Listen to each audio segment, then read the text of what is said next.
Da ba da ba da ba da ba ba ba da ba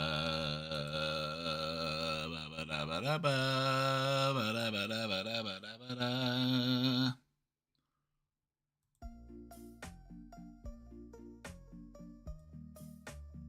Ba ba da ba ba da ba ba ba ba ba ba ba ba.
Bop, bop, bop, bop, boo, bop, bop, bop, boo, bop, boo, bop, bop, bop, boo, bop, bop, bop, boo, bop, bop, bop.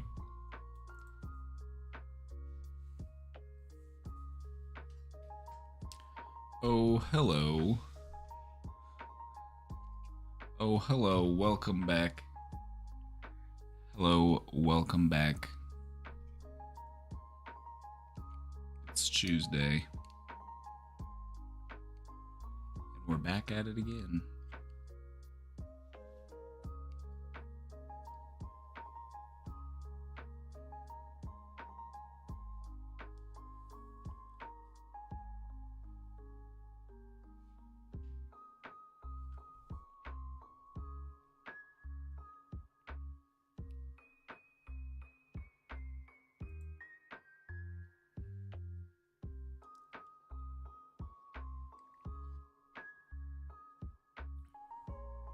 I've never seen clip-on shades. Well,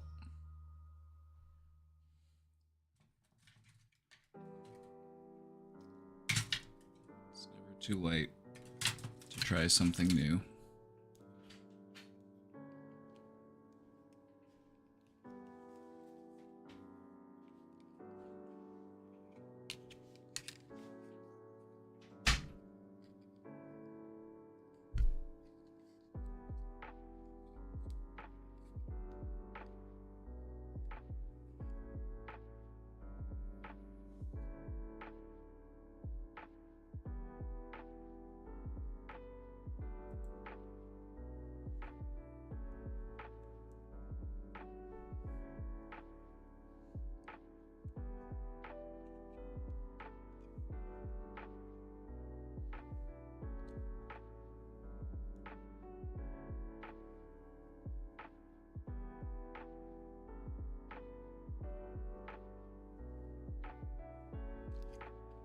I know your mind's probably blown right now, but it's true. What you're seeing is real.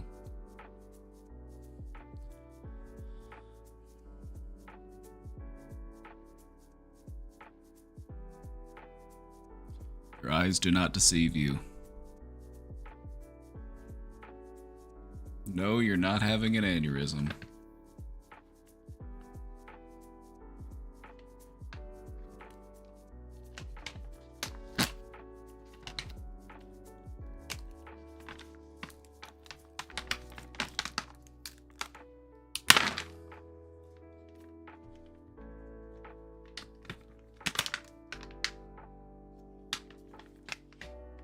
Don't do me like this, Trader Joe's. Don't do me like this. I'm trying to get into these chocolate-covered berry things. And I tore all the way across where it told me to tear, and it's still not open. Why you gotta do me like that?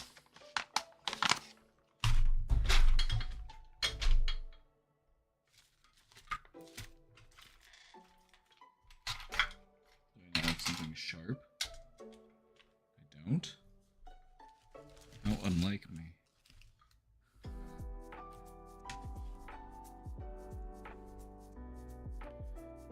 Did the marathon finally end? Yep, the feds showed up and shut the place down.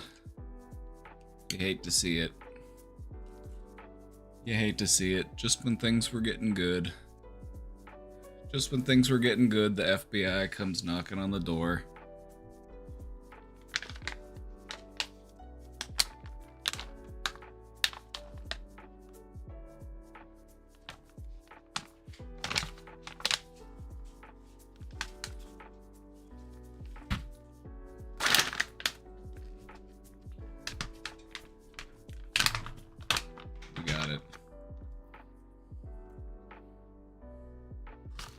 Yeah, right when we were about to ascend to the higher level of existence. Right, we were this close to ascension. We were this close. And they came in and said, "Party's over."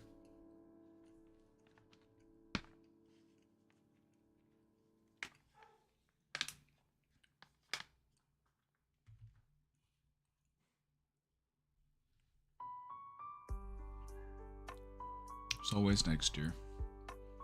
There's always next year. Give it another shot.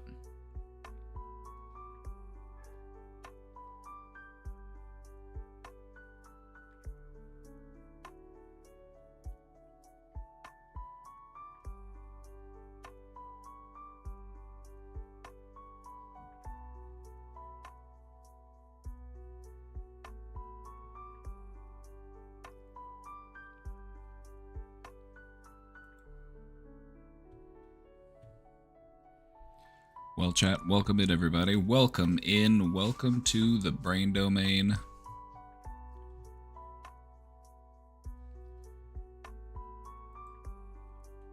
I don't have any presentations lined up for today because I've been a sleepy boy.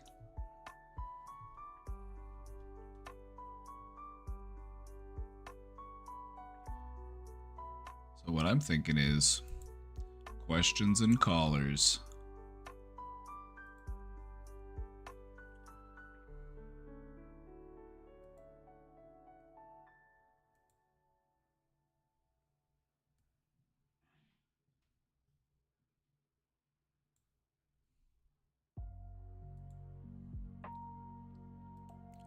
So we've got the question box open. I'm also gonna open up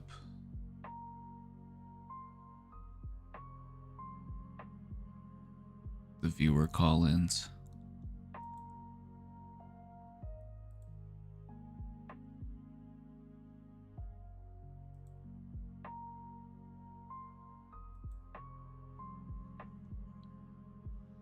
So if anyone wants to call in, even if it's just to say hi.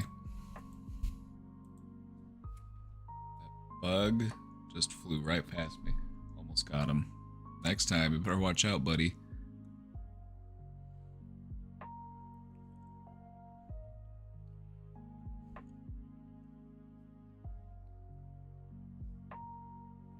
All right.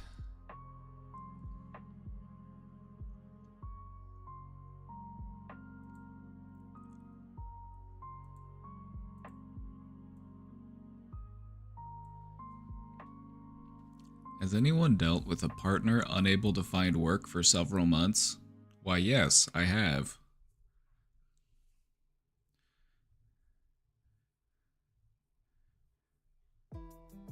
How do you deal with the building resentment?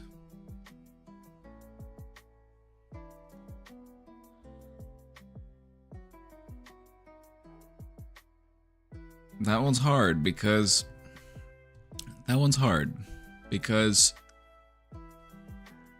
the longer it goes and the more their excuses just start to dry up, the more frustrated you get and the more resentful you feel. This could be something that can be tolerated for a while. You might even be able to put up with this for a number of years, but eventually it just gets to the point where it's like, clearly they're just not trying hard to find a job. Like, clearly, because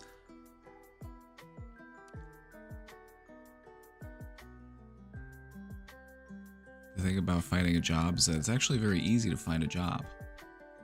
You might not find a job that you like. It might not be your dream job. It might be a job that you're overqualified for, or a job that you just don't want to do. But that job does exist. It is out there, and they are hiring.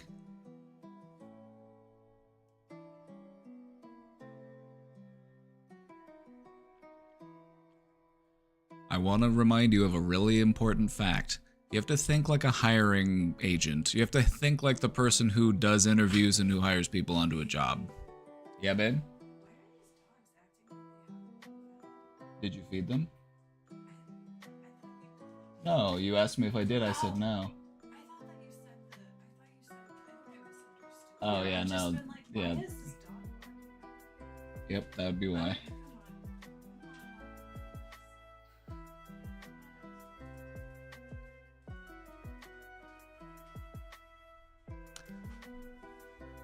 You have to think like the person who's looking through resumes and who's calling people for calling up people to schedule interviews and who's trying to hire people. It's easier to get a job when you already have a job.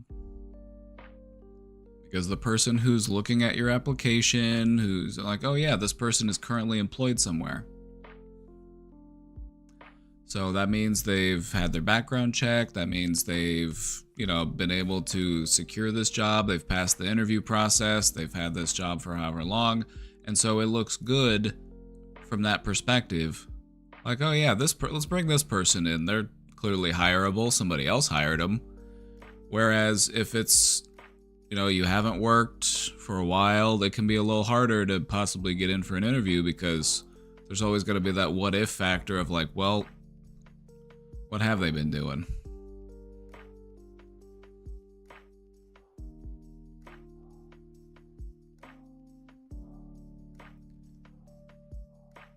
I'm trying to be patient. However, when I was in the unemployed position, I was on the computer for hours a day researching, calling, and submitting job apps.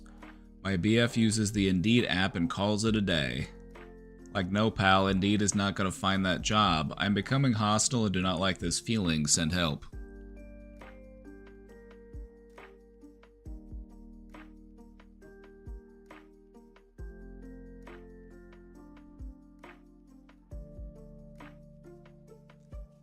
Does he maybe need to, follow up on those applications?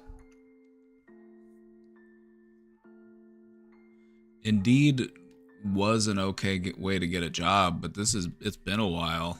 I don't know if Indeed is really all it's cracked up to be anymore.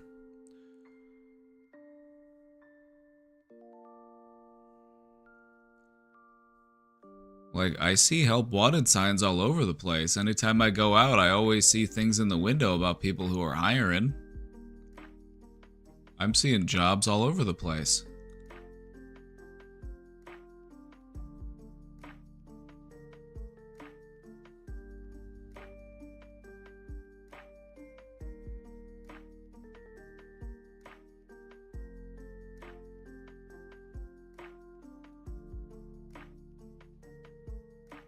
Literally, our favorite restaurant is hiring. There's nothing wrong with working at a restaurant. Nothing wrong with working at a restaurant. You can make pretty good money doing it, too.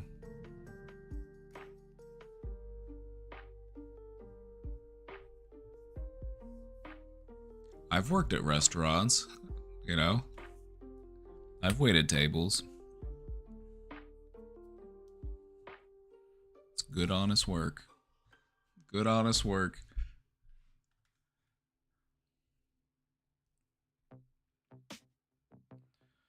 Alright, so it sounds like he needs somebody to put a fire under him. So, who's that gonna be? Is it gonna be you? Is it gonna be somebody else in his personal life? They're gonna be like, come on, man.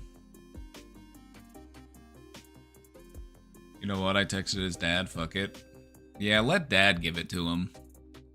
Let dad give it to him, honestly. Because this almost sounds like this is a parenting thing. Let his parent get on him about it.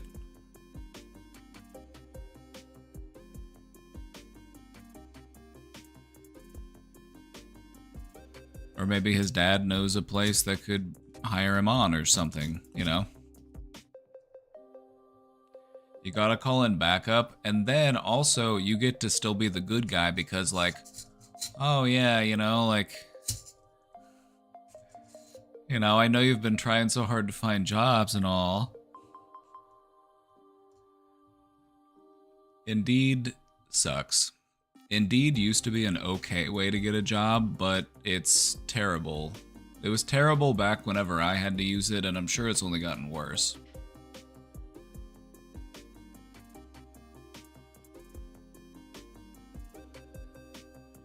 So you can go to a temp agency and you can find temporary work and then maybe even find opportunities for full-time employment that way. You know, you can go to the government job boards, you can go to, you know, different websites for different, you know, fields or different companies that you might be interested in, and then just see what positions they have listed on their website. Like, that's the kind of shit you need to be doing, because Indeed is basically just farming your data,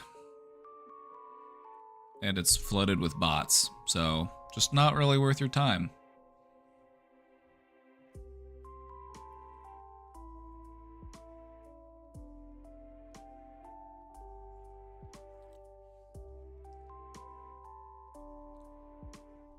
What's better than Indeed?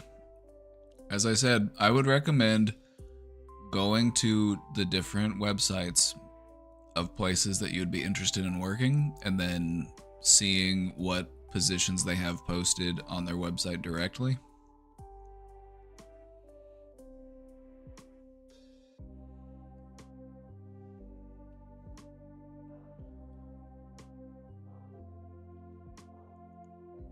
So maybe you could sit down with him and be like, okay, babe, so let's figure out some places you might want to work. And then you write down all the different names of all the different places.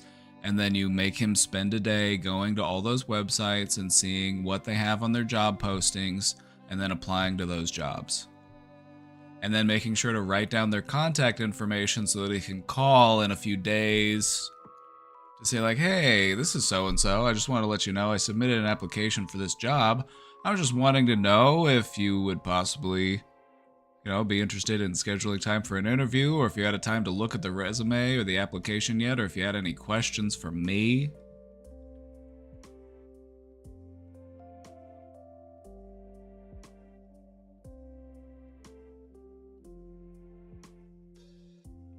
Finding a job is a job. You have to treat it like a job.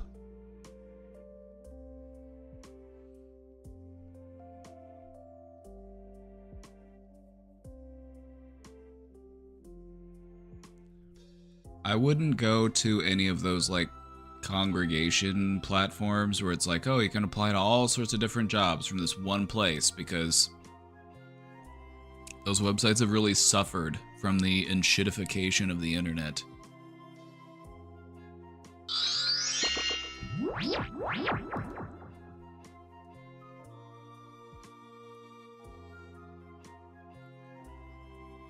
Ubens, thank you for the 11 months. So glad I got lucky 11 years ago for my career. We love that for you, my friend. You know, shout out to anybody who was able to get in good 10 years ago somewhere.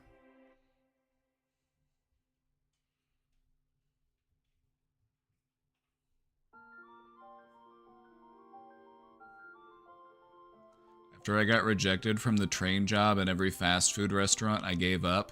If you don't show up at the fast food restaurant with like an overabundance of enthusiasm for your passion of working in the fast food industry, they're probably not gonna hire you on.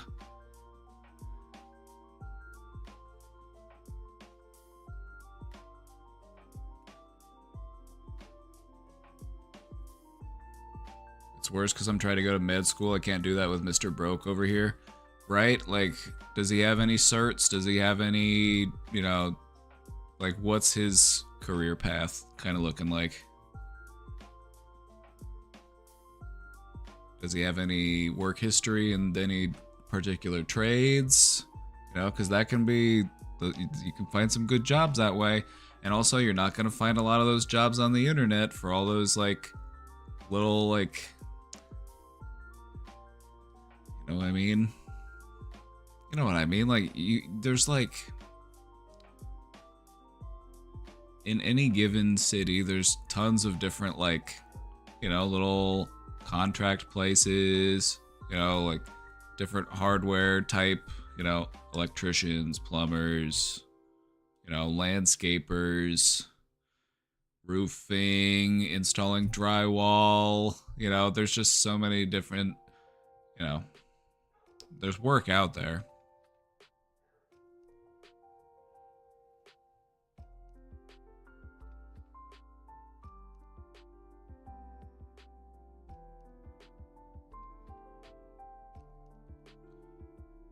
So he is a welder. You know what he should do is he should contact the local welding school and ask if they know anyone who's hiring.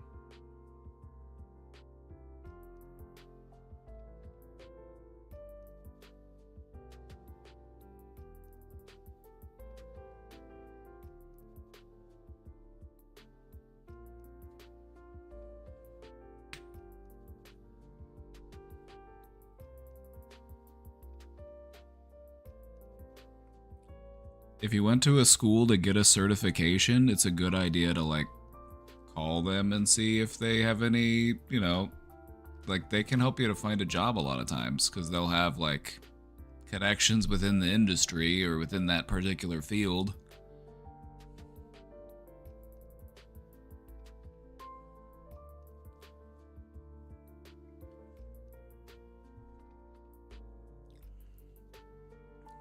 Or you could always just teach other people to do what you do, and then tell them good luck to go find a job in the industry.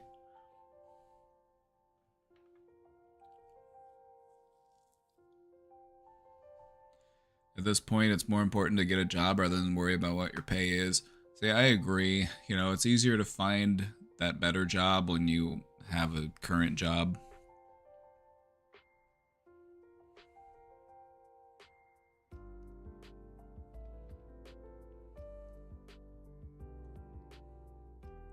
Anyway, best of luck. Best of luck.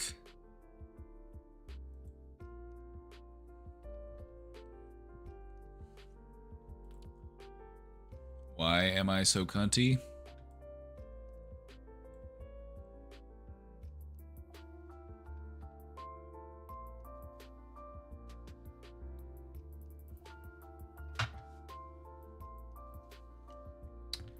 Well,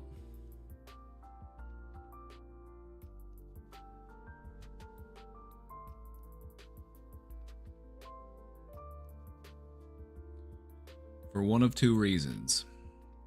Either you're a bad bitch and you don't give a fuck, or you're not a bad bitch, but you really want us to not feel like you give a fuck. So you're either cunty for the right reasons or for the wrong reasons. It's either who you genuinely are, or it's just for show to kind of like inflate your own sense of self.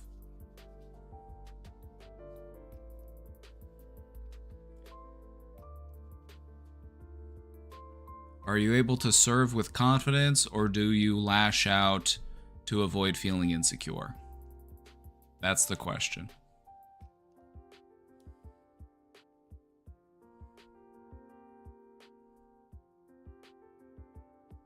I'm confused. About which part? You know, it comes down to the difference between bad bitch behavior and bad bitch mentality.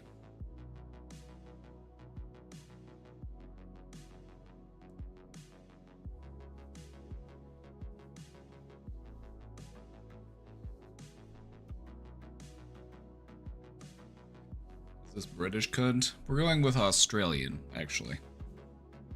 We're going with Australian.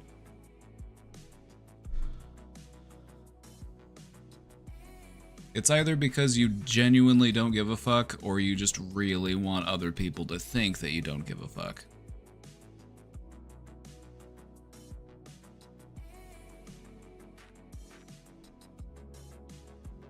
like how Australians say it. Can't.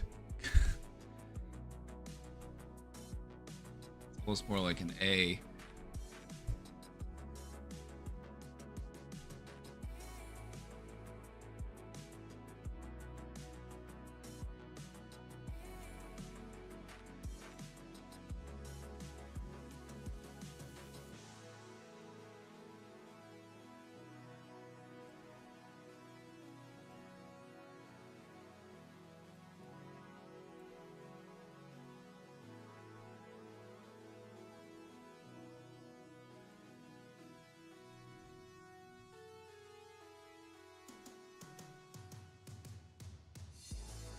It's an art. It really is.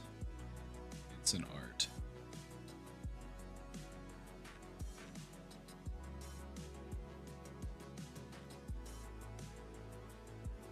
Call on me, I just got here.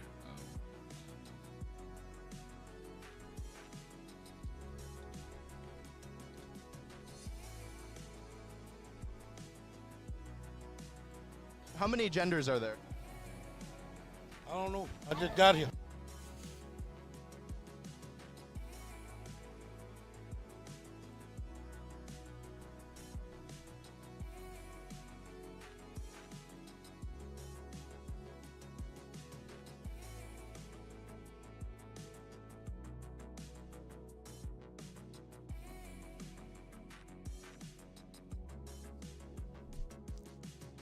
All right. Hold on. Wait a second.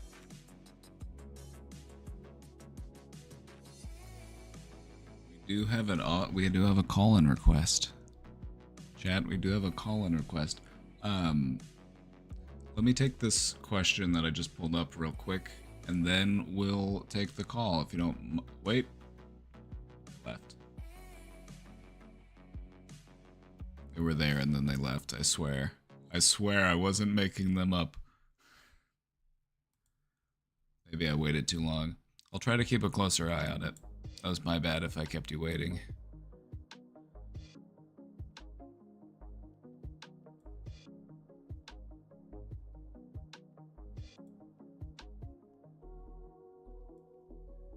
Try to stick that somewhere where I can... Because I had it underneath my question window.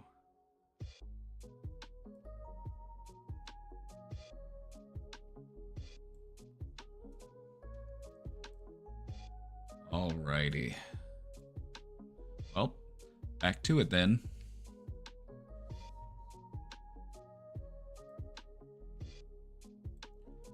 I have a friend that has an alcohol problem. I've tried to get them to stop, but they are non-receptive to help. I could file a court petition for rehab, but I've read that I may have to pay for it. Is there any way that I could help them to quit without force? This is a really frustrating situation to be in, you know, when you care about somebody who's spiraling into addiction. And oftentimes what happens as a result of that is that they push away the people who are trying to help them.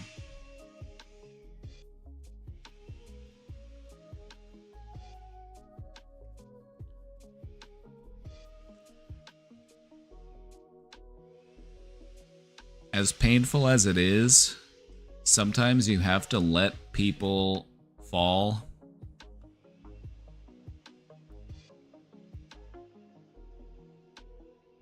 And then be there for them to help them back up.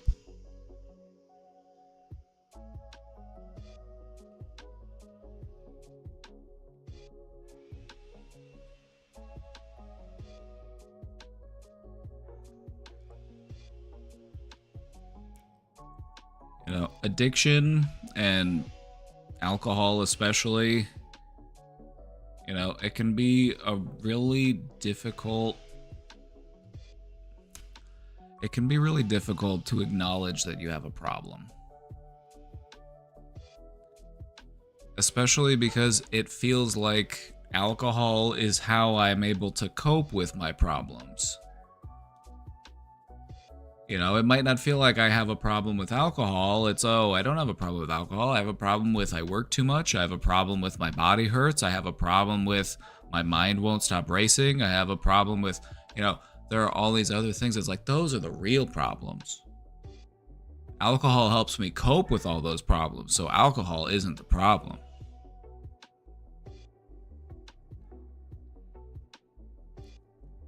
It's really important to recognize that alcohol, while appearing like the solution to all of those problems, is actually making all of those problems worse. It's not doing anything to help solve your problems either. It's just numbing your problems, letting them fester.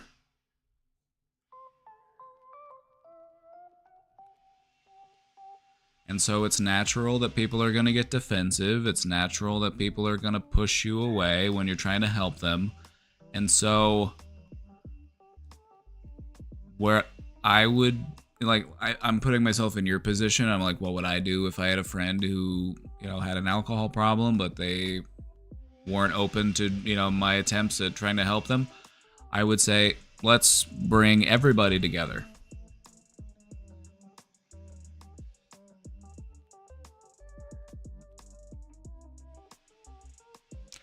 Let's bring everybody together. You know, friends, family, everybody who's willing to be there.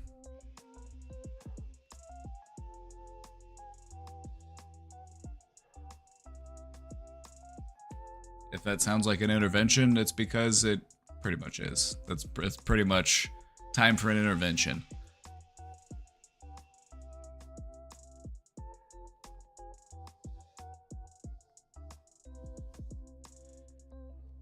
And the reason why you want to do that is because combating addiction on your own is very difficult. The more people you have in your corner to support you, the better the chances you have of getting better.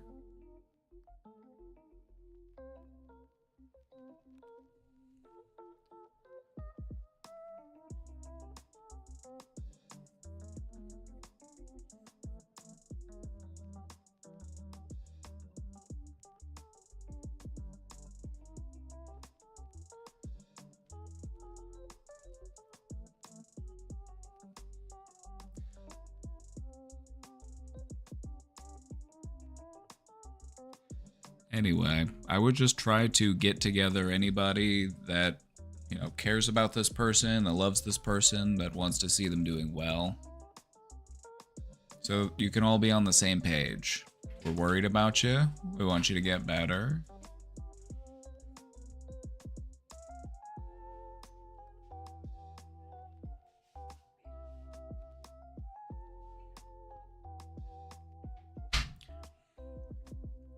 And if it ever feels like too much for you, if they're ever like, you know, just, if they're always just like combative, or like they're cussing you out, or they're making you feel like you're the bad guy or something, it's okay to say, you know what?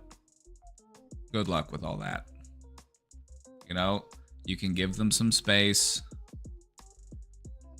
Let them figure out what they need to figure out. Let them go through what they need to go through.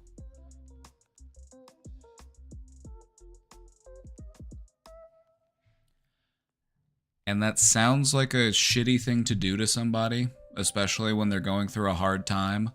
But it's really important that they learn that there are consequences for their actions. They can't continue to do what they're doing and treat you like they're treating you and expect you to just stay with them forever.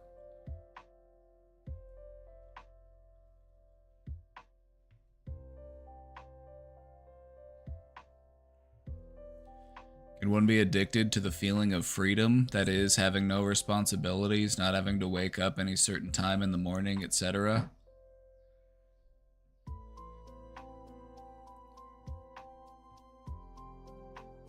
Yep, it's called being 3 years old, and it was the best years of my life.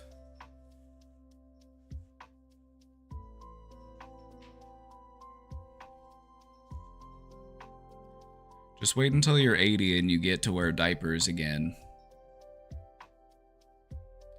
Just wait until you're 80 and you get to wear diapers again, and you return to the freedom that you've long lost. I can just Let her rip. Now that's freedom. The freedom to shit your pants. If I can't shit my pants freely, am I really free?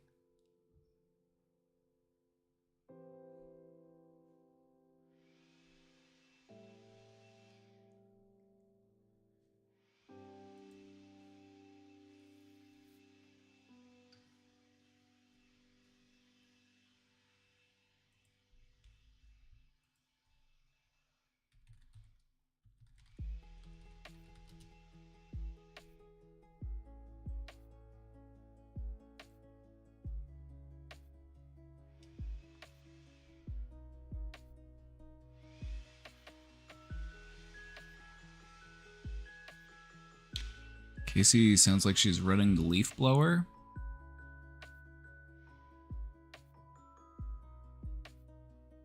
She says she wanted to get a deep clean because she's blowing it all away. Is she okay? Yeah, she's getting all the cat hair and dust bunnies out.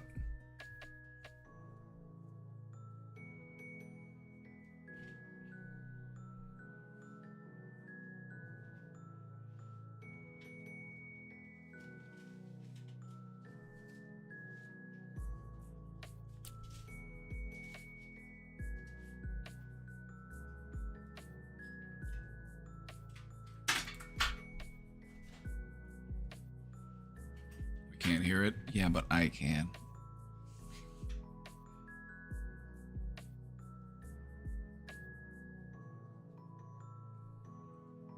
I'm a distractible boy, okay? I'm a distractible man.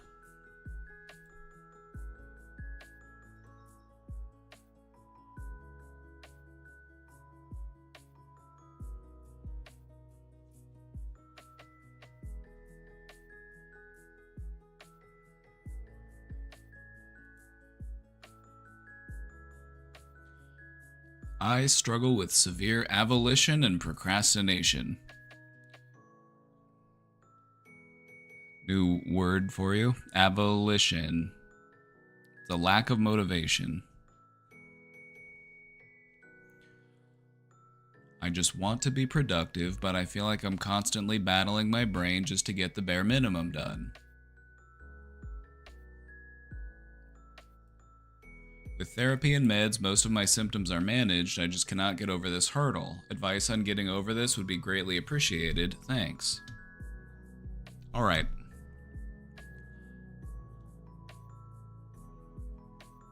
Let me share with you what I found to be helpful in moments when I felt like this.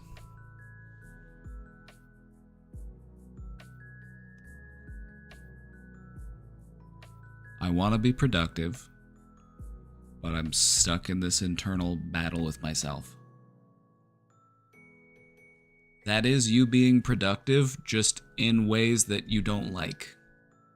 And so it's not like I need to learn how to be productive. It's not like I need to learn how to do something new. I just need to reallocate where I am spending the energy that I already have. I need to start wrecking those moments when I sit down and start fighting myself internally that, oh, that's a good sign that I need to go do something different instead. What can I do to channel that energy into productivity instead of picking at myself?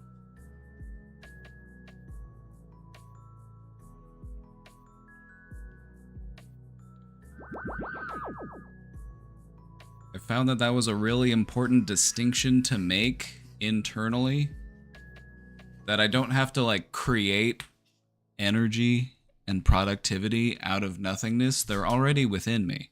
I'm just misallocating them.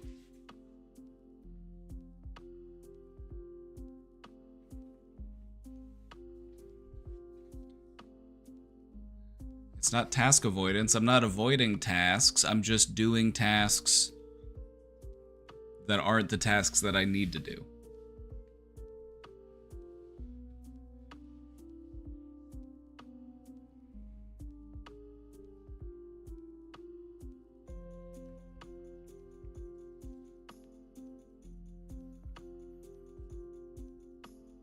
Getting started is without a doubt the hardest part.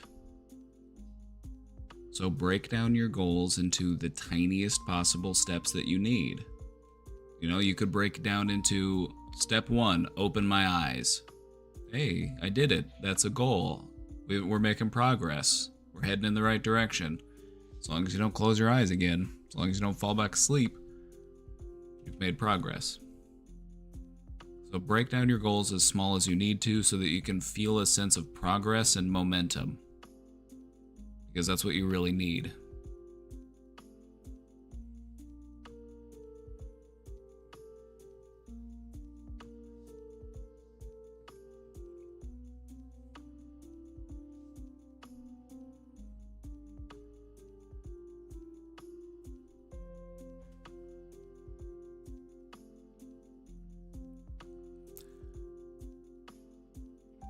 Beyond that, you know, beyond just looking at your goals a little differently and, you know, taking smaller steps to recognize your progress,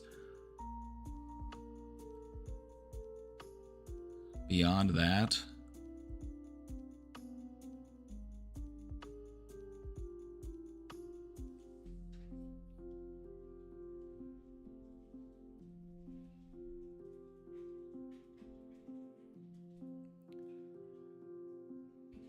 delayed gratification.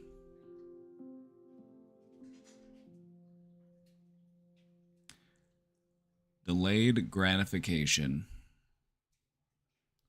is really important, especially when it comes to combating avolition and procrastination.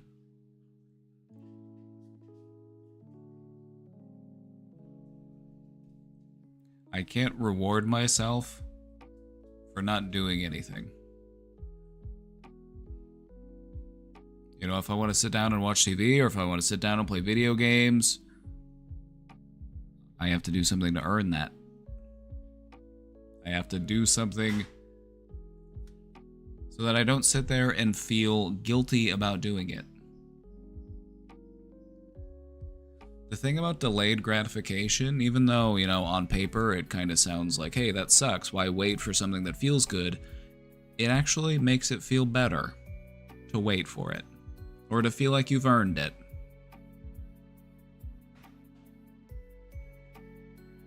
You know, if you're just sitting there playing video games and the dishes need to be done and your room needs to get clean and there's laundry piling up and there's just, you know, different things that are kind of chipping away at you, just, you know, calling your attention away, it's not going to be that fun sitting down playing video games. You're basically just doing it to forget about all the other stuff that's calling your name.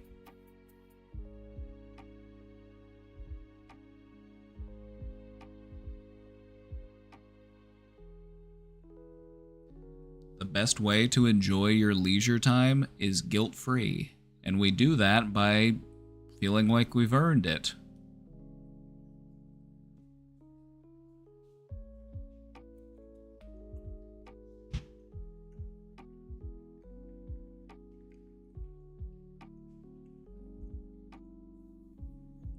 I try and do one full task a day and then play games, and that makes it feel better to play the game, right? What you've probably noticed is that if you're sitting down doing something like playing games or scrolling on your phone or whatever, but there's other stuff that you feel like you could be doing instead, maybe some things that are more demanding of your attention, it doesn't feel good to just sit there and, you know, engage in a leisure activity.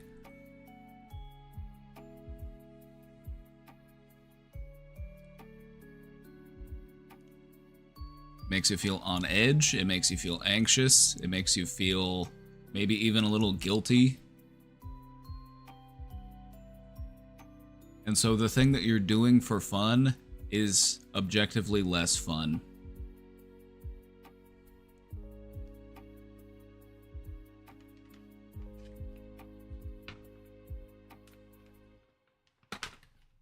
So the next time you sit down for some leisure time, just run it by yourself real quick. Is there anything else I should do first? Just get it out of the way real quick before I sit down for some uninterrupted me time.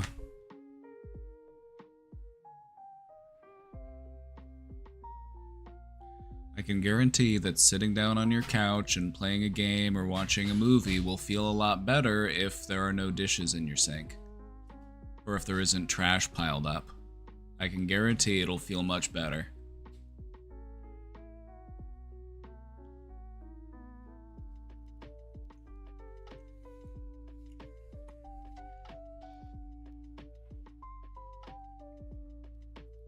I feel red. Congratulations, you're human.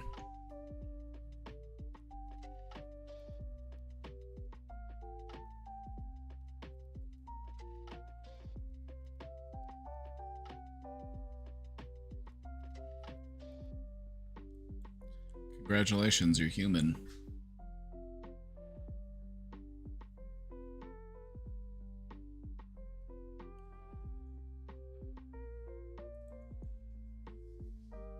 You know, this isn't to call anybody out or to make anybody feel bad.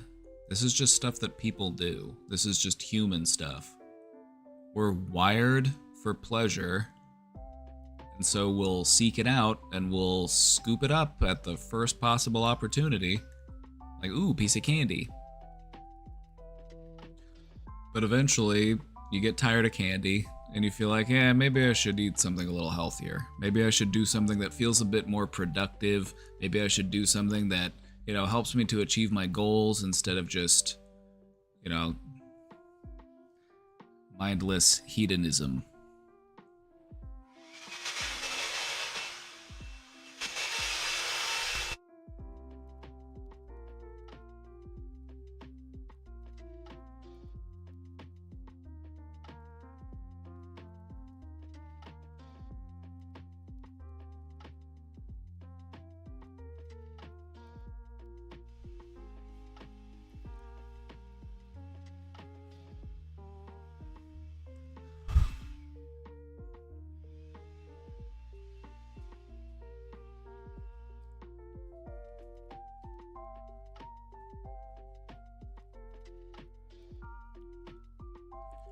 So, to anybody who relates to the questioner here, I would just ask you this question.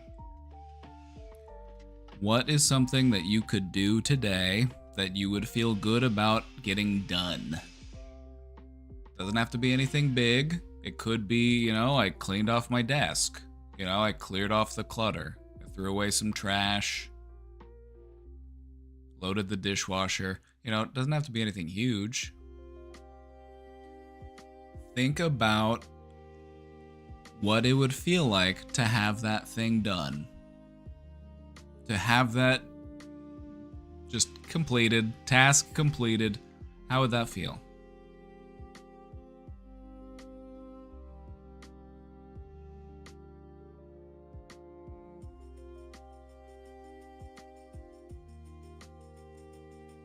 Probably feel pretty good, right?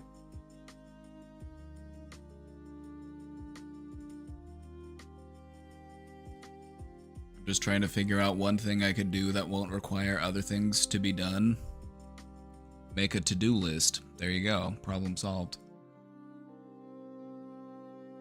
The tasks feel endless. One must imagine Sisyphus happy.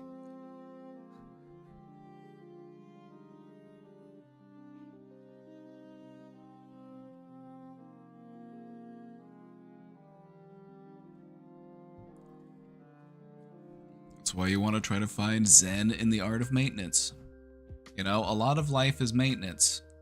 It's not anything that's especially exciting or thrilling, but it's nonetheless essential. Sweeping the floor, doing the dishes, washing the windows. You know, these are all things that need to get done.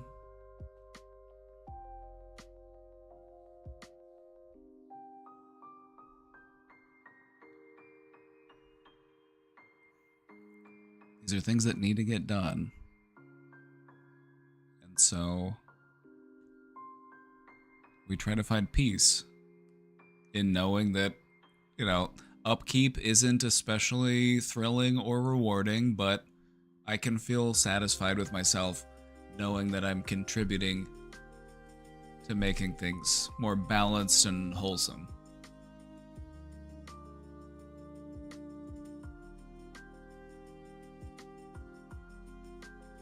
I feel like I do that at work with like haste and like no avoidance though, because I get paid to do it. Then you have to start paying yourself with your fun time or with rewards or little treats.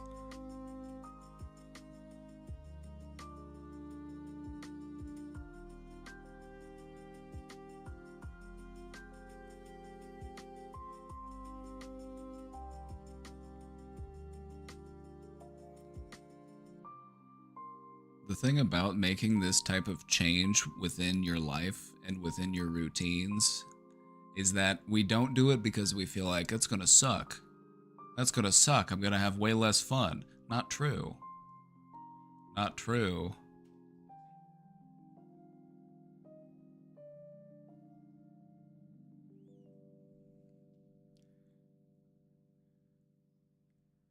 Not true. Because you're suffering right now. As you are living, you are suffering.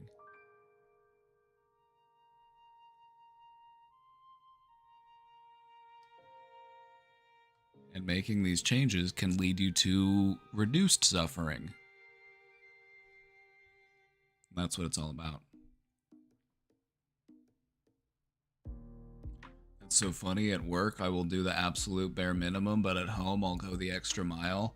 That's just because you're based. That's what I would recommend everyone to do.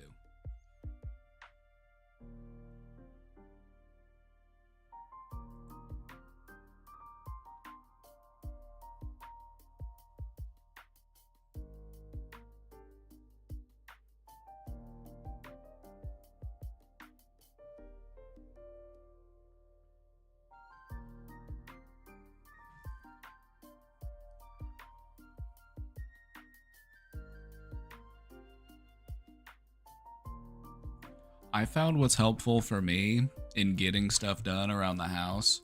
I started viewing it as giving myself a gift.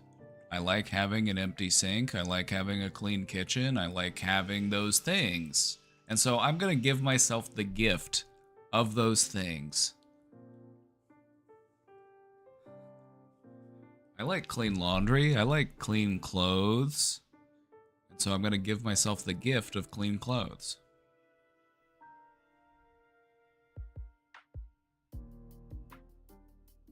I hate being a people pleaser. You're people too, so maybe it's your turn.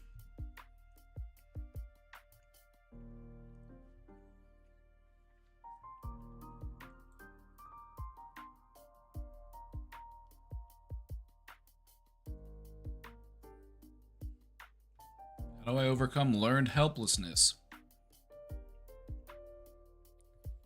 By learning in the opposite direction.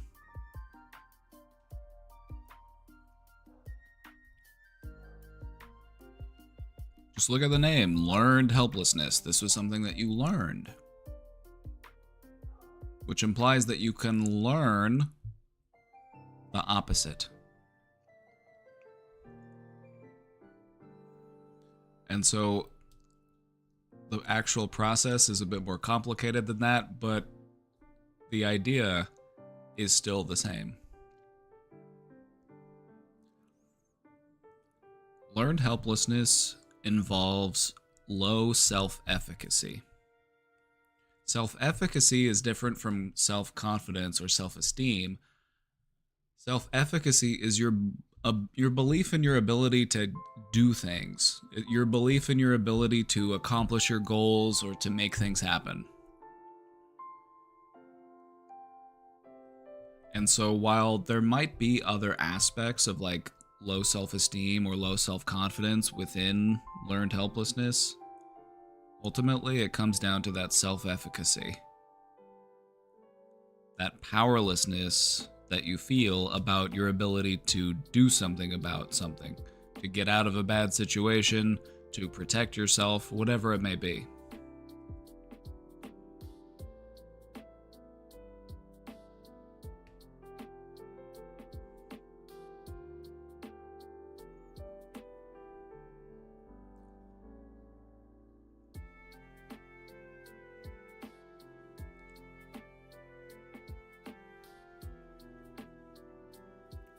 it may take time, but it definitely is possible to learn in the opposite direction. And so just think about it. What was it that made, like, how were you made to feel with your learned helplessness? What type of situations does it apply to? Because the thing about learned helplessness is that it can be situationally specific. You know, like you might feel confident in some areas, and then in one particular area where you have, you know, those negative memories associated, things might be different. You might kind of shut down.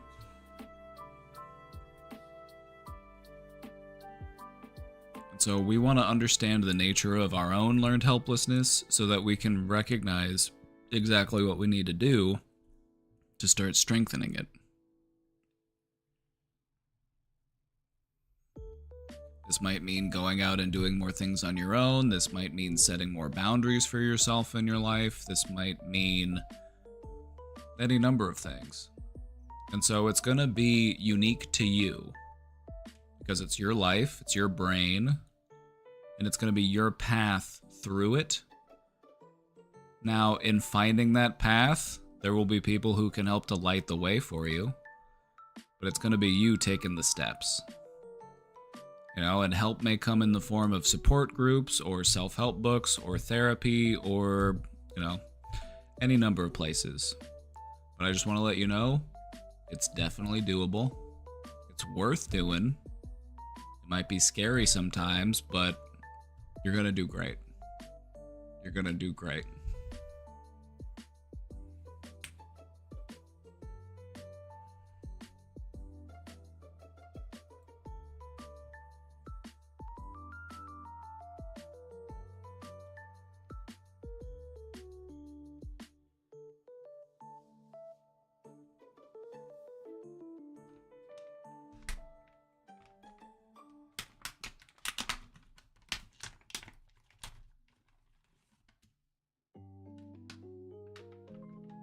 Working with a therapist in particular might be very helpful because they will help you to figure out a step-by-step, uniquely catered method for you to step-by-step overcome it. I'm not going to get too specific because I'm not familiar with the specifics of your learned helplessness, so I'm just kind of using generalities here. But you want to start off with something that's just very mildly challenging, something that starts to make you feel that stress and frustration, that hopelessness, whatever it is, and then you need to push through that. You get a little bit stronger, you feel a little bit more capable. And so you step by step continue to face your fear and push through your fear. Then one day you'll wake up and you're stronger than you thought was ever possible.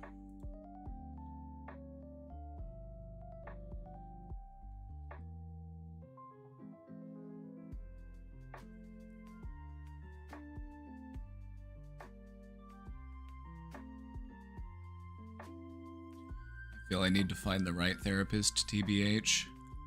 Sometimes it's just a matter of telling your therapist exactly what it is that you need from them. Because sometimes they're just taking their best guess. They're making an educated guess on what they think would be the most helpful thing for you. But if what they're telling you isn't especially helpful, let them know.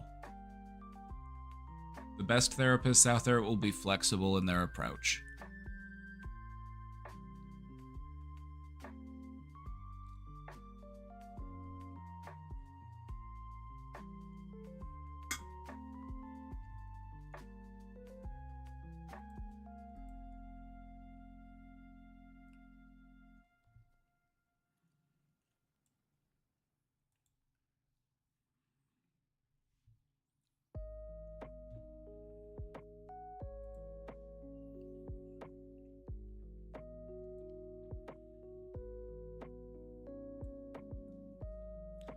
At what point would you need to leave your relationship of 5 years due to lack of effort personally and financially?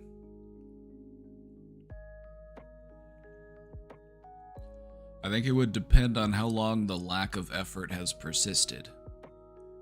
You know, you said the relationship has been in place for 5 years. That doesn't mean that the lack of effort has been there for 5 years. So I think that would be the factor for me, is like, how long has it felt like they've just given up? How long has it felt like they've just not, been interested in, participating in this relationship?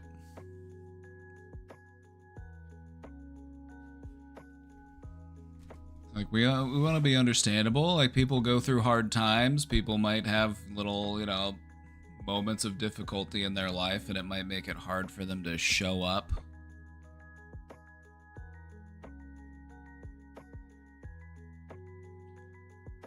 But I think it would just be a matter of how long has that been going on? Has it been, a couple months? Has it been longer than a couple months? So the question is, how long are you willing to put up with that?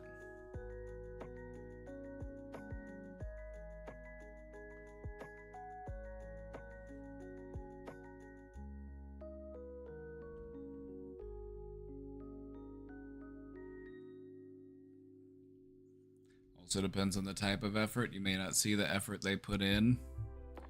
True. True, they might be putting effort in ways that we don't really see.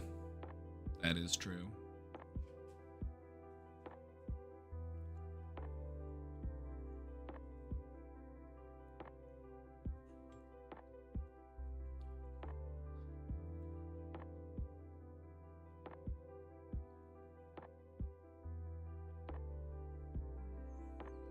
I think another important consideration would be, how aware are they of the circumstance? Are they aware that they're not doing their fair share? Do they want to get better? Are they willing to do what they need to do to get better? And are they actually taking meaningful steps towards getting better? It's also something to consider.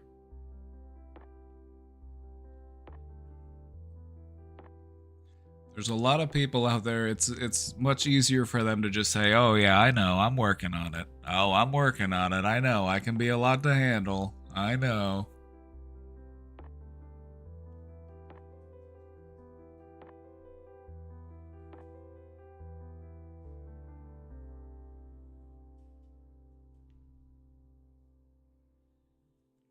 And so I would just try to, talk to them about your feelings and how they're doing, and just see where things are at, see where their head's at.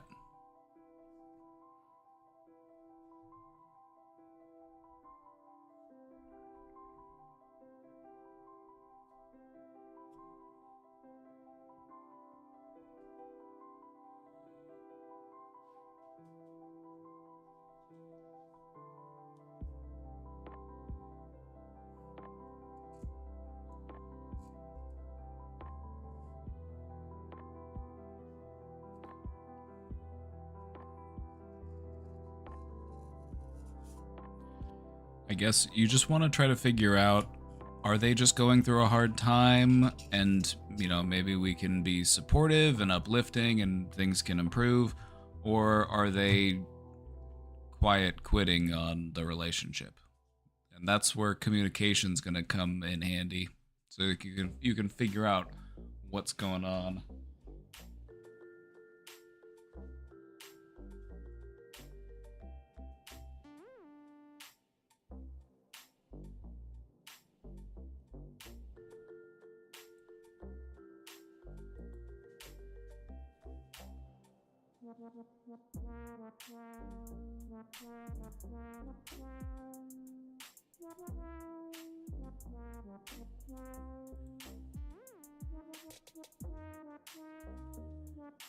Ever since I can remember, I never really feared or questioned death.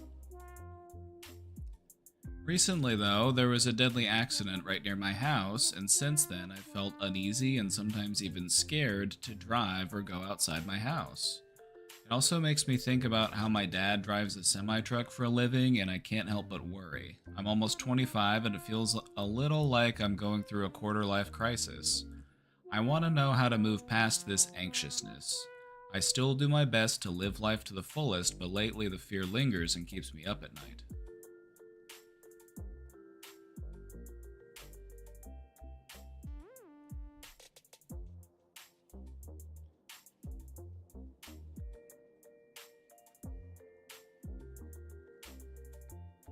I would say it's pretty common for people to not really have active fears or thoughts about death until something happens that changes that. And this may go on for decades. It may not be until you lose somebody close to you or something tragic happens and then things change. You're reminded of the reality that all things come to an end.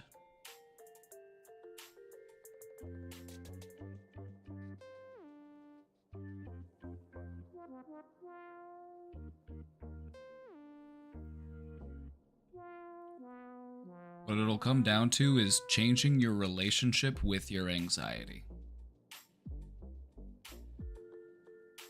We don't want anxiety to not be there. We want anxiety to be there, but we don't want anxiety to overwhelm us. Because anxiety is looking out for you. Anxiety is what's helping you to stay alive. It's scanning the environment for dangers. It's trying to figure out what could happen before it happens so that we're prepared for it. We want that part of us to be online. We want that part of us to be effective. But we don't want it to overwhelm us, which it can do.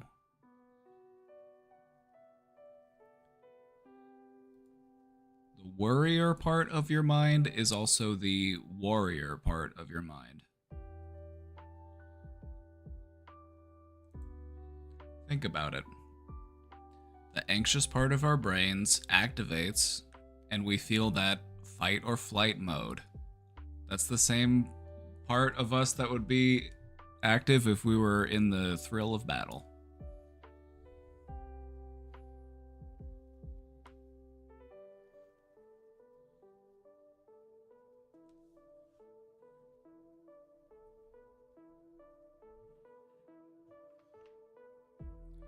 The same part of your brain that feels anxious is the same part of your brain that feels excited.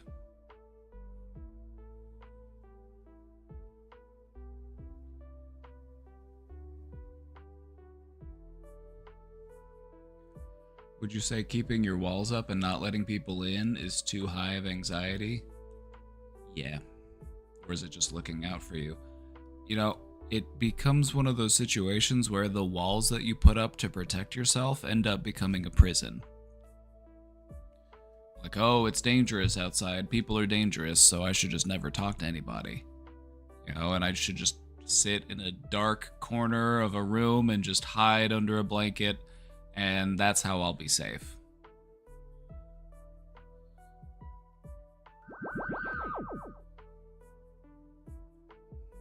The walls you put up to keep you safe become your cage.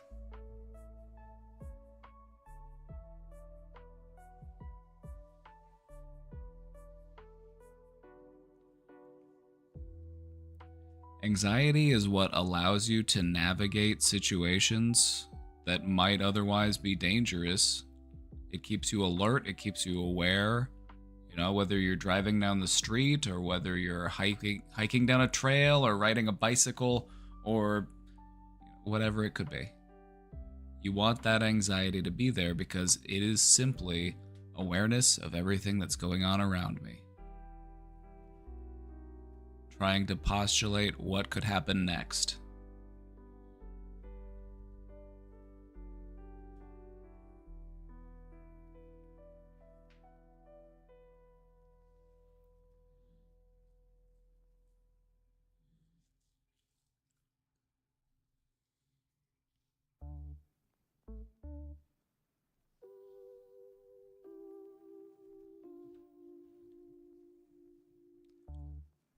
outside of that, then that's sort of like a mental shift. That's sort of like an attitude shift.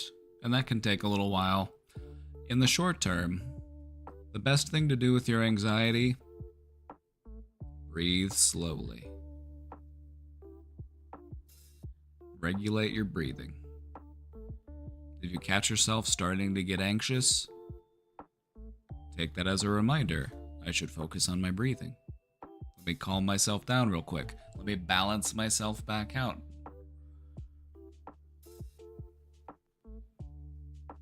When you breathe in a relaxed way, it sends signals throughout your nervous system. It slows down your heart rate. It deactivates the fight-flight instinct.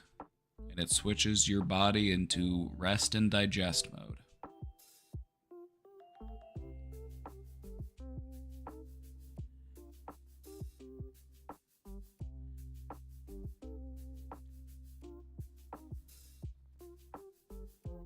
When anxiety pops up,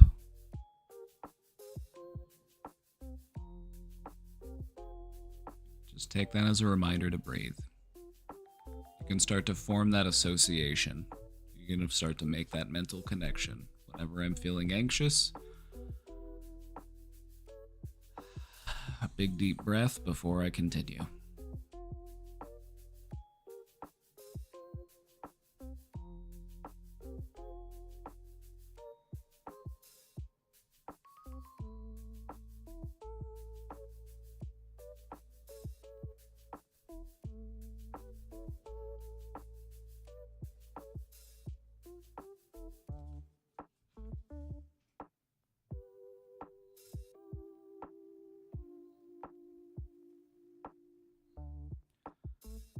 Handling anxiety gets easier when you start treating it like a overprotective friend instead of as an overbearing one.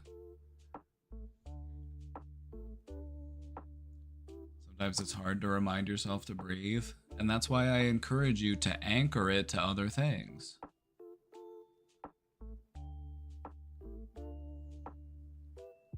You anchor it to other things. You start associating it with certain types of thoughts or certain types of movement or certain types of other behaviors. You form the association within your mind. It makes you more likely to remember it and do it, and then every time that you do it, the connection gets stronger.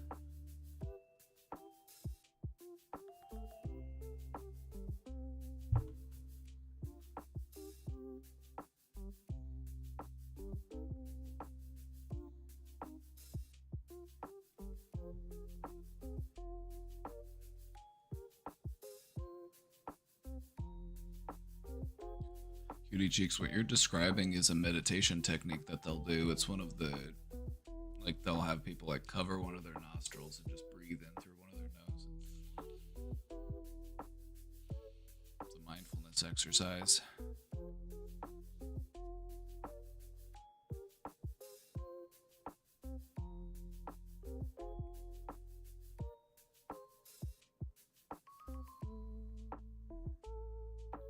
Also, what you'll notice is that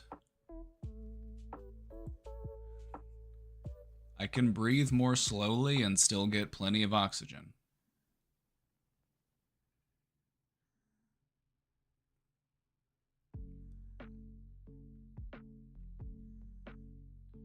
Your brain can actually go a few minutes without oxygen. It likes to be very certain. It likes to be very safe. So it wants you to keep breathing. It doesn't want to run out of oxygen.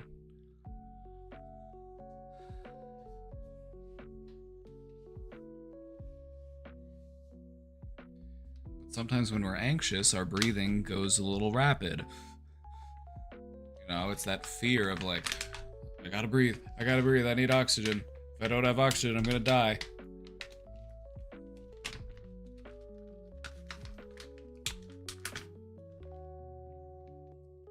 Slow it way down.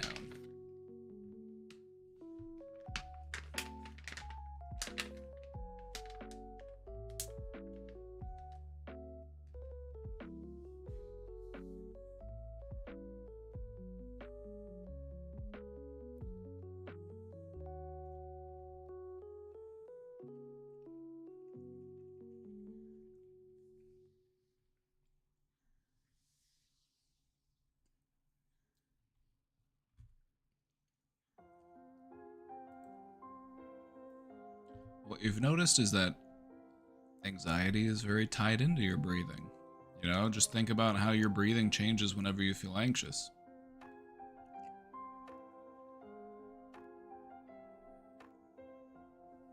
And so the key to managing anxiety within your body is through the lungs.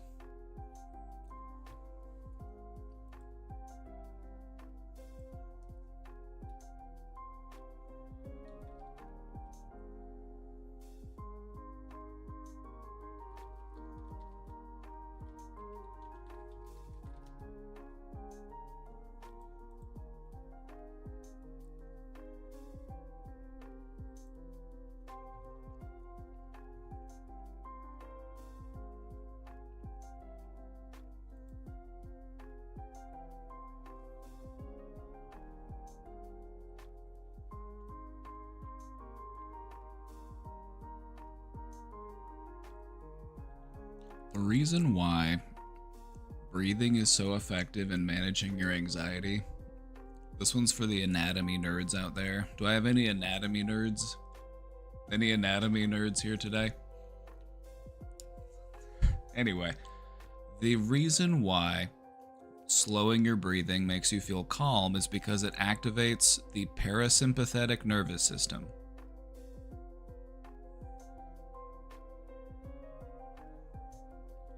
That's the part of your nervous system that makes you feel rested and peaceful, and it puts your body into like it makes your digestion go. It's like you're cruising. You're comfy, you're cruising. That's the part of your nervous system that is active when you're feeling relaxed. All right?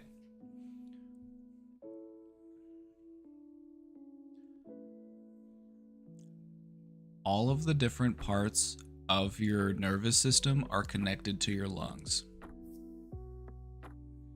My brain barely handles simple conversations. I don't think I can handle smart things. This isn't that smart, it's just your lungs. Air goes in, air goes out.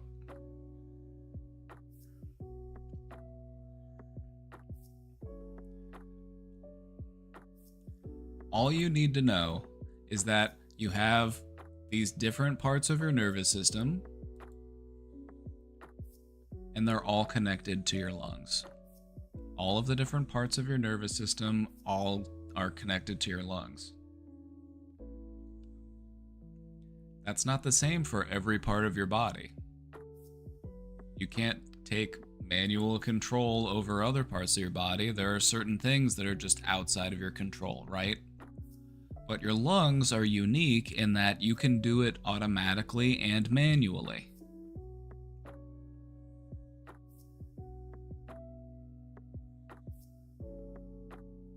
And so, when you are breathing rapidly, or when you're breathing rapidly, it activates the anxious part of your nervous system, and when you're breathing slowly, it activates the relaxed part of your nervous system.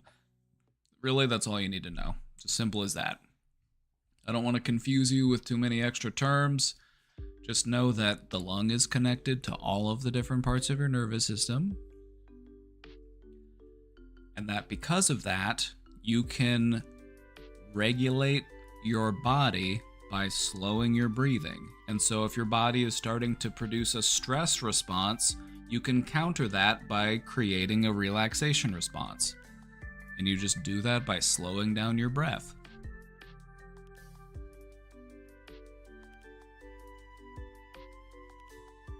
The more you practice this, the better you will get at it. The more you practice regulating your breathing, the better you will get at regulating your nervous system. And so don't get discouraged if you try it one time when you're anxious and you're like, okay, this is kind of helping, but it's not really that helpful. Like, so why am I doing this?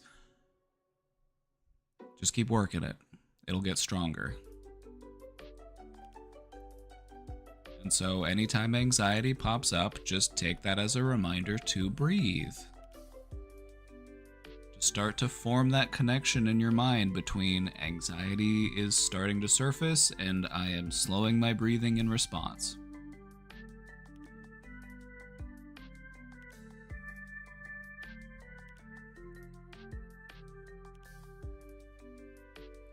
Might take a little while, but after a couple weeks, a couple months of practicing that, breathing will never... You will find yourself being like, damn, I didn't know breathing could feel this good.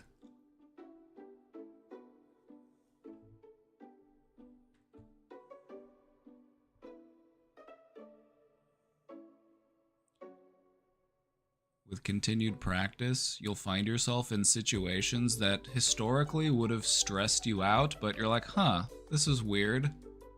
I can recognize that this situation would have been very stressful to me a few years ago, but now it just doesn't really feel like that big of a deal.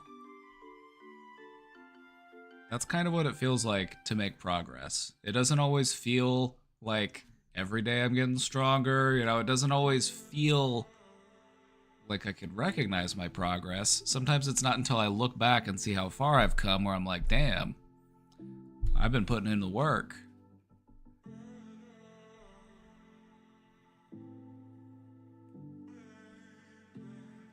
Maybe I should look up breathing techniques. In the nose, out the mouth. Find one that works for you.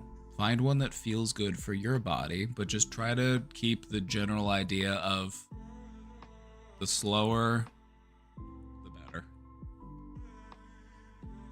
For example, you could do in for 4, hold for 4, exhale for 4, and then just let yourself be empty for 4, and then repeat. Part of the reason why they have people do the counts is because focusing on the counting as well as focusing on your breathing can help to redirect you from your anxious thoughts. Because I'm focused on breathing and I'm focused on counting. And that's occupying all of my RAM. I don't have any more room for anxious thoughts because I'm too busy focusing on counting and breathing.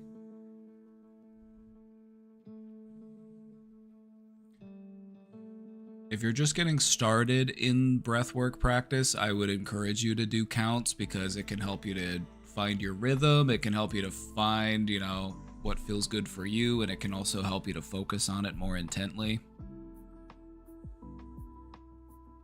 But once you feel like you're getting good at it, you don't have to worry so much about how long you count. You just do it based on how you're feeling within your body.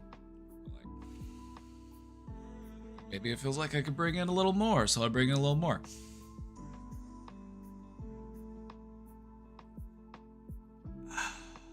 And then you hold it until it feels right to let it go.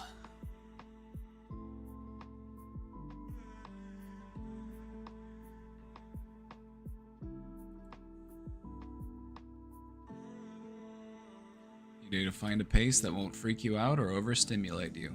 Yep, that's the goal. It's meant to feel good. It's meant to help you feel peaceful and balanced.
last song? The last song was, yep, from Link's Awakening.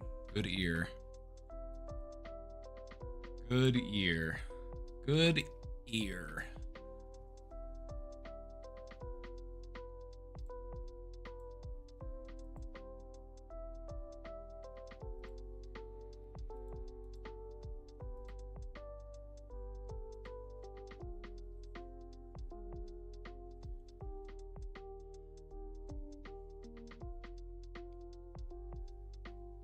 Anxiety is a tool. Anxiety is a tool. Sometimes tools can be scary. When we learn how to use them appropriately, we can make some cool stuff happen and we can not harm ourselves in the process.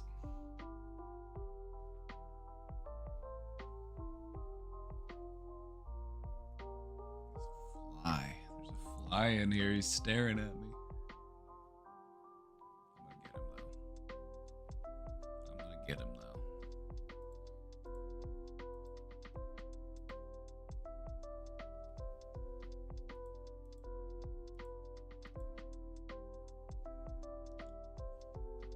Chat, we're all caught up with the questions in the box.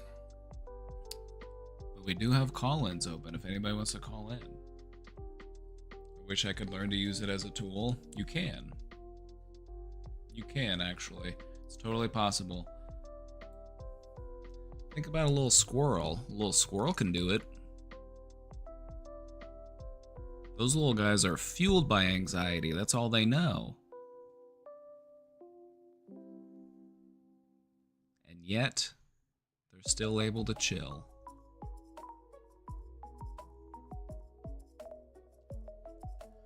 Controls me all the time. Goobins, it's your brain. It's your brain, Goobins. You're not locked in there with the anxiety. The anxiety is locked in there with you.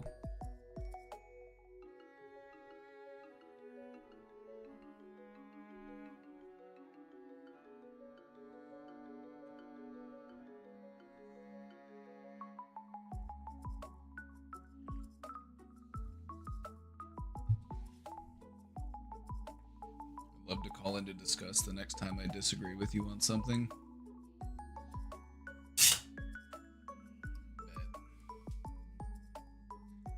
It's making me nervous, Lamau. I don't know how to feel about that. Excited at your own potential.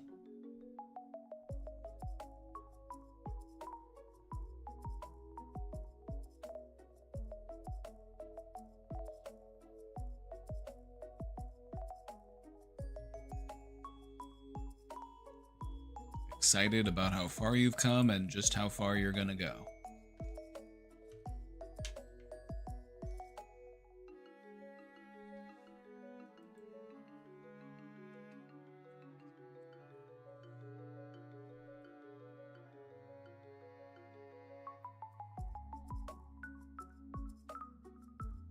We will see. Do you want me to be wrong? Would you rather I be wrong?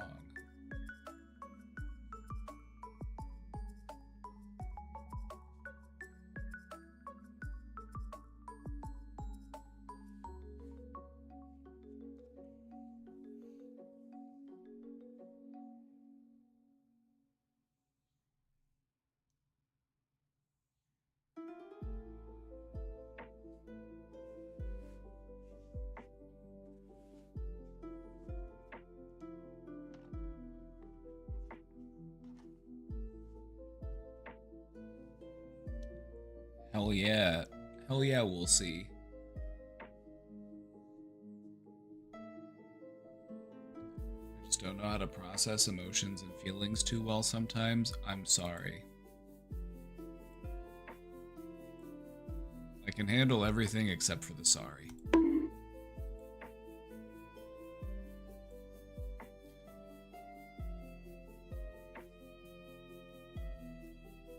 The good news is that you're learning. Goobins, the average person is not very good at processing their emotions and feelings. And so here you are, somebody who's trying to learn how to do that, somebody who's actively practicing and growing and developing those skills. You're doing great. Keep up the good work.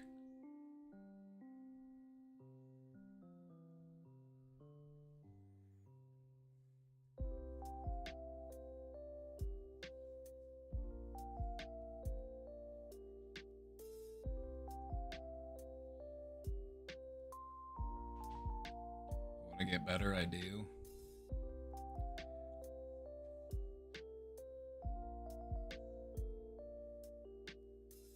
Just don't forget that anything you don't need, you can let go of. Sometimes those things that we latch onto, those ideas that we carry with us, they slow us down, they anchor us.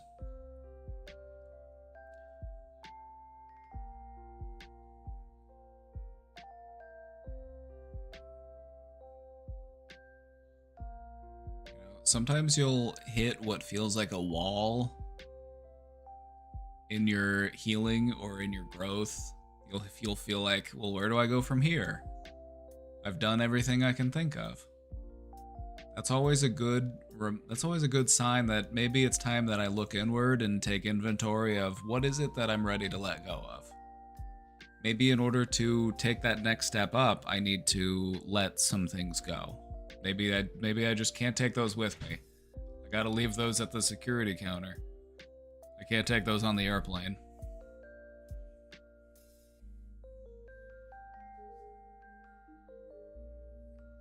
Could be old guilt, it could be old shame, it could be old pain that's keeping us small. And sometimes that's what it comes down to.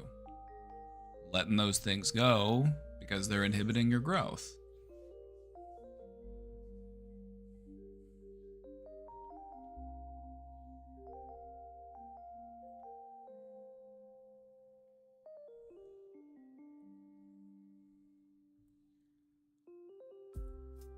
Alright, we've got a question in the box. Let's take a look. My mom and I recently scolded my younger brother, he's 19, last night, and I feel bad. It's his first year out of high school, and despite our best efforts to set budget plans, this guy still bounces around $100 in his account when he has no bills to pay. More so, over the summer, he totaled my mom's car in a 3-car accident because he looked at his phone, and now people are suing him.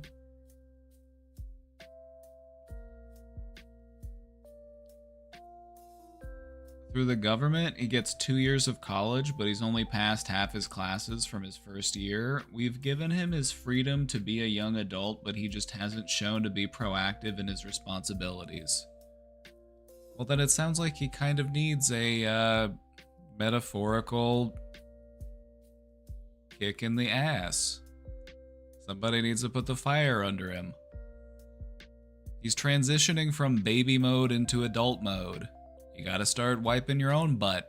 You gotta start cleaning up your own messes. You gotta start getting out there and doing stuff, and you can't just wait until somebody comes along and fixes it for you or does it for you.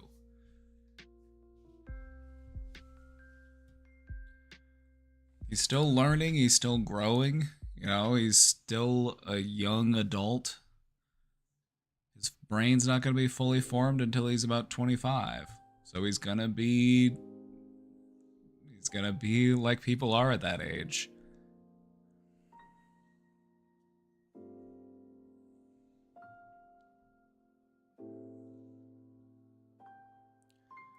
Now he's relegated to taking the bus to work, but he pays for Ubers. What? I don't understand how that's cost effective at all. Like, how do you take an Uber to and from work and come home with any money at all?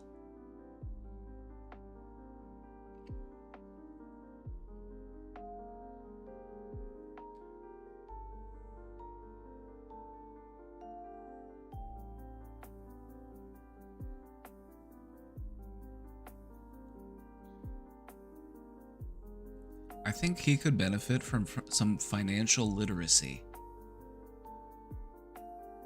because he clearly needs to work on that. And that's normal because you don't normally expect young adults and teenagers to be financially literate.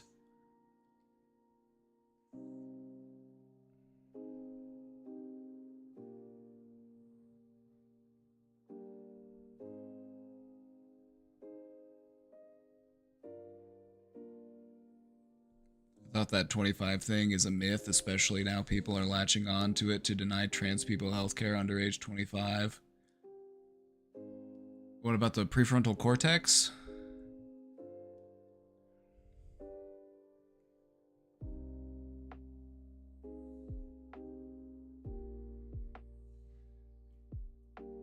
Well, transphobes will latch on to whatever shit they can latch on to be fucked up transphobes. Like, that's what they're gonna do.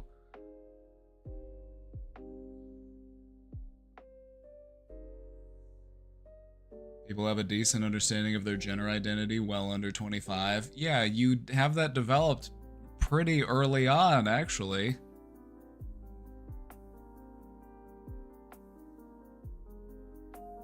You know, a lot of people have a pretty firm understanding of their gender identity when they're children.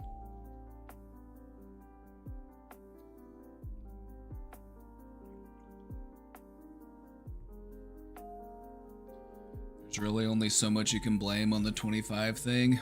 I can blame everything I did between the ages of 19 and 24 on it, so don't take that away from me.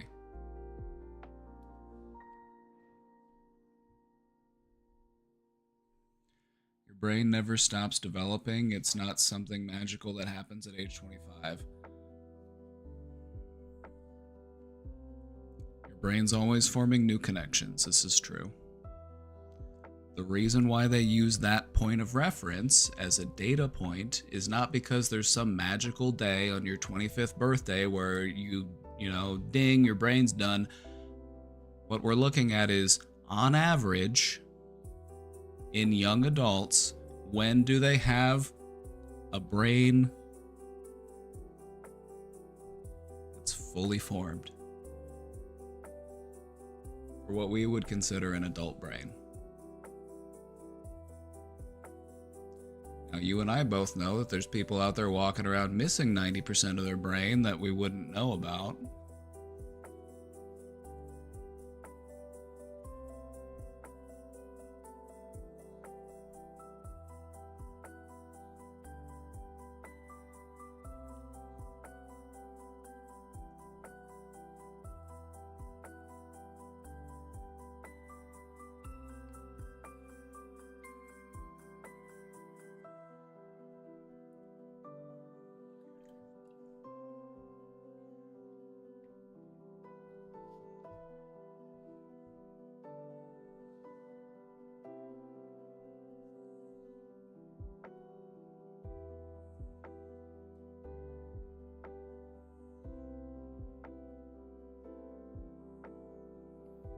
Anyway, I feel like I didn't have a full understanding of how to operate an adult brain until I was in my 30s, so, you know. All the hardware was there, all the pieces were in place, I just need to learn how to work the thing. Takes time. A lot of horsepower in that thing. Penny, shut the fuck up.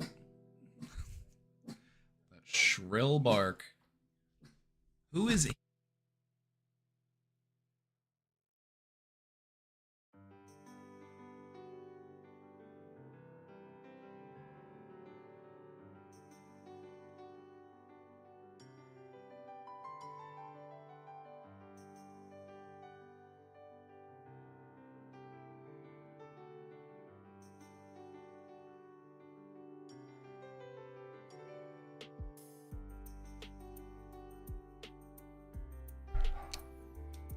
Craig was bringing people in the house. I'm like, Craig, if you're going to bring people in the house, I'm going to let Penny out to bark at them because I'm not just going to have her sit back in here barking at me.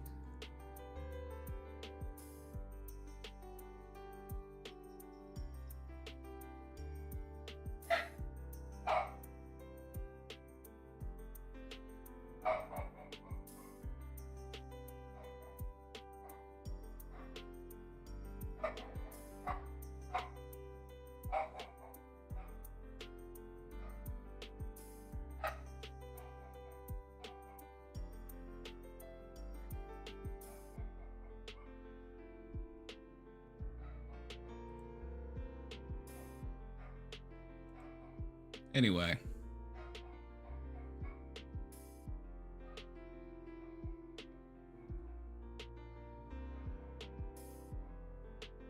Anyway.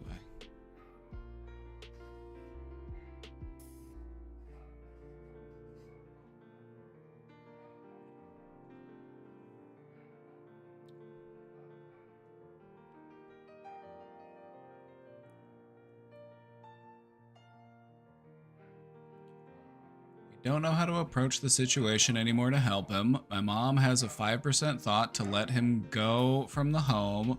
No, just make him pay rent. Just make him pay rent instead. Teach him financial literacy by holding him financially accountable. Now, I'm not saying that mom has to like take and keep that money to do whatever with. She could put it into a separate account and like save it for him so that whenever he does move out, he has a little bit of money. Sorry, I'm trying to focus, but I just hear Penny yapping in the other room. Let me turn up my headphones so that I can hopefully...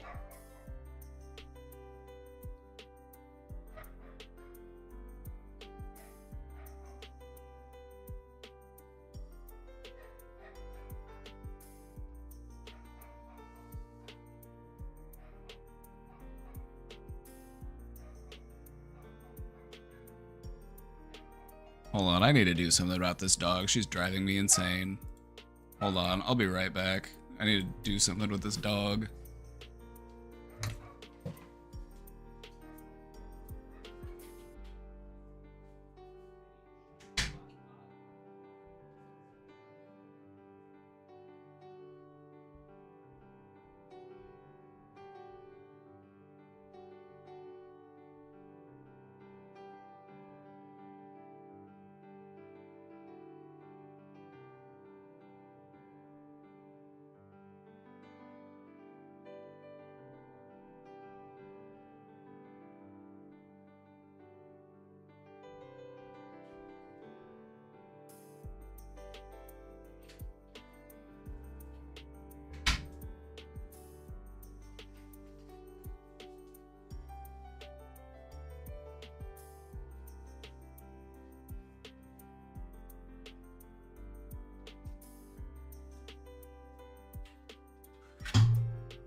Alright, I'm back. Alright, I'm back. At this point, my mom has taken over his account to manage the money that's coming from the lawsuit, but we're just concerned with his behavior and path.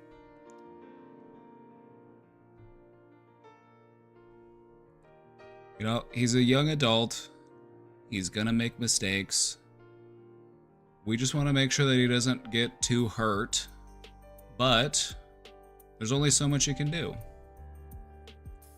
And so maybe, you know, have mom start having him pay rent or contribute financially so that you can set some money aside that, you know, can help him get himself established whenever he does move out, if he does move out.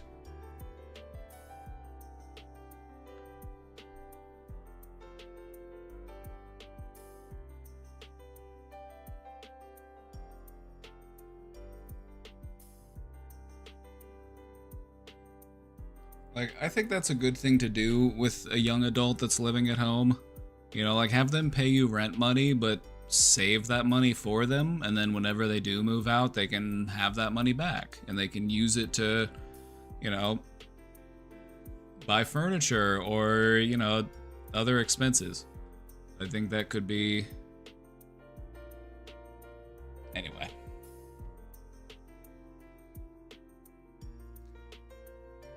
Anyway.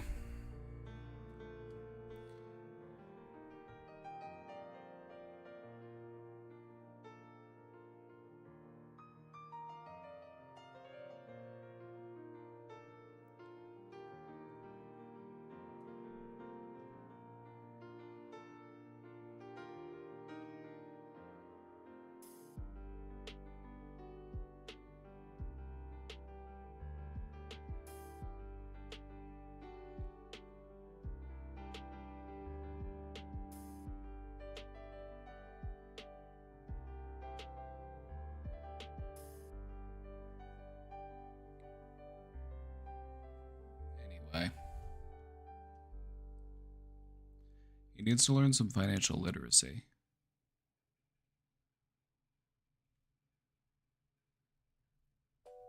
So wherever that comes from, you know, does he have anybody that he looks up to? Does he have anybody that he could refer to as like a guide or a mentor? Somebody that could, you know, help him get his stuff together?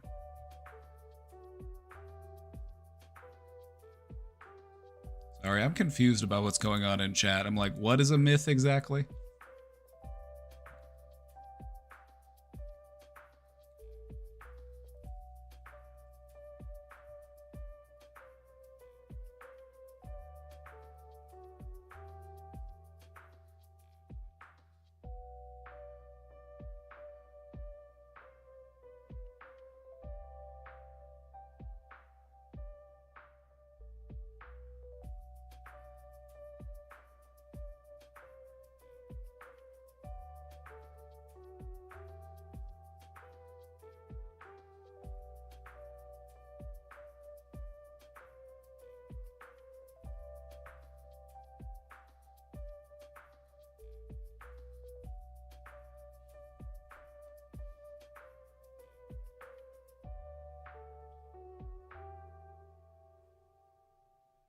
Discuss more. I'm just not sure where we're disagreeing at.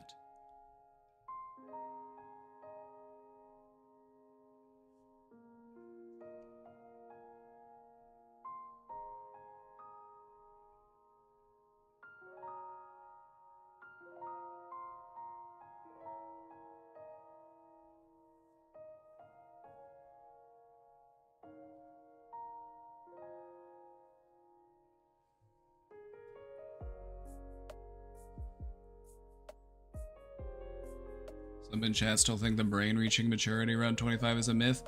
Yeah, because some people never get there, so technically it's a myth. It's a myth because I've met 45-year-olds that act like 12-year-olds, so therefore it's a myth. We use it as a shorthand, as a way to indicate someone's developmental growth. It's not some law, it's not some like firm rule, it's just a shorthand way of discussing approximately when you could expect somebody to reach full cognitive maturity. That's it.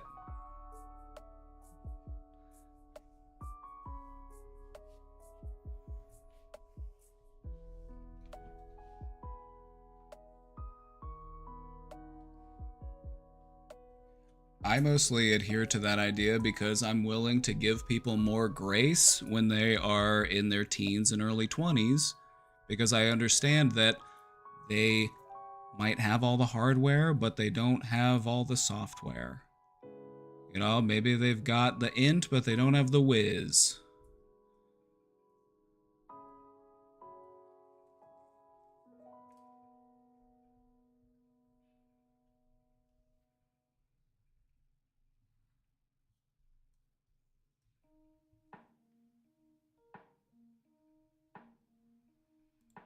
Like me personally, like, and this is all anecdotal because a lot of this is anecdotal because the human brain is so varied between people. I feel like in my mid-20s, I felt like an adult. I was starting to feel like an adult, but it took me years beyond that to learn how to be an adult.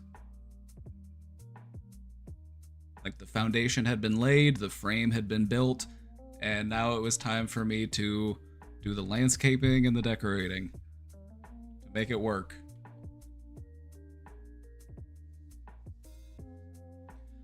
Your brain is always changing.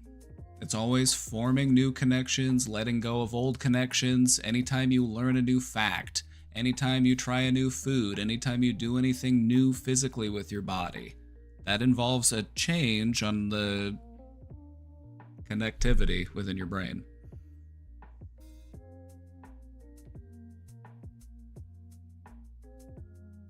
I had to learn at a much earlier age to be an adult, which was a disservice to you. I feel like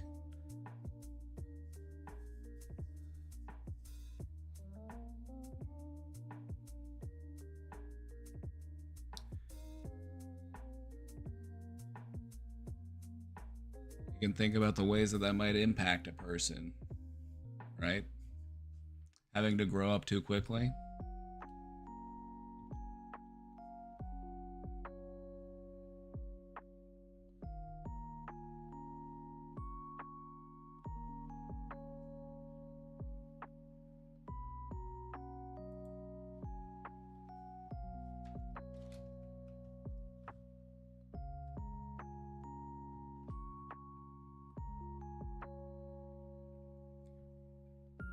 It can work, but it can also make you hyper independent. It can make it hard for you to reach out and ask for help when you need it because you feel like, well, I gotta take care of it on my own. That's what I've always done. Can't depend on anybody else. You know, and so while it can make you very capable, very resourceful, it can also leave you feeling a bit isolated.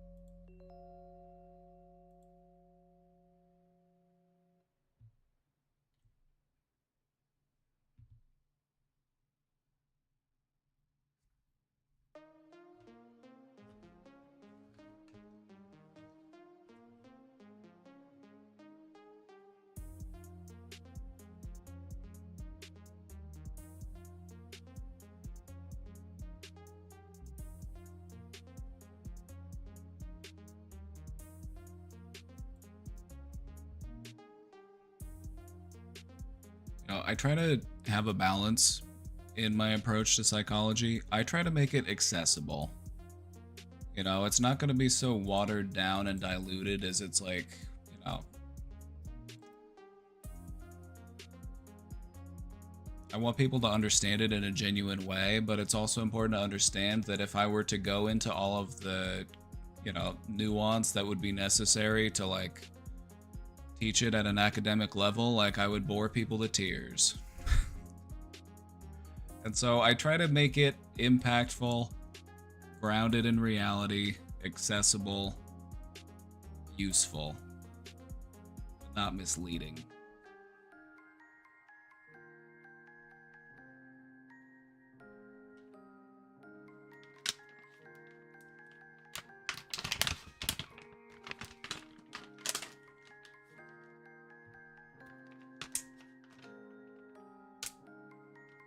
Anytime an Undertale song comes on, people clock it immediately. The Undertale songs get clocked immediately 100% of the time.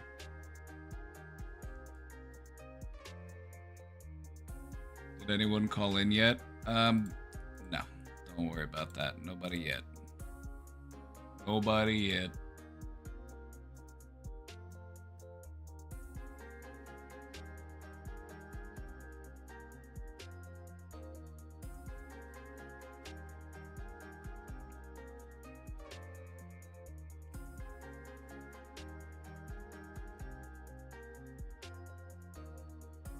Definitely can't control how old we are. You get the audience you get. I can imagine that makes things difficult, but also a little exciting. Exactly. I like a challenge. I don't want it to be too easy. I enjoy teaching people. I enjoy teaching people from a variety of backgrounds and a variety of different, you know, education levels, and I like sharing things that I think are important with them at a level that they find digestible.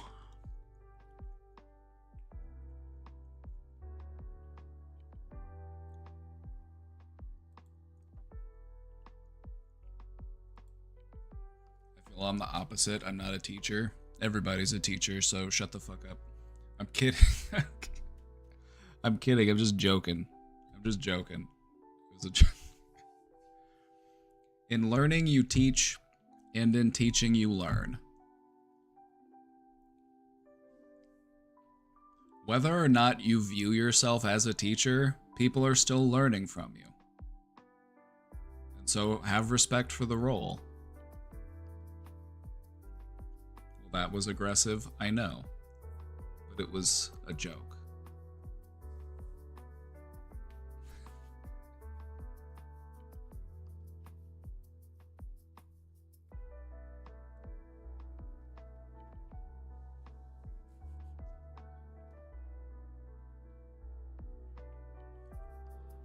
All right, let's take a look at this question. I took some antipsychotics a few days ago, but still had a pretty severe schizophrenic episode. When that happens, do I take an extra pill, change medication, or sit it out? The response to this is talk to your doctor about it. You can understand why I should not and would not give anybody advice on what to do with their medications or the dosing of their medications. And so this is a conversation for you to have with your doctor. And so I would give them a call. It could be an issue of like changing the medication or changing the dose, you know? And so when it comes to treating psychosis via medication, there can be a lot of like fine tuning involved until you find something that works really well for you. And so maybe some changes are in order, but that's a conversation you're going to have with your medication provider. But don't feel bad about it happening. This happens all the time. Also, it doesn't mean that medication can't be helpful to you. This could just be, you know, we just need to maybe make some changes. You could also think about what was it that led up to the episode? Was I feeling really stressed that day? Was I getting enough sleep? You know, because there are other factors that can go into a psychotic episode kind of flourishing. Stress, lack of sleep, those can really increase the chances of having those types of episodes.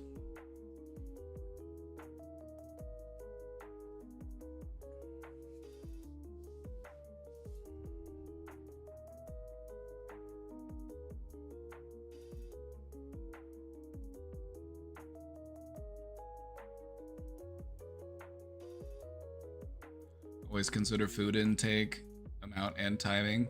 True. You could also possibly look into a long-lasting injectable if taking pills every day isn't your speed. Once you find a medication that really works well for you, they might have an injectable form of it. And, you know, I had a lot of people that I worked with where that was their preferred way. They didn't want to have to take pills every day. You know, maybe remembering to take pills every day was difficult for whatever reason. And so they would take an injectable and they might only have to take that once a month or maybe even every 3 months.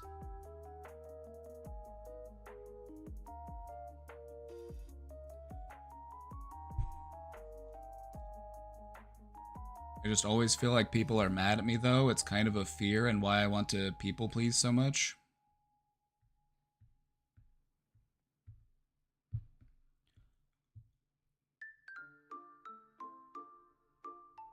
The key to defeating that logic is to use your own logic to defeat it. You have to use your intellect to defeat your intellect.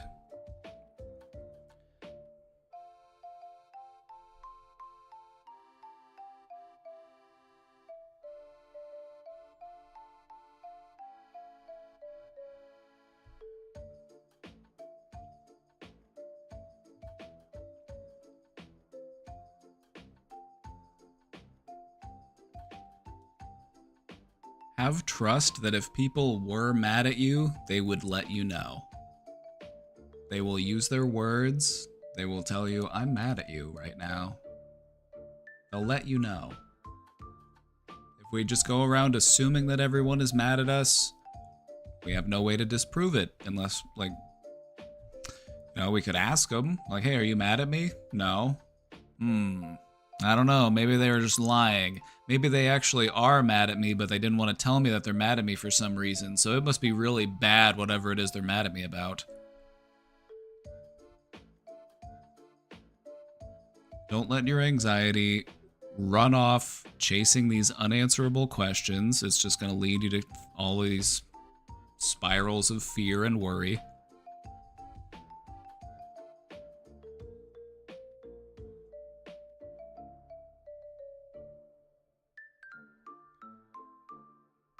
Am I mad at you?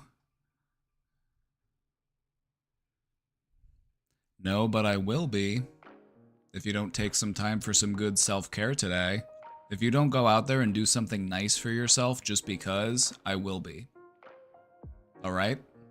So if you want to make me happy, you better take really good care of yourself today. You better be very nice to yourself, or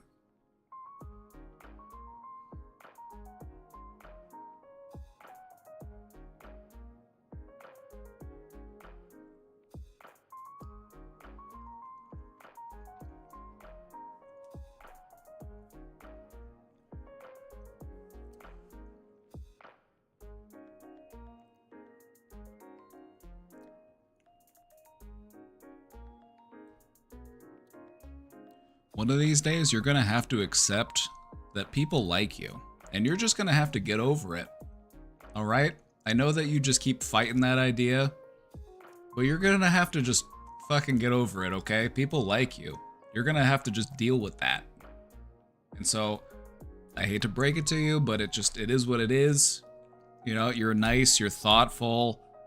You know, people like you. And you're just gonna have to deal with that. All right? So the sooner you can just be okay with that, the better.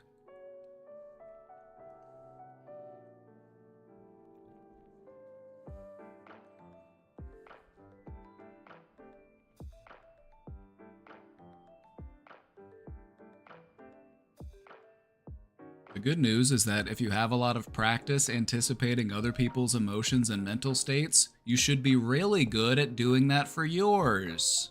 All you gotta do is turn it around. Do it in the opposite direction. That's all you gotta do.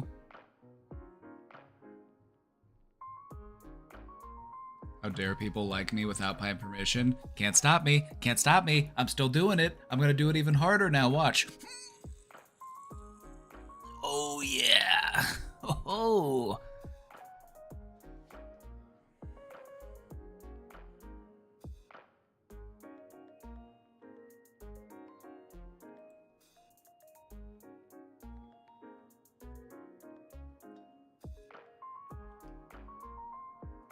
Don't forget that the human brain has a negativity bias. So whenever there's bad news that pops up, we're more likely to be like, oh yeah, that's really important. That sounds really true. You know, and this can manifest in doubts about ourselves. You know, when we have a negative thought about ourselves, it feels more likely to be true. Whereas if we have a positive thought about ourselves, or if somebody compliments us on something, we're more likely to dismiss it.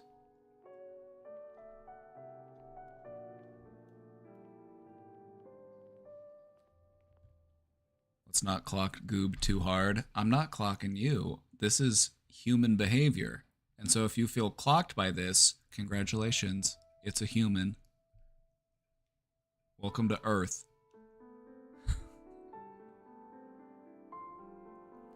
You're exactly right. Strange experiment. It comes down to survival instincts. Our brains navigate towards the dangerous because it's trying to protect us from the dangerous. That's why it pays more attention to those negative stimuli. It's trying to keep us safe.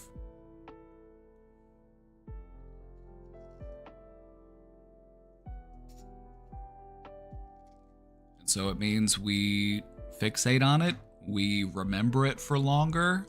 It's not even just that we're overly aware of it, it's that we will actually hold on to painful memories longer than we need to because we're very survival driven.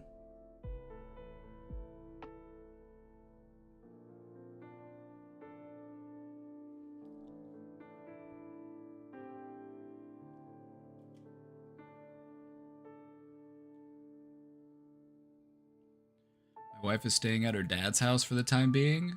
We're cyclically taking her to the hospital for something. Anxiety diagnosed, PMDD presumed after many years of what seems like borderline psychosis, GERD, etc., etc.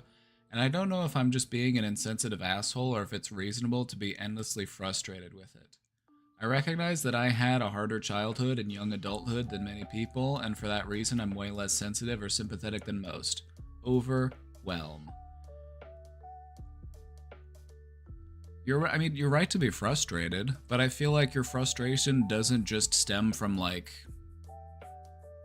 anything negative. It's more of a, like, clearly this person needs help and they're they need to get the help that they need, so get it together.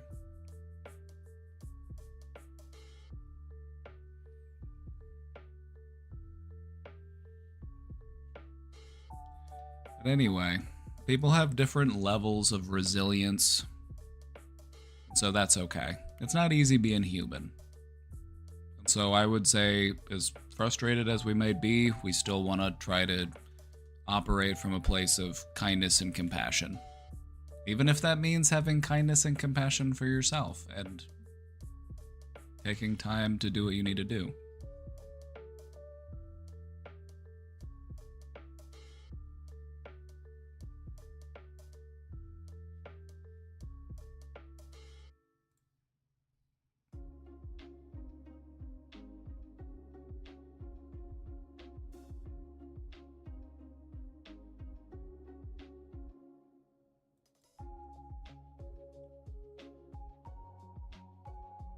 Why do I randomly get depressed out of nowhere? Depression just simply spawns into my mood for 3 hours? Well,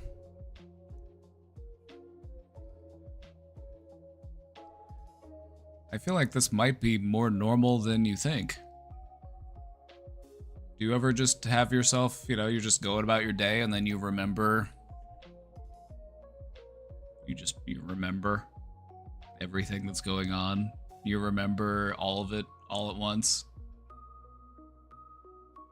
And it just kind of overwhelms you. You're like, damn, the Pacific garbage patch, the genocide in Palestine, the war in Ukraine, just all of it. The housing crisis, the fentanyl epidemic.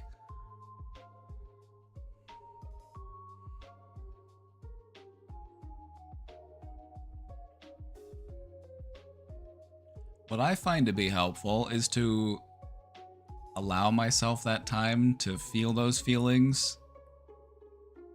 I try to schedule it. I don't want it to be too disruptive, but it is important. You need that downtime because, damn, we're really going through it right now, like not just as a country, but also as a species. The human species, this is a perilous time for us.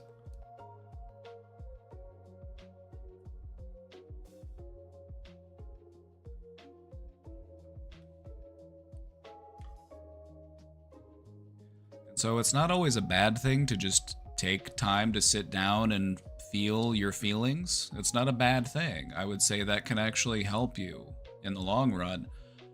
But we don't want it to overwhelm us, and we don't want it to be indefinite, so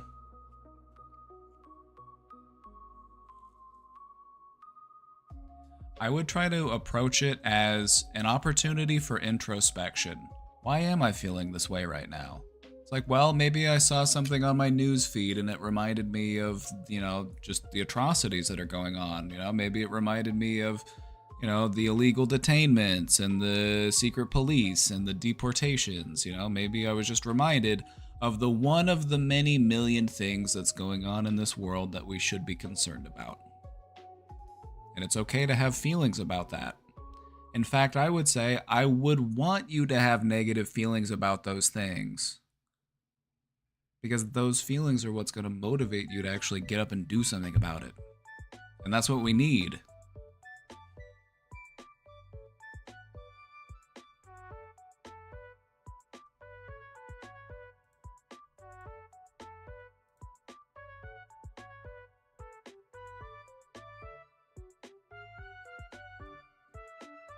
I'm going to share some graffiti that I feel like goes along with this. I substitute the depression with anger.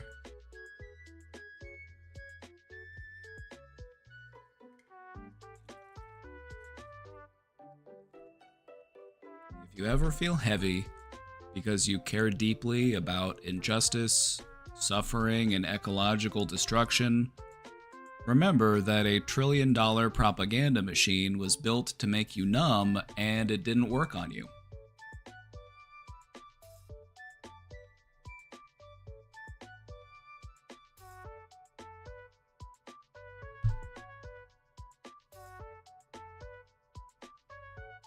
Revolutionary optimism. I'm embracing positivity and optimism as a form of protest. They want us to be miserable, they want us to be beaten down, and I'm not going to give it to them.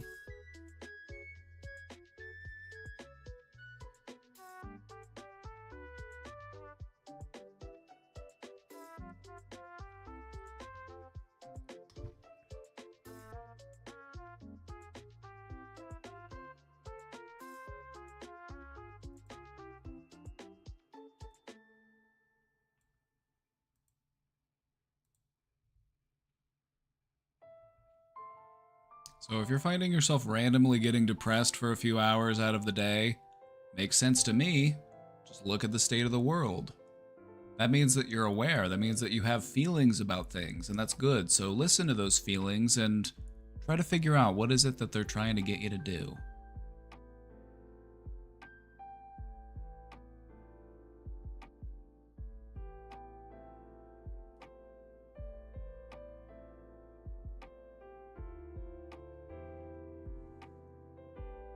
Solidarity helps. Unifying helps.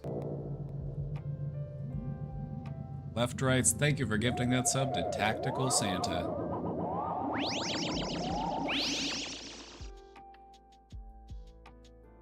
Deploying Tactical Santa to the field. Elves on standby. Why does racism exist? Well, people like to have something to blame for their problems. They don't like to hold themselves accountable for their problems, or anyway, people like to have somebody to blame for their problems. And it's easier to blame somebody who is different than you. Whether it be in their physical appearance, whether it be in their culture, whether it be in their color of their skin. You know, it's a very primitive sort of tribal mindset to have.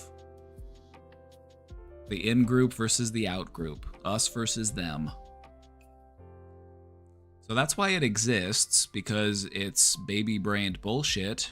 The reason why it perpetuates is because the powers that be use it to their advantage to control people. They can rob you blind as long as they can convince you that the real problem is an immigrant or a person of color or a gay person or a trans person. You know, there's...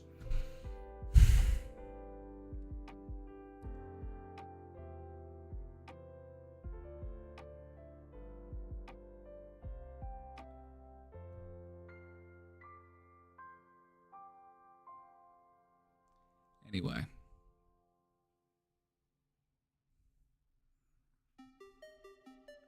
What you'll notice is that this is something that adults do that kids don't do, unless adults teach them to do it.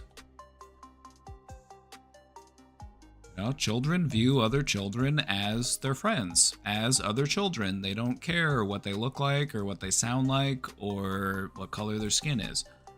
This is something that is learned. And it is learned as a way to try to control people's fear. It's a way to rile people up.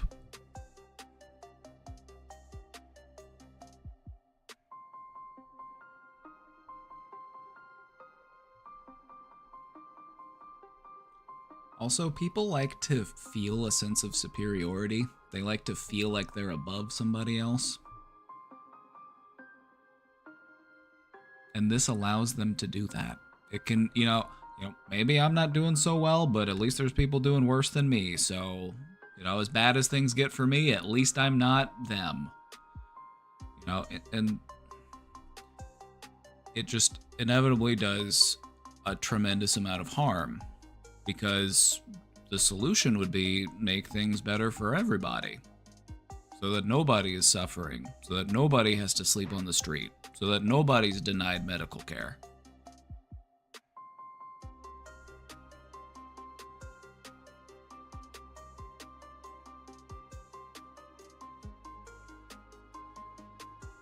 People are naturally kind of tribal, but racism is far beyond tribalism. There's so much fucked up history behind it. No, you're right. I'm saying where it stems from originally. I'm just talking about where the idea got started. Now, obviously, the further you go into it, the more you realize that this is a systemic issue. This is an issue that has been pervasive for thousands of years across countless cultures.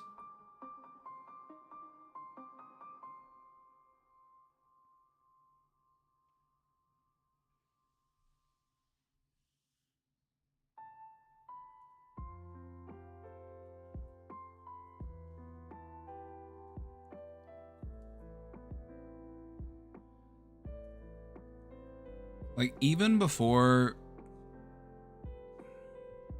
Yeah, it's like... You know, just look back through history at how, like...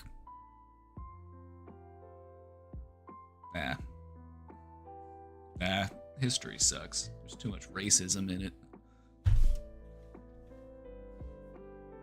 The more you look at history, the more racism and fucked up shit you see, and I'm like, damn, kind of makes me feel bad about human beings.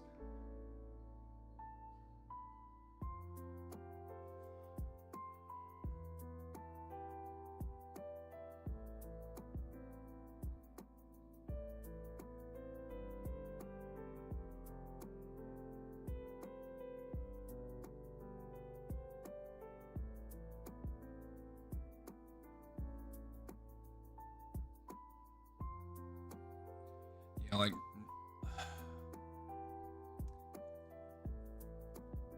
a lot went into it, like when people started studying it as a science, when people started like doing race theory and promoting like other types of eugenic ideas, like measuring people's skull shapes.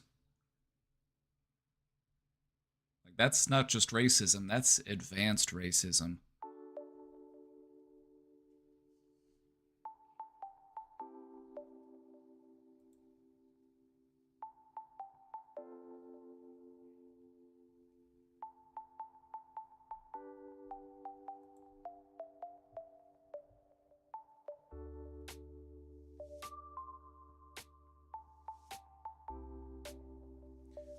I think a lot of it just comes down to insecurity and a need to feel better than someone else.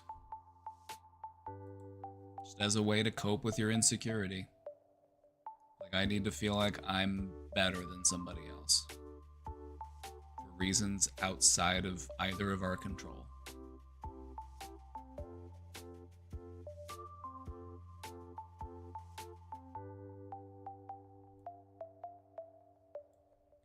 I had a good friendship building with someone that I really like. I wound up in the psych ward for an attempt, and now she is too upset to see me. How do I repair the relationship with her? Don't force it. Don't come on too strong, don't come across as demanding. If she needs space right now, give her space. And then when she's ready, re-engage. That's how you do it. But if you come across as demanding or pushy or impatient, that's just going to push her further away. And I understand that this is stressful and you want to be able to talk to your friend right now. Let's just give it some time. All right?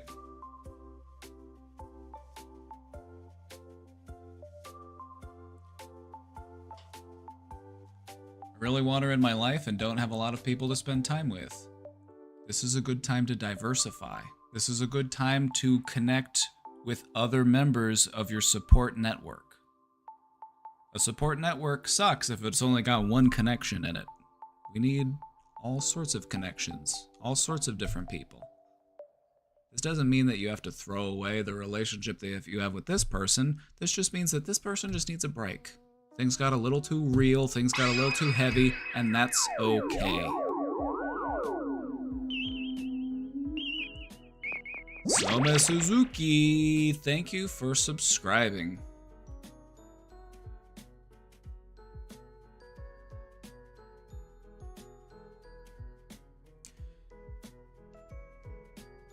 Anyway, We can't expect everybody to be mental health professionals. Sometimes things just get a little too real for somebody and it can be a little frightening. So just give them some space.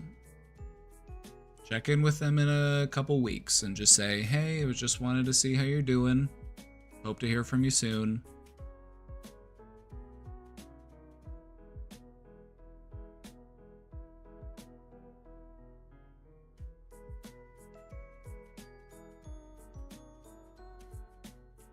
Maybe they aren't used to this, I guess.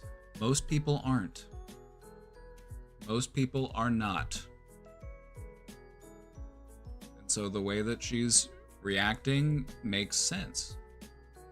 You know, some people, whenever anything mental health related comes up, they just, you know, it's stressful for them. And who knows, maybe it doesn't even have to do anything with you. Maybe it reminded them of something else that happened in their life. Like maybe they had a family member or somebody else that was, you know, something happened to them. And so it's reminding them of some other type of stress.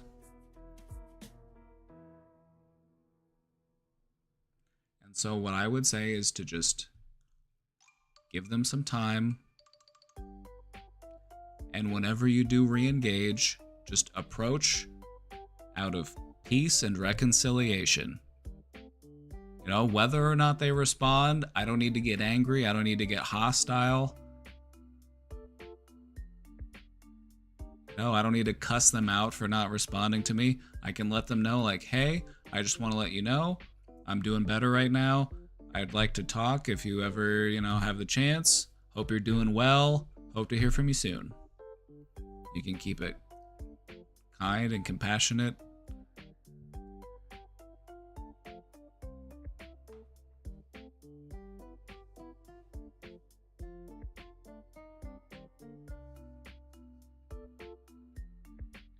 But anyway, now's also a good time to strengthen some of your other supports.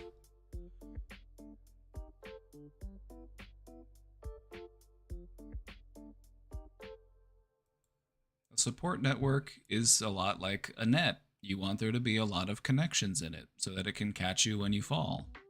But if it just has one really strong connection and a bunch of weak connections, that's not a very good net, now is it?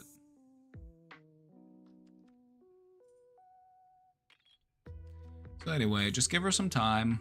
Just give her some time and then approach in a friendly way in the future and, you know, hopefully you're able to pick up where things left off.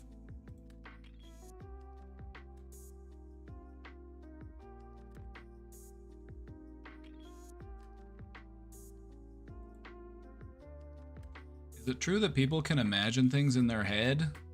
I hate to break it to you, but you might have aphantasia. But that's okay, because you're not alone. Like, close your eyes and think of a red apple. Is it true that people can see it? Don't remind me of the fucking mind apple, okay? Don't remind me of the mind apple.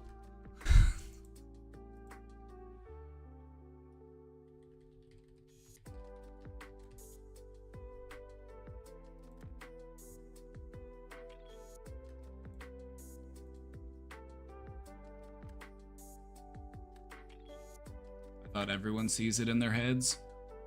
Nope.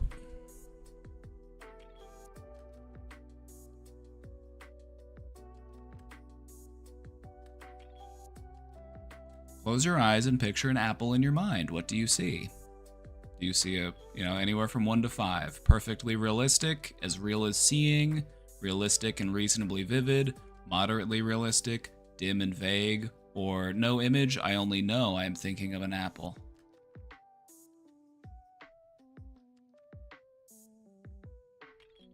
If you're a number 5, you're a part of the 2 to 5% of people who have aphantasia, the inability to picture something in your mind's eye.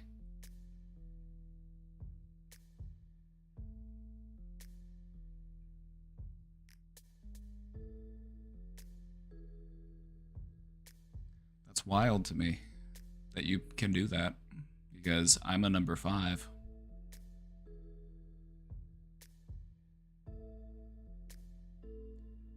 To me, it's like I feel it on a deeper level. Like if I were to close my eyes and picture an apple, I would feel Like it's a spring day. And the sun is shining. Hanging off the tree. Maybe it's autumn. It's apple season, so it's autumn. It's not spring. It's an autumn day.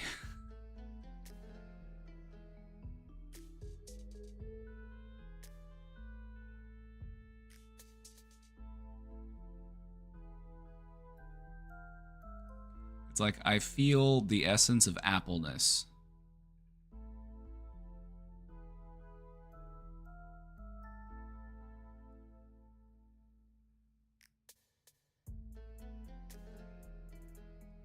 So other sensory reminders, just not the image. Yeah, it's like I don't know, it's different.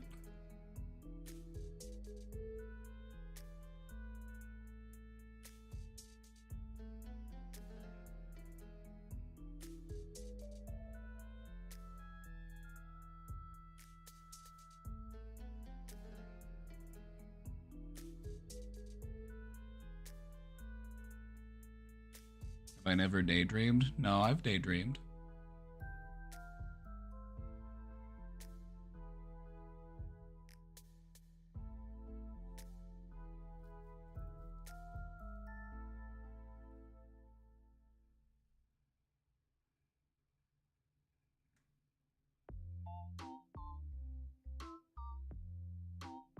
You can't envision the dream.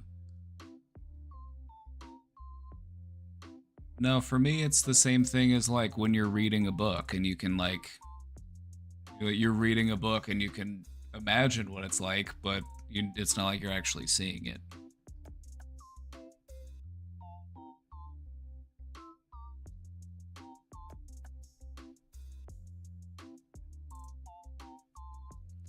So anyway, if you can see the mind apple, good for you, but some of us cannot. And therefore, my mind is more mysterious than yours, so...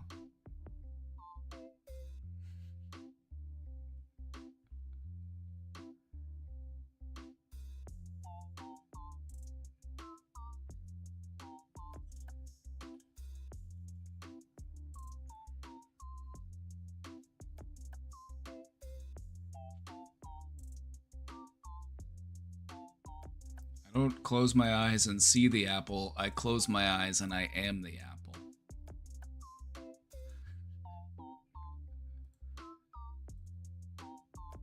So yes, it is true that some people do not have that vivid mind's eye.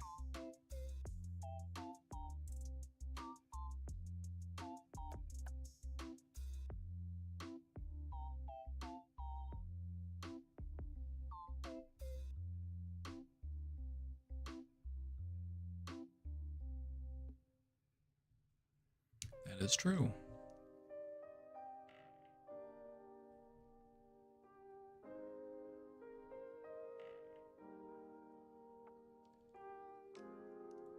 That is true. Nothing wrong with it, just a different way of thinking. And I like the way my brain works. I just ate a whole sleeve of Biscoff cookies. It felt like I was possessed. I don't even want more cookies, but my body kept reaching for them. Do I need an exorcism? What you need is an exercise.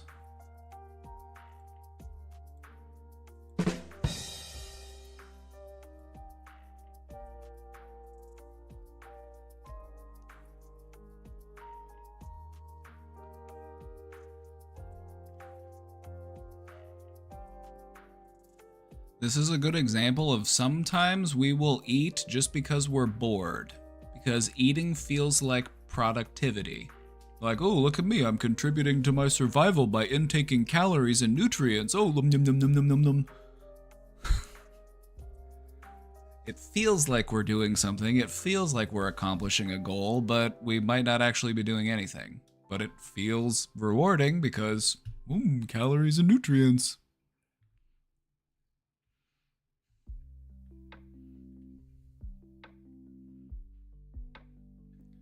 When you catch yourself in these moments, what I like to do is physically remove the object from my reach. If it's just right there where I can grab it, I'm going to keep grabbing it. Monkey brain can't help himself.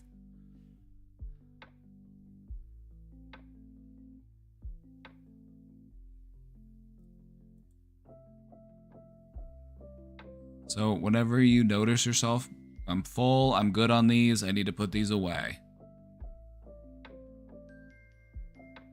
Get these out of here. I find it's also helpful to say it out loud, like, I'm done with these. I'm putting these away. Take these away from me.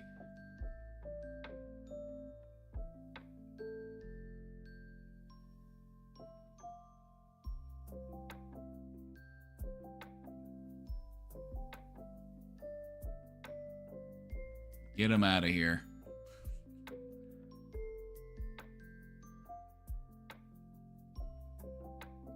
So hard to commit to. That's why you take one for the road and you put the rest away. You're like, all right, I'm done with these, but I am going to take one for the road and I'm going to put the rest away. A little parting gift. All right, just one more. For the road.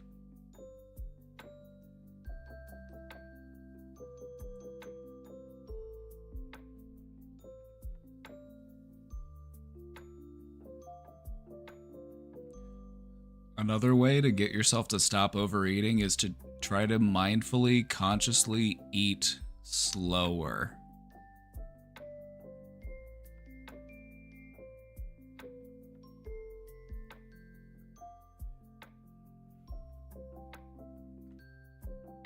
Just try to pay as much attention to the act of eating as you can.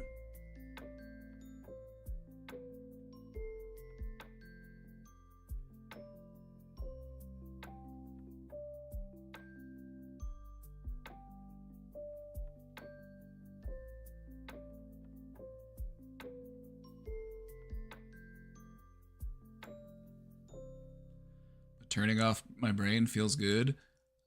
You know, mindfulness isn't about turning your brain off necessarily. It's just watching your brain as it does whatever it is that it does. That could be you in a moment of high activity. That could be you in a moment of relaxation. But either way, you're just being more observant of it.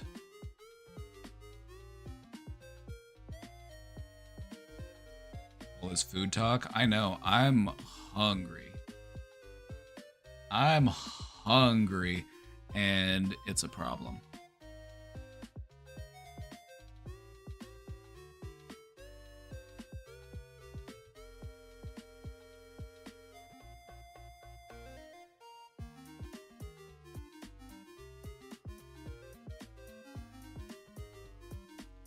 I want a doner kebab. Oh, that reminds me, I got gyro meat from Costco the other day. So hungry I'm shaking. It would make me really happy if you would eat a nutritious meal. I would just be so happy if you did that. That would just really make my day.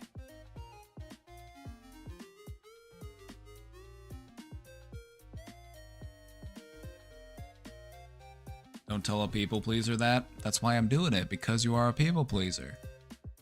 I'm going to use that to your advantage.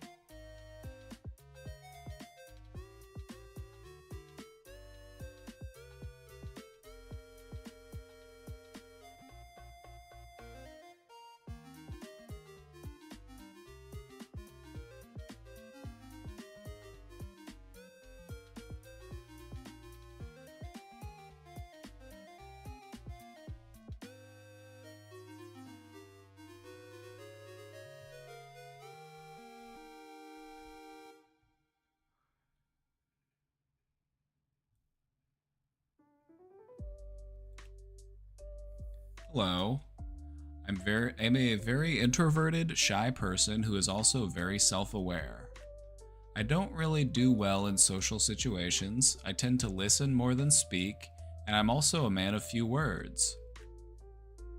I have moments during conversation where I begin analyzing myself and I end up more in my head than in the conversation. I think my question is, are there tricks to stop myself from getting into my head? I think even long after the conversation, I'm still in my head about it. A part of me just wants to be stronger socially and make friends even though I'm a coward, lol.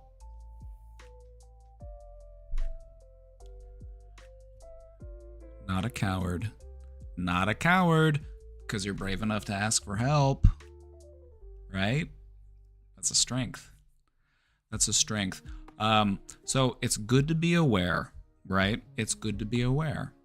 But what you've recognized is when I'm so focused on my own awareness of myself, I will overanalyze myself. I will nitpick at things. I will focus on tiny little things like, oh yeah, I forgot to hold the door for that person, or I accidentally bumped into that person, or I forgot this person's name. And it's like, we do this because we're trying to be better at socializing, but the over-analysis makes us worse at socializing because it makes everything very high stakes.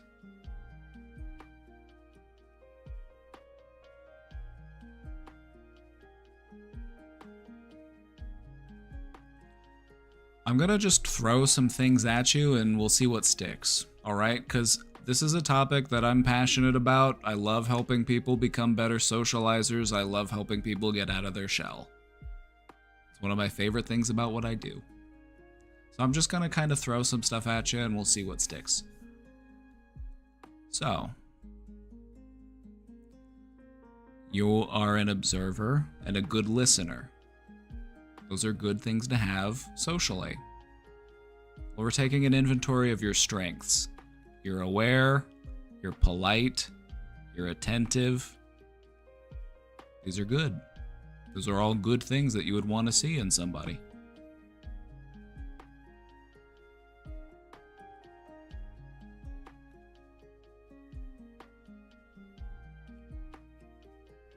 What you may find helpful is to use that. Use your observational skills to just pay attention to other people and just see what they do. What you'll notice is that people will misspeak, people will step on each other's toes, people will do things that are socially questionable, and it's going on all the time. And so it's far more common than you might realize.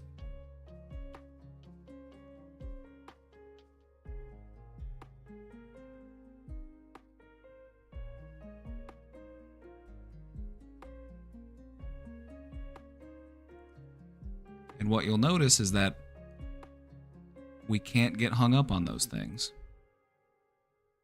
Because then a small little mistake, like getting somebody's name wrong, or, you know what I mean, just a small little thing that might happen at a social gathering, it snowballs into something really big. Like, why can't I do that? Maybe I'm just not meant for it. Maybe I can't do this. And it just keeps getting bigger and bigger and bigger.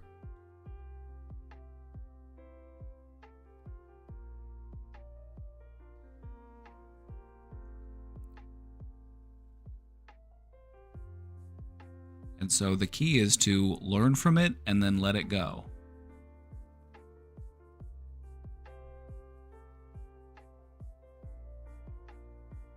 Learn from it and then let it go. Overanalysis is an impediment. We want to be aware and we want to be willing to grow and to learn, but we don't need to drill it into ourselves so intensely that it just grinds us down.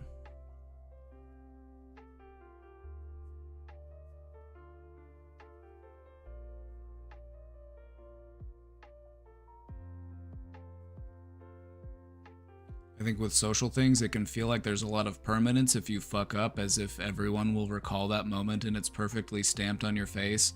Exactly. You can probably remember most of the times in your life where you fucked up, but you probably can't remember all of them.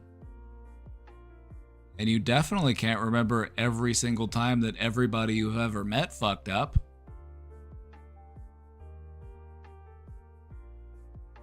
We are very aware of our own mistakes because that's the position that we're in. That's the life that we're living. That's the perspective we have, is through our own eyes. with our own bodies, with our own minds. And so, of course, we're able to look behind the curtain and see what's going on with us. But that doesn't mean that everyone else is fixated on it or aware of it.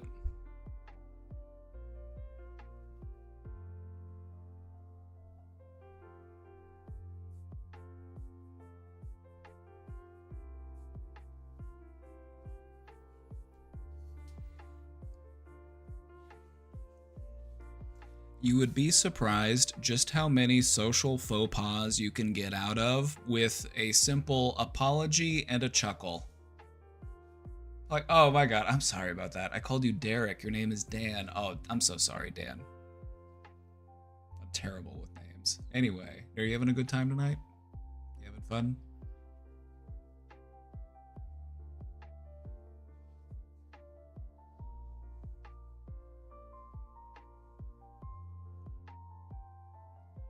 I relate to questioner way too much. Well, maybe you could be friends.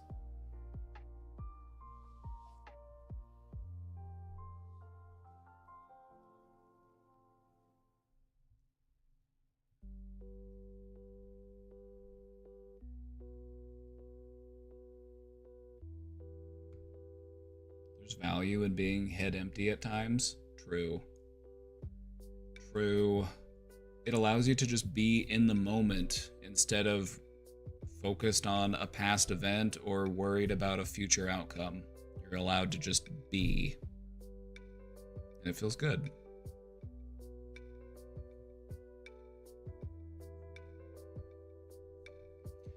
Questioner, I think something that might be helpful for you is to start applying a new perspective to yourself. View your challenges, view your problems, not as if they are yours, but as if they belong to someone else. Someone that you care deeply about. Someone that you love and cherish and want to see happy and healthy. Imagine they came to you and they said the same thing that you said to me, like, hey, I struggle with this, I'm worried about this. What would you say to them? Or what would you want them to do? How would you want them to feel? Opening up to a new perspective on yourself can be tremendous in helping to break out of these old patterns of over-analysis.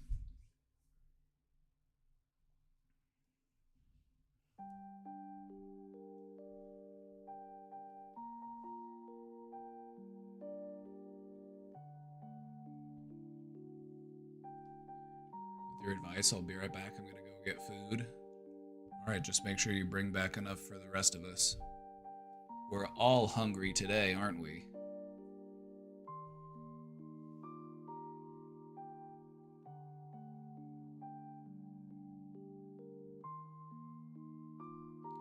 Also, another little conversational cheat code for you, the open-ended question.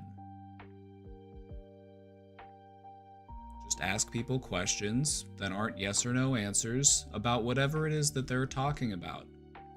Oh, so how'd you get into that? What was that like? How did that feel? What'd you think about that?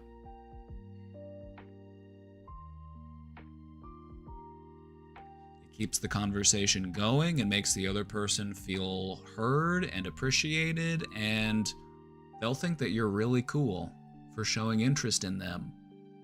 Isn't that the whole point of socializing, is for people to think that you're cool? Or does it have something to do with closeness and togetherness? That's probably more of it. It's probably more of that, closeness and togetherness, that whole thing.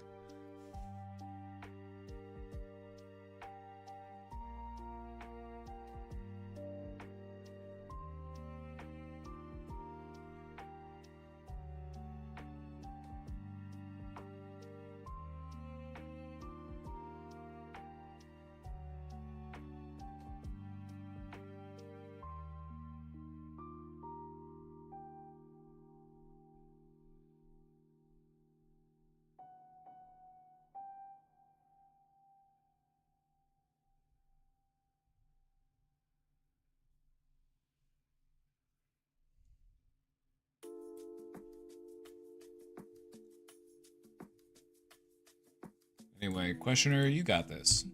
You got this. Your awareness is your biggest strength here. Your awareness is your biggest strength. We just need to make sure that our awareness is being channeled in the right direction. Maybe I'm a little too self-aware. Maybe I need to redirect some of that awareness outwards, into observing the people that I'm engaging with and the people that are around me.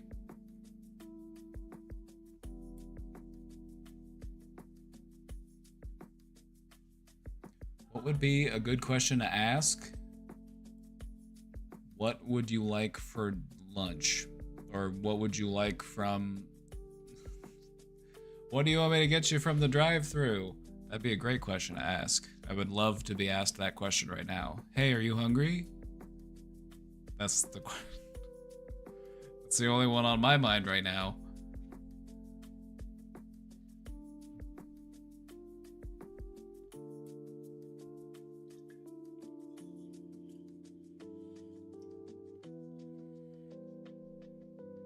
A chicken wrap and a sugar-free Red Bull.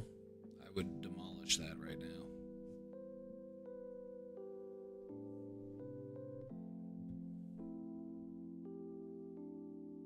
Do I need a chicken wrap? Always. What kind of question is that?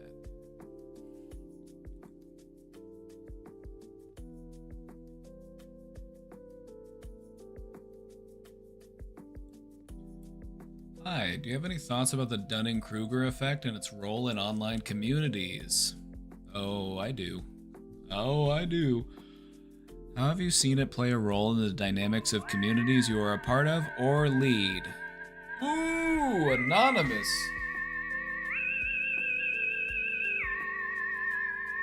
Anonymous with the 5 gifted subs.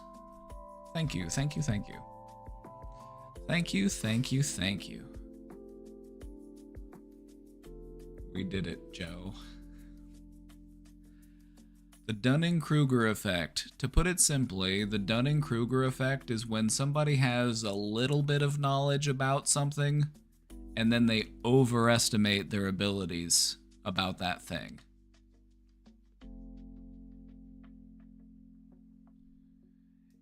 You see it a lot in online spaces, especially in like online gaming spaces. You know, like somebody who's hard stuck in bronze, you know, and they aren't able to analyze their own performance because I did great. I did everything I was supposed to. It was my team that tanked me. It was my team that dragged me down. It was all their fault. I'm great at the game. I just keep getting these shitty teammates. My team is dog shit though. We're all dog shit. That's the thing.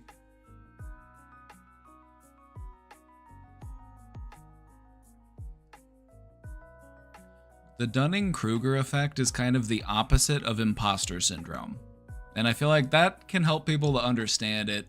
You know, imposter syndrome is when you have the knowledge, you have the skills, but you don't believe in yourself because you feel like, well, how could I even be here? Like, there's no way. But you actually are qualified. And so imposter syndrome is kind of the inverse of the Dunning-Kruger effect, which is, I know a little bit about a thing and I feel like I'm an expert on the thing. You know, I spent a few minutes reading the Wikipedia article about this topic, so I think I'm ready to, you know, go debate somebody on the topic.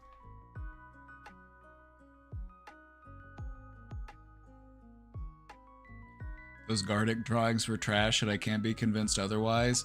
And I think that's just how that version of the game works, is that they give you really bad drawings that just are not good clues, and that's how they make the higher levels more difficult.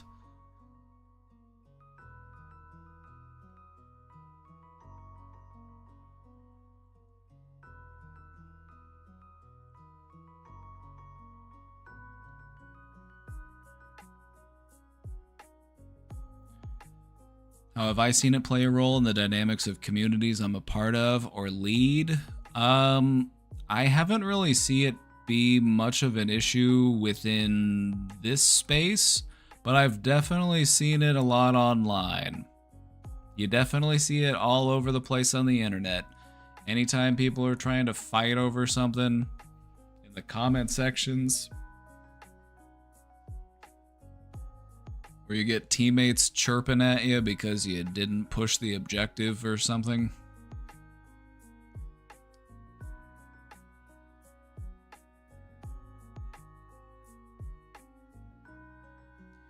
Anyway, it's something that is not unusual for people to do. It's not unusual for people to do this. We've probably all done it. You know, maybe you started playing a new sport and you thought, hey, I'm pretty good at this. And then you played somebody who's actually good at it and you got totally cooked.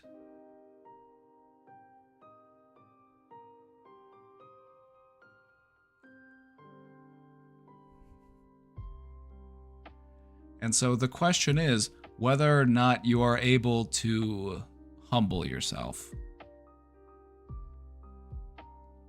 If you're able to stay humble, then you're able to keep growing.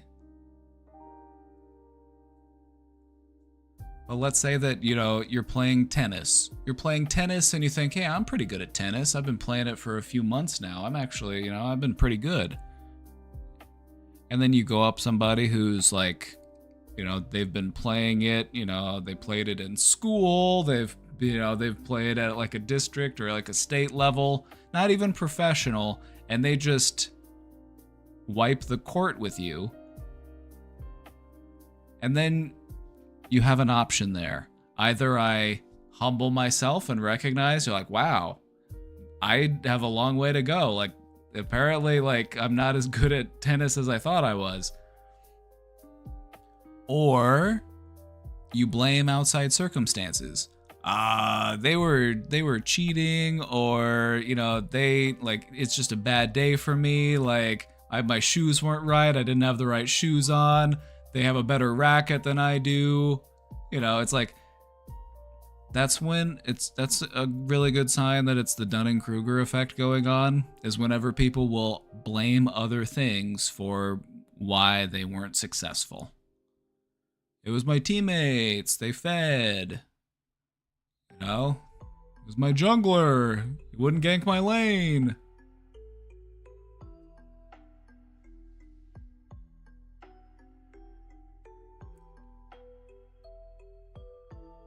You know, it really stems from a place of insecurity. We want to feel confident, we want to feel capable, and when people remind us that maybe we're not such hot shit, it can make us feel bad about ourselves.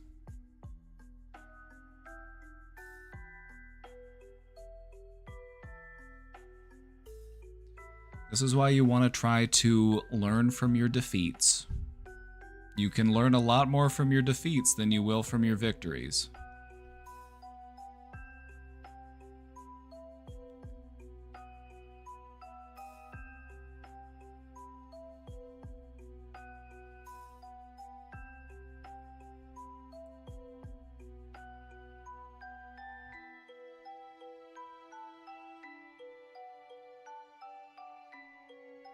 You know, being bad at something is just the start at being kind of good at something.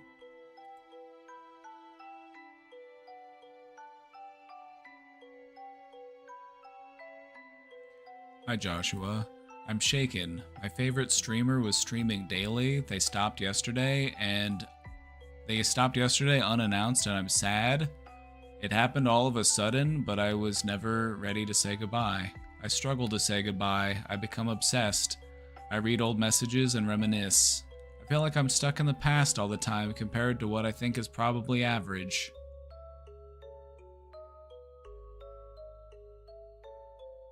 This feels like a reference to Casey's marathon ending, but I don't know if it is. I'm not sure if it is.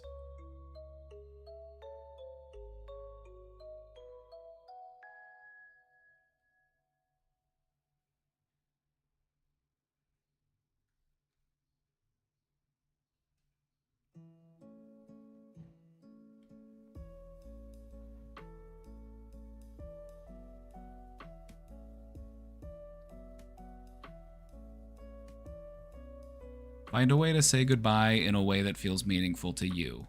It might just be internally within your own heart. It might be in the form of a letter. You know, but find some way to give yourself that closure.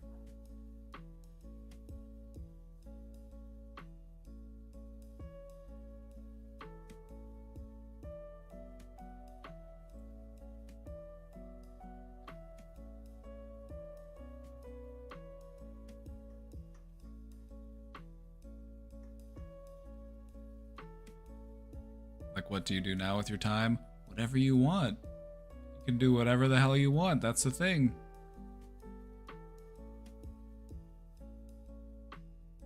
Yeah, make something to commemorate the time you had together.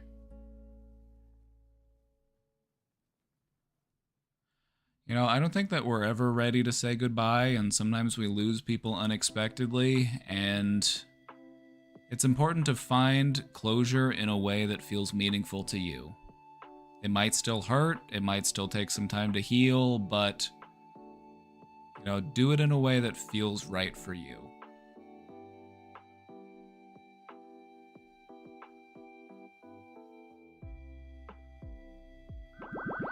You know, we kind of went through this recently. We had a friend pass away, a friend of the family.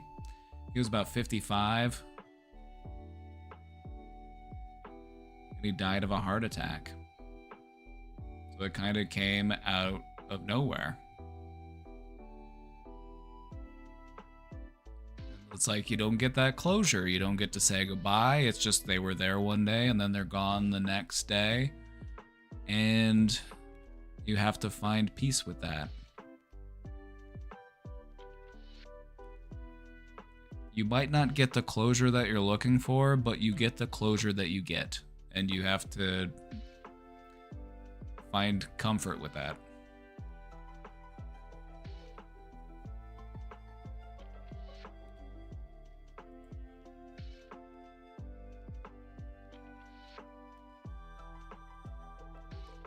I have a question about schizophrenia. Are delusions caused by constant abuse from hallucinations, or does it happen on its own? Delusions can happen for any number of reasons. Now, within the context of schizophrenia, not necessarily. Not everyone with schizophrenia has hallucinations. Many of them do, but not all of them do. For some people, it's primarily delusional. There are varying degrees of level of intensity that people will experience with their hallucinations. For some people, it's akin to just an intrusive thought, whereas for other people, it might be very pervasive, very aggressive, and very stressful. Now, what I will say is that if the hallucinations are causing stress, the stress can make the symptoms worse. And that includes both the delusional thinking and the hallucinations themselves. So the stress feeds back into it, and it makes it more difficult to deal with.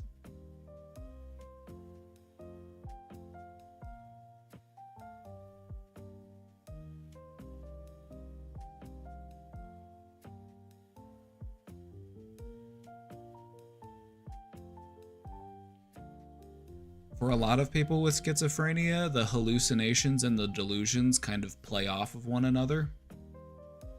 So I'll give you an example. Let's say that you have a delusion that people are watching you, or people are listening to you.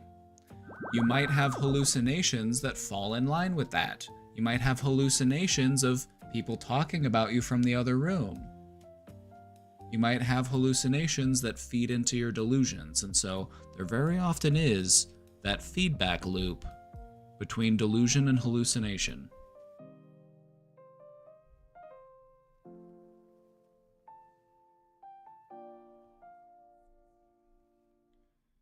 Dear, welcome in. It's nice to see you. Welcome in, my friend. Good to see you. We were just talking about schizophrenia, delusions, and hallucinations.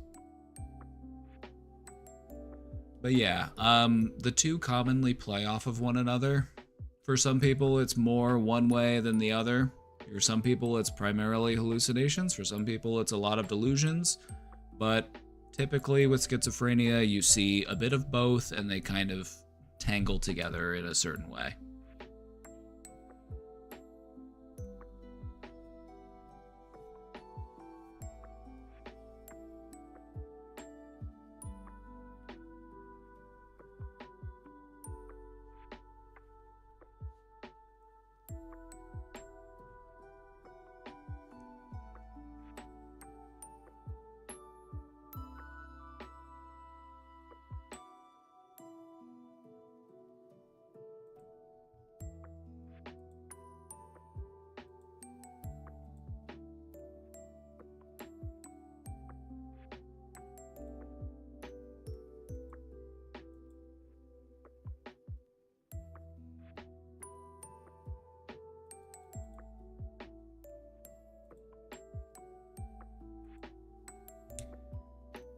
Box of infinite questions. It's true. We've got a lot of questions today. We've got a lot of questions today.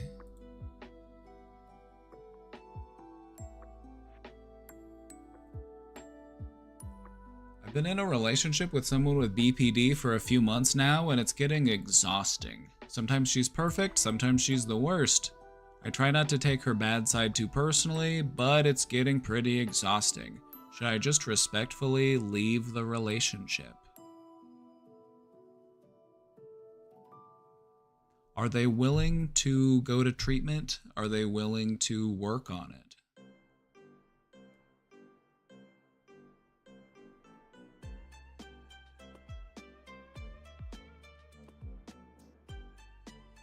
The thing about BPD is that it's treatable, and many people do eventually grow out of it.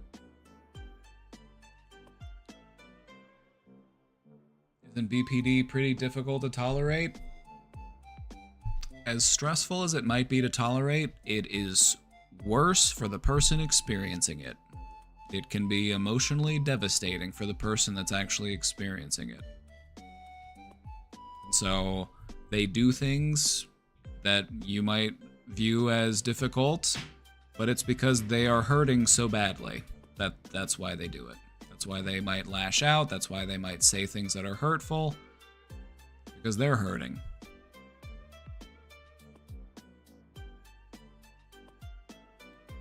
It's very receptive to treatment, is the thing. The only thing is you have to be willing to do the work. Because it is work, but doing the work can improve the quality of all of your relationships in life. It can make you feel more peaceful, more grounded, less fearful.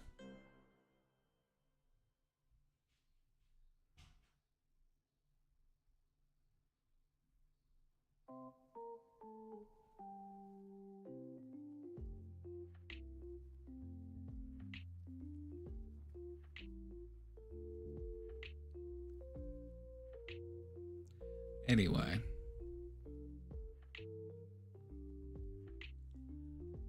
if it's hard for you to handle, then you are valid in wanting to step away. If you do it in a respectful, polite way, and you're not out to hurt this person, you're valid in doing that.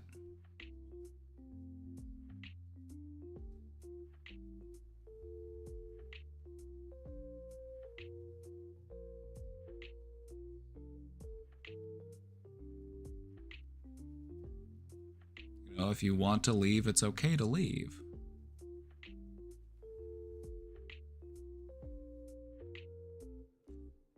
But either way, I think you want to reiterate to this person that you do care about them, you do want to see them get better, it's just not working right now. And so, try to end it on a positive note.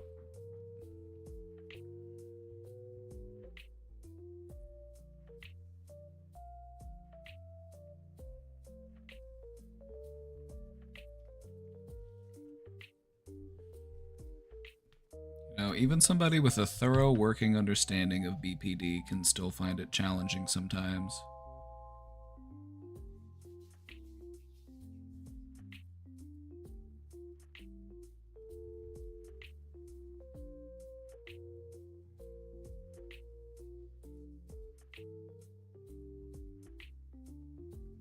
very treatable. And a lot of people tend to grow out of it by the time they're, in their 40s.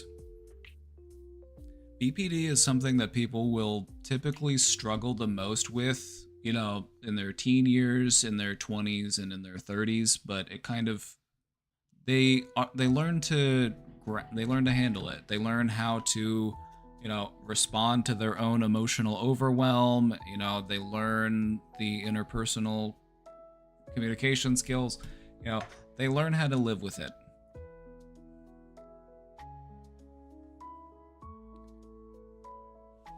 But that being said, there's a lot of great skills that you can learn in the meantime that can help you to regulate that stress as you continue to grow into it.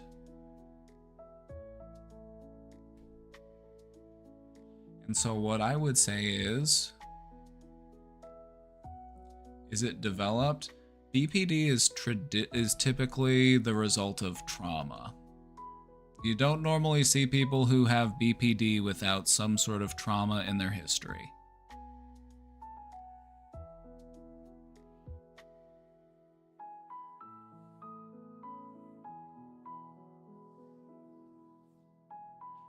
Back with 2 McChickens. Nice.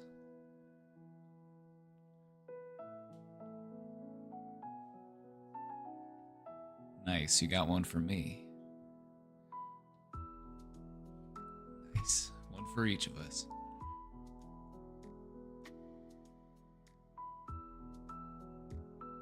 Anyway, just to be fair, I just want to let everybody know.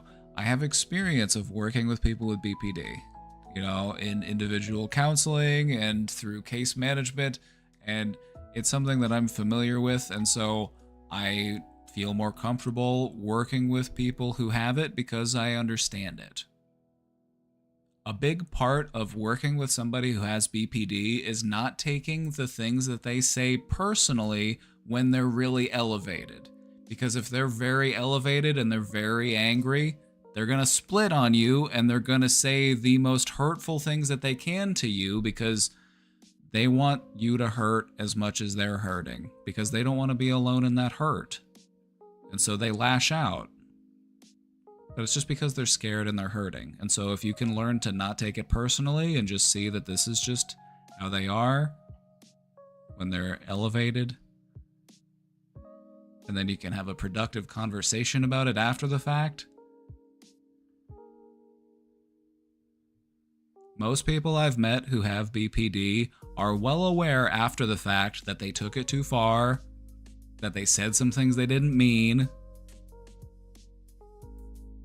They're aware of it. And they feel bad about it. And that's why people tend to grow out of it, is because there is a level of awareness and growth, and they can recognize, like, I can't keep doing that. I can't keep jumping down people's throats anytime somebody looks at me sideways.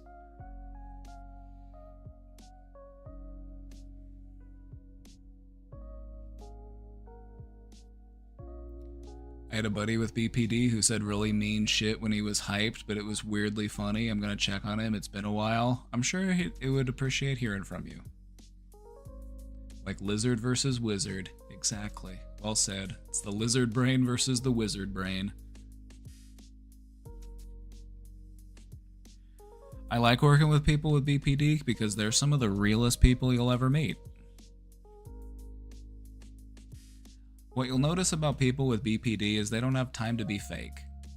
They will be some of the realest people you will ever meet. They will tell you exactly how it is.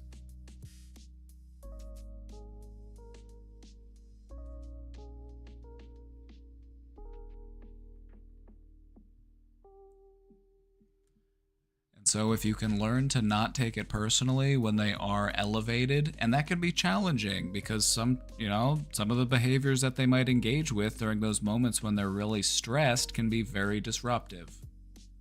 And this doesn't make an excuse for those behaviors. We're just trying to explain those behaviors.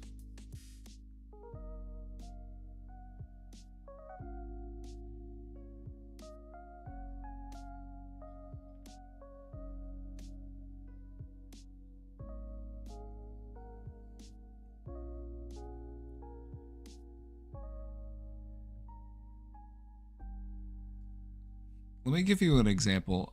Cats. Cats can be kind of BPD coded.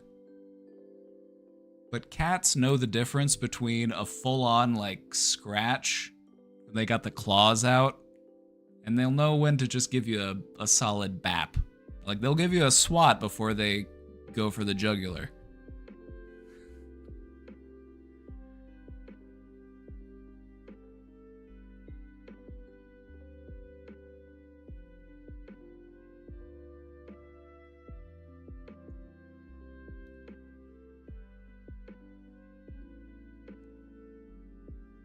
Anyway, questioner, you're valid to want to walk away if you want to. If you like this person and you want to keep them as a friend, I would say do, because this person needs consistency, this person needs stability, and this person needs to know that people aren't gonna just abandon them and leave them. This doesn't mean that you have to stay romantically entangled with them, though. People with BPD tend to have an intense fear of abandonment.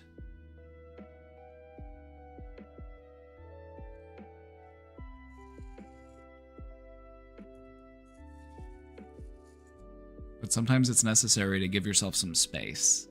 Giving yourself some space and setting boundaries isn't the same thing as abandoning someone. And so if that's an option, I've never been able to maintain friendship with an ex. Hey, I don't blame you, me either. I have no interest in it either. I'm like, I have other people I could be hanging out with. Why do I have to be hanging out with you? Sure, we had our fun, but that's in the past.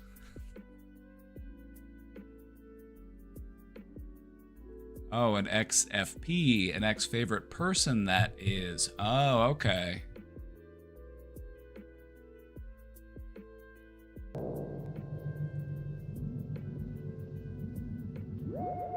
I've been an FP before. Sugar Biscuit, thank you for gifting that sub to Game Gang.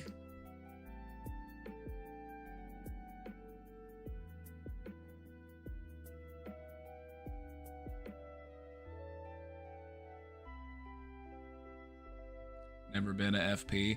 You don't want to be.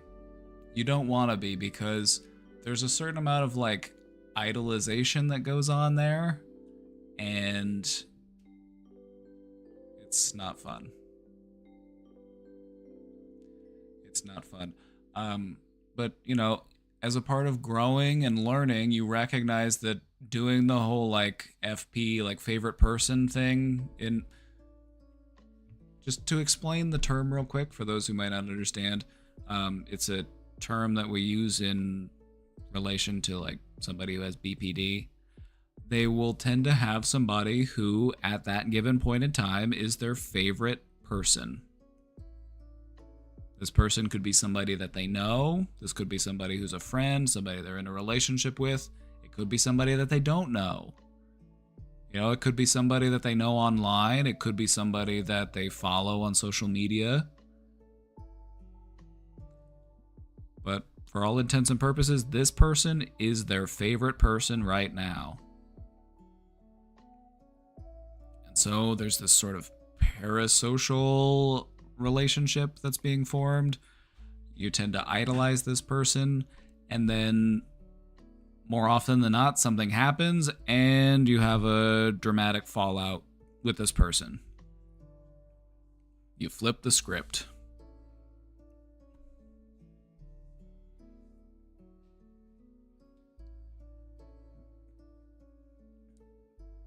But it's important to recognize that treating people this way isn't fair to them, and it's also not fair to you. You know, it's not fair to you because you're trying to have balanced, healthy, long-standing relationships. And that type of intensity can be disruptive to a relationship, and it can make it not able to stand the test of time.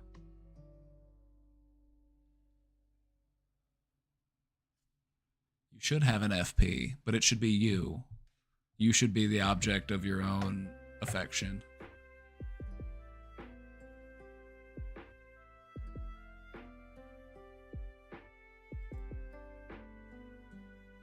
interesting stuff? It is. It is.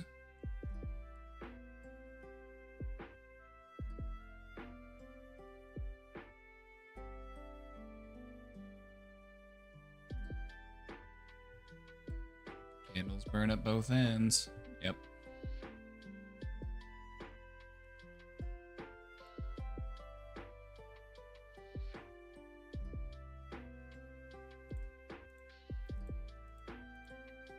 Anyway, for anybody who knows anybody who has BPD or anybody who has symptoms of BPD themselves, I just want to let you know it does get better. It's worth working on.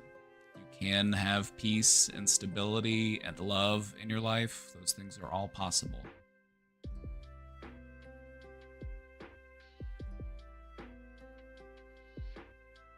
Does being your own FP mean you have to love yourself? Because I don't think I do. I'm just okay with being alone. Goobins, you do love yourself, but maybe you just don't like yourself. There's a difference. Loving yourself has nothing to do with liking yourself. Loving yourself means recognizing the areas of growth in my life and then doing something to make that growth happen so that I can like myself more. We tend to look at self-love the same way that we look at love for other people. Before love comes like. Before I love this person, I will like this person. And we fail to realize that within ourselves, it's the opposite. We love ourselves so that we can learn to like ourselves.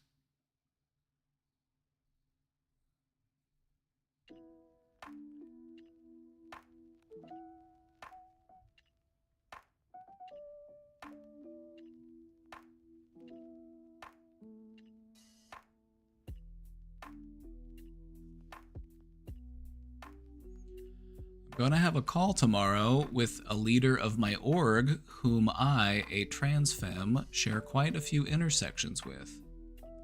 I need to bring conflict into the space and state reasons for my leaving while reading the room. I have written things I have been observing that inform my decision, but at the same time, I'm a little bit worried that the conversation will somehow whirlwind into a place where I'm promising more to this leader and getting even less out. Are there strategies for dealing with people firmly with boundaries without having to teach someone from step one how boundaries work or promise extra labor to someone consistently extracting the same labor from my disabled and black comrades?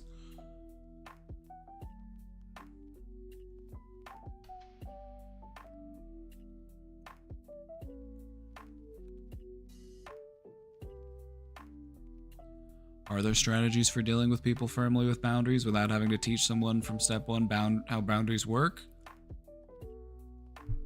Yes.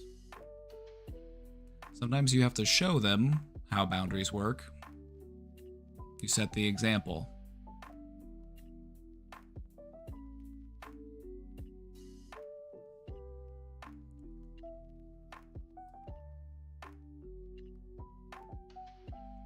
If you have things that you want to say, make a list, just a bullet point list.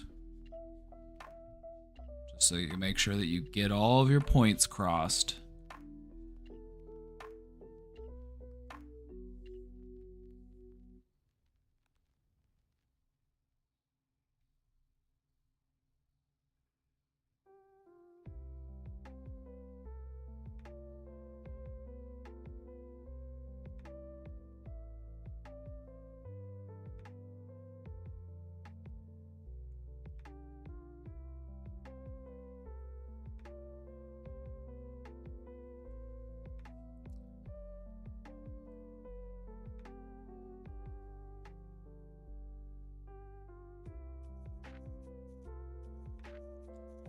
When it comes to setting boundaries, set them early and often.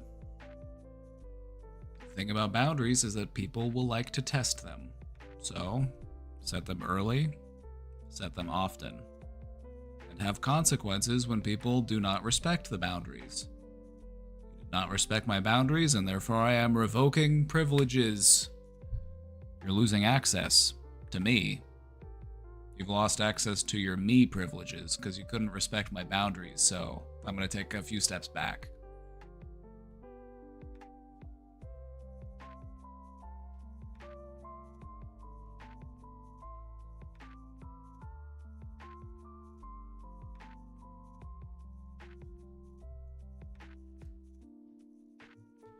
I found it can also be helpful when you state a boundary to ask a person, do you understand? Do you agree to respect that boundary? You let them know what the boundary is, and then you receive verbal confirmation that they understand the boundary and that they will not cross the boundary.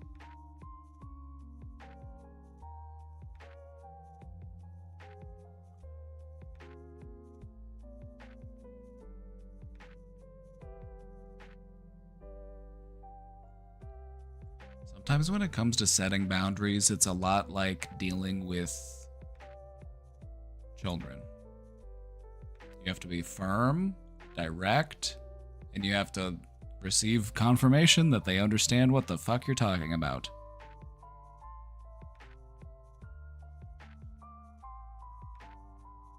And then continued boundary violations are met with consequences.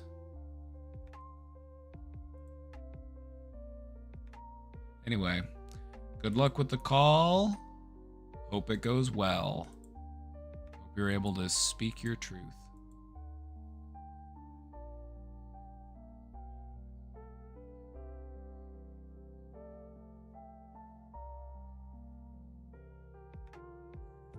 I need to cook and I want to sleep or lose myself in an online jigsaw puzzle.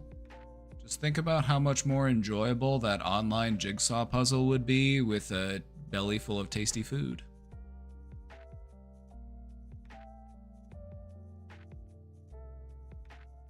Sounds a lot like dealing with kids. It is. Setting boundaries with people is a lot like dealing with children because children are boundary testing machines.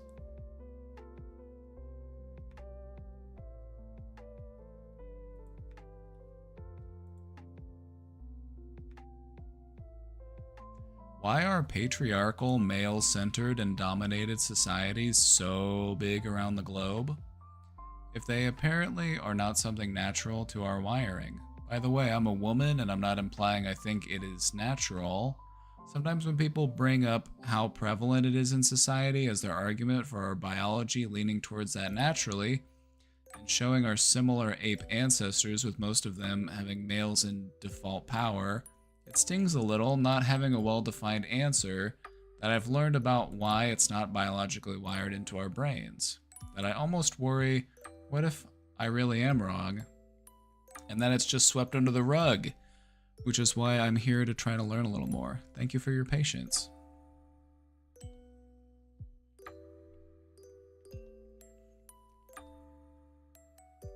All right, let's take a look. Why do patriarchal, male-centered, and dominated societies exist? Why are they so prevalent? Well, if you look back through history, we lived through different periods of time where physical attributes were highly regarded. It was important to be able to lift heavy things and, run for a long time and throw stuff really far. Those physical attributes attributed to your survival. And so we tended to revere people who excelled in those physical attributes.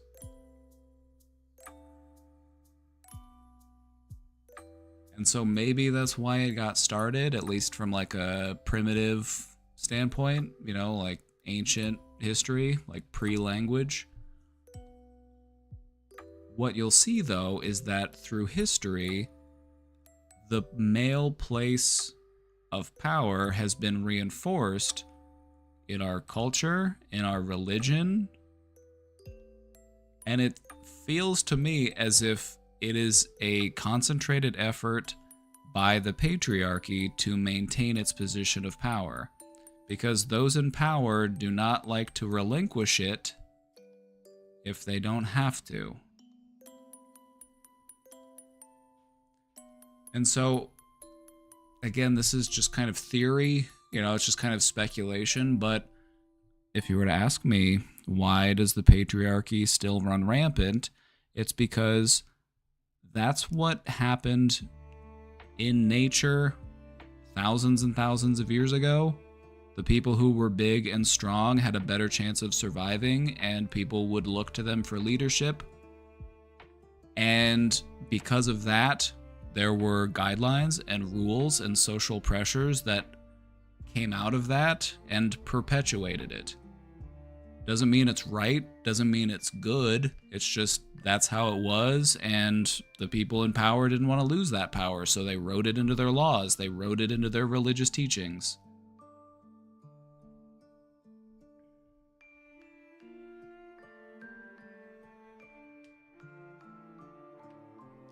Patriarchy didn't become a thing before agriculture/capitalism. So we're talking about agriculture as in like ancient Mesopotamia?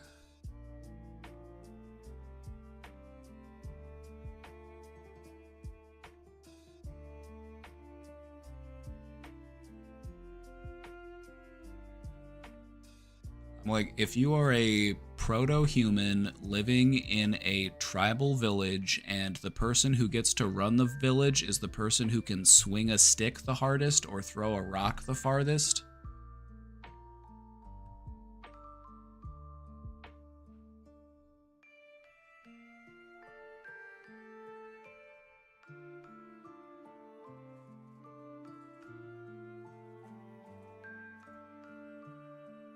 sure that people invented religious beliefs that backed up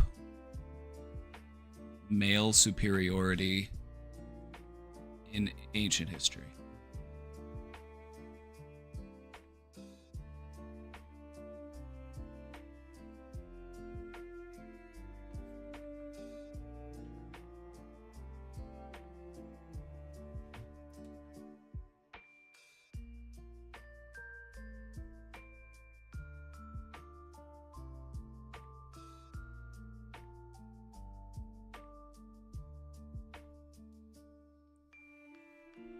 You want to see an example of the patriarchy in nature? How familiar are you with the behavior of lions?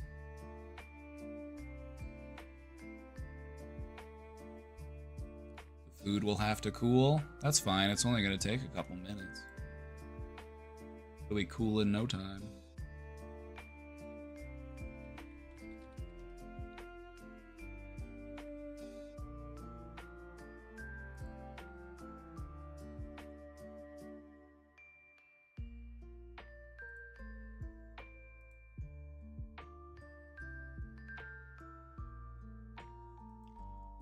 The behavior of lions in the wild is a pretty good example of patriarchy in nature. In a lion pride, there is the alpha male, and he kind of is just fat and lazy, and his primary job is to fight off other men that come into the territory. The women do all of the actual work. The women, they do most of the hunting. They, take care of the children.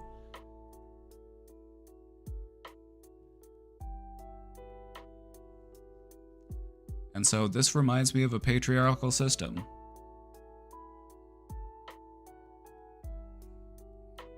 Just a fat, lazy man making the women do all the work. And he says, "Don't worry, if another guy shows up, I'll fight him."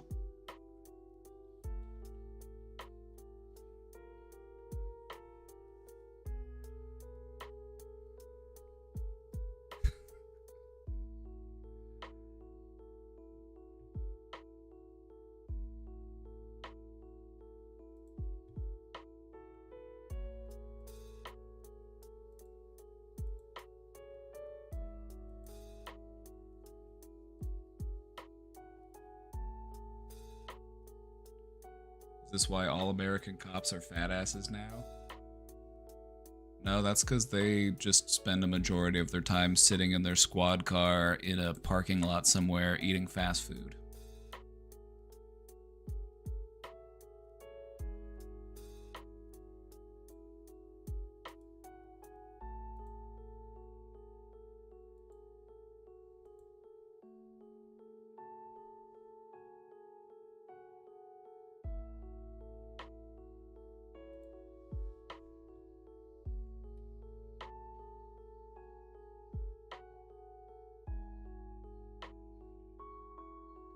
It appears patriarchy can exist without society, but societal developments have further permeated it. I agree. Like, don't get me wrong, like, I think patriarchy sucks. Like, who invented war? Who invented war? Sure is a lot of war and suffering going on under the patriarchy. Maybe we should let the women have a turn and see where they see where that takes them.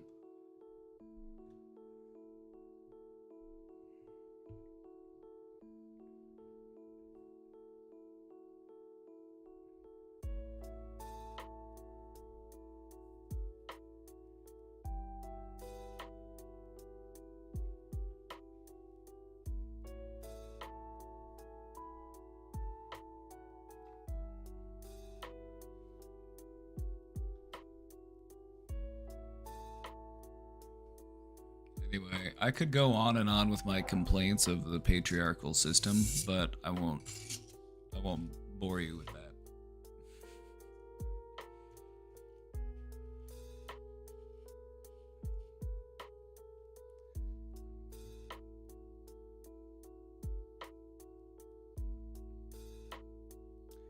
All right, we've got a couple more questions. Let's take a look. I filed for unemployment compensation benefits / money recently, and I feel so bad about myself. Same time, already have interviews lined up.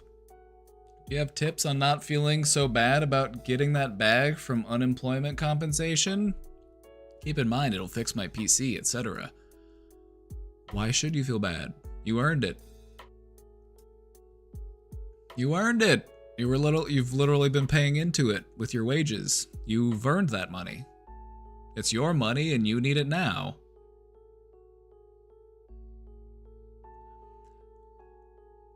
My tip for you on not feeling so bad is that's just capitalism productivity brain. You feel bad about getting something that you feel like you haven't earned. And that's just what capitalism has done to you. It makes you feel bad about taking something that you need because it's like, well, I didn't work for it. You actually did work for it. You actually did work for it. You earned it. You've been paying into it. So that's your money. Use it when you need it.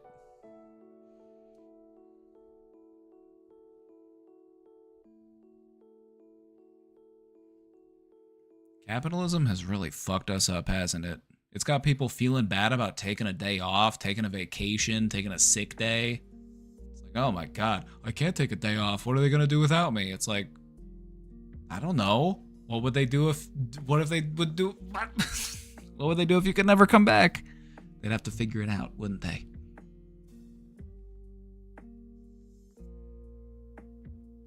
It's like being sad about taking a public road. Exactly. It's both like being sad about calling the fire department. It's like, ooh, yeah, my house is on fire, but it's a small fire. Hopefully it'll put itself out. Like, I don't want to bother them. I don't want to waste resources having them come out here for such a tiny little fire.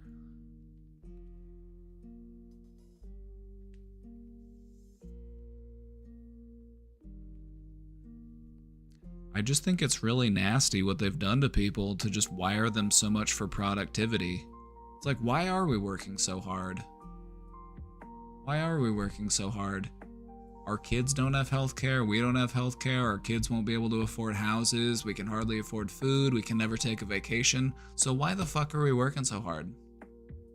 For what? If not for those things.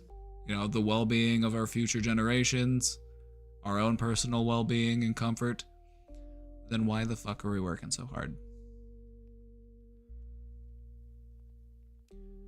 Could it be because there are investors and shareholders who are demanding infinite growth? They view every expenditure of money as an investment opportunity. They always want to make more and more and more. They're demanding infinite growth within a finite system. Nature has a word for that. Cancer.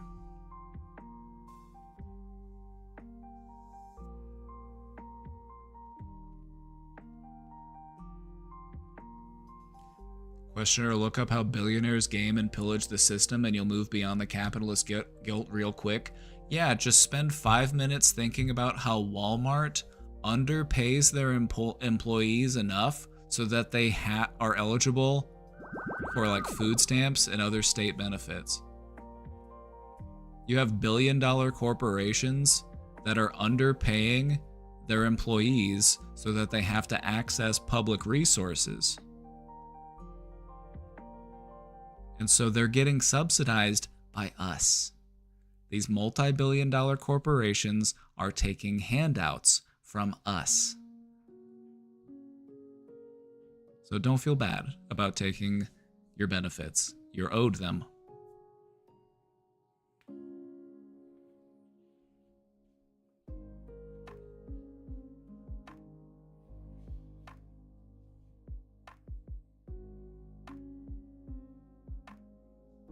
So take it, do whatever you need to with it. Bag secured.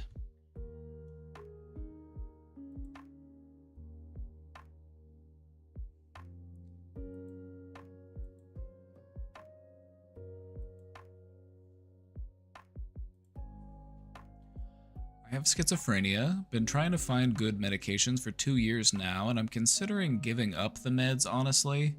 I get visual and auditory hallucinations and no medications I've tried have stopped it. What if I didn't try to stop it? For some people, the voices are nice and calm. For others, it's just a narrator. What if I work on myself before working on schizophrenia? Fix my self-image instead of learning to ignore it? I learn to change them, or is it completely out of my control?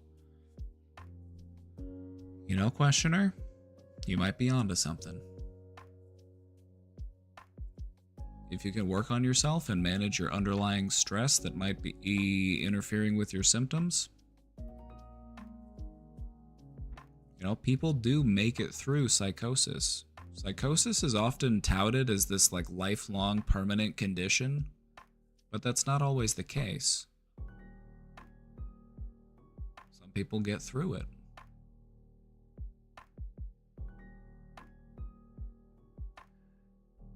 I feel like this isn't something that you should have to do all on your own, so have people in your life that can support you. You know, maybe a counselor, keep seeing your doctor, and just... It's all about you finding more peace of mind, right? And so, find that peace of mind.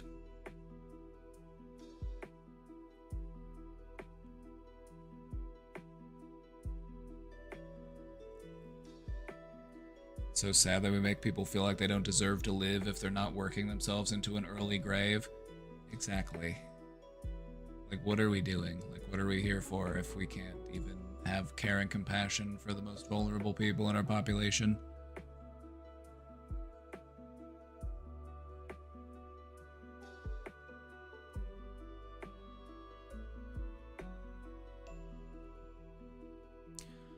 Anyway, questioner, what you'll commonly see in people with schizophrenia is that stress makes the symptoms worse. And so if you can manage the underlying stress, the symptoms might not bother you as much, and they might even fade to where they're hardly noticeable. And so I would say if you're wanting to work on yourself to manage your your stress level, it'd be a great thing to do. Be very helpful. But I would still maintain a relationship with your doctor and let them know what your plans are so that we're not just quitting medication cold turkey, because that can be dangerous. So I always say talk to a doctor before making any sort of changes to your medications.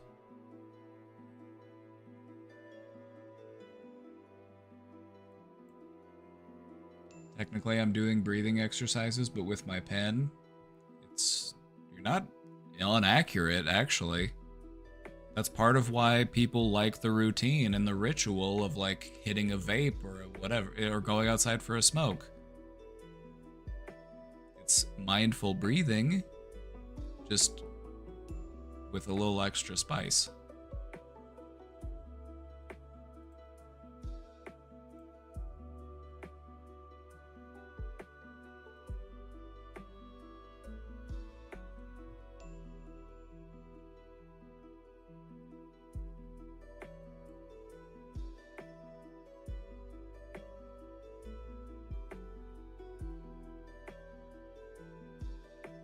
How do I quit religion? I want to leave my religion because it teaches things I disagree with, but I find it hard. I know no one in my life who doesn't follow this religion, and it also teaches some amazing things. I want to believe some of it and disagree with other things in it, but it's written that you either believe all of it or none of it. How convenient. Now, isn't that convenient? It almost feels like it was written that way intentionally in order to make people feel bad about leaving. I wonder why they would do that. Now, you and I both know that there are good, honest, hardworking, kind, compassionate people out there who are not tied to any particular religious belief system. I believe that a person can be a good person because they want to be a good person, not because they're afraid that there's some sort of angry sky daddy up there and he's gonna throw lightning at me or send me to a fiery pit for eternity if I do the wrong thing or marry the wrong person or eat the wrong food.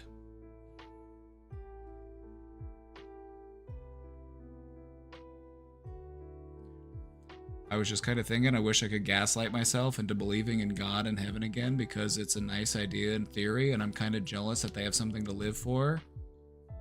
Hey,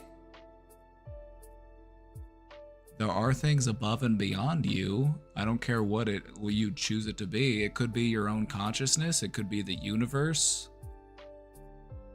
You know, there are things out there that you can put faith into, and it doesn't have to be some pre-written word written by some patriarchal goon 1500, 2000, 3000 years ago.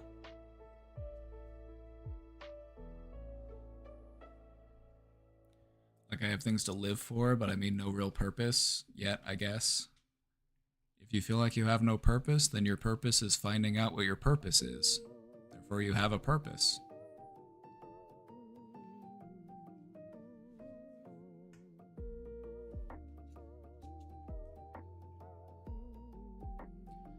I've been a part of it for decades. It helped me so much, and in no way was it harmful, but I don't agree with it anymore. If I were to leave, I'd still believe in God. Life is too beautiful and the universe is too perfect for it to have just existed. Do I just leave, make up my mind, or stay in it so relationships with others don't change? That's going to be a big choice to make. And I think it's good that, you know, leaving the religion doesn't mean losing your faith, because I feel like having faith in something bigger than you is important. You know, whether it's the universe, you know, whether it's something else, whether it's some sort of like panpsychism when you believe in like a universal consciousness, doesn't matter. It's nice to feel like I'm not the be-all end-all in the universe. I don't need my ego being that big. It's nice to believe that there's something out there that's beyond me.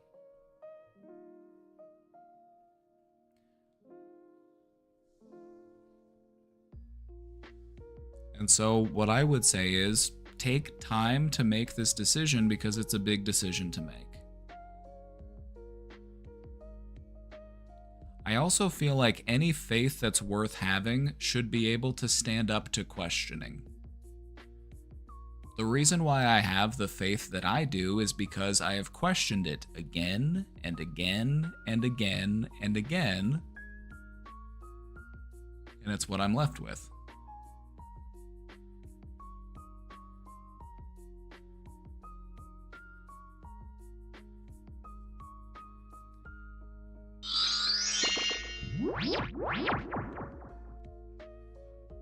Mike, thank you for the 14 months. The universe is not perfect, it is cold and uncaring. But you're a child of the universe. You're not cold and uncaring.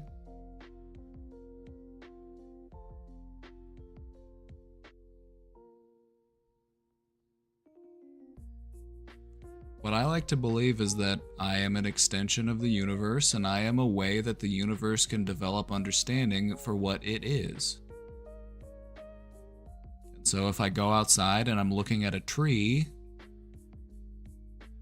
it is the universe manifested as me looking at the tree, which is also the universe. It is me looking at me.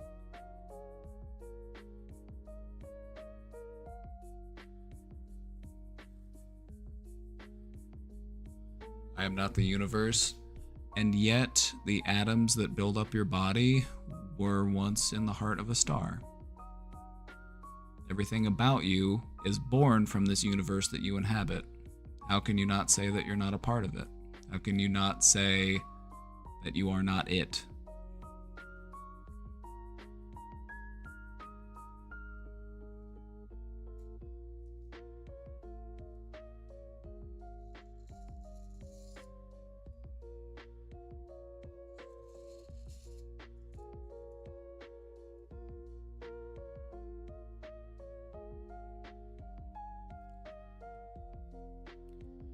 Questioner, I think you're in a tough situation because so many people that you know are entangled with those religious beliefs. I think it's okay to have your own set of beliefs and to hold those sacred to yourself. You know, if you feel like I have to go along with it just so that I don't lose my friends and my family, I'm not going to judge you for that. You know what I mean? Like, I don't think you have to believe every single thing that was written down. Like, most people that go to church and who participate in religions don't believe in 100% of the teachings. So that's not unusual to do.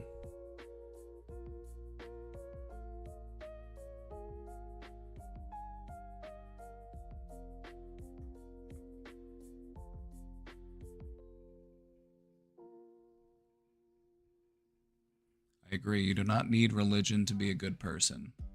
But I also don't think that you have to risk losing all of your friends and your family just so that you can say, well, aren't I so smart? Aren't I so smart for not falling for it? Like, that's a big ask of somebody to do. And so I understand why people would not want to leave if it feels like they have to give up all of their relationships in life, just so that they can feel like I was correct.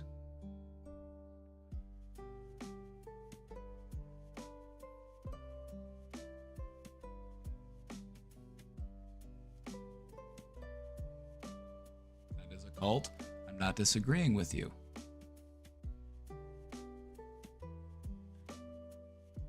I'm just saying I understand why it would be a difficult decision to make. That's what I'm saying.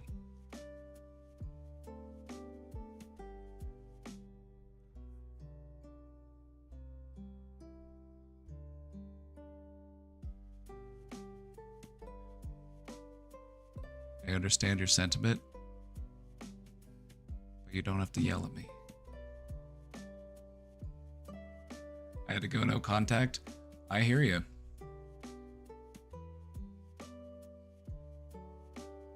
Breaking free of a religious institution can be very disruptive to your life. I've seen people lose relationships with their friends, their family, people have lost their entire social structure, and that's tough to do.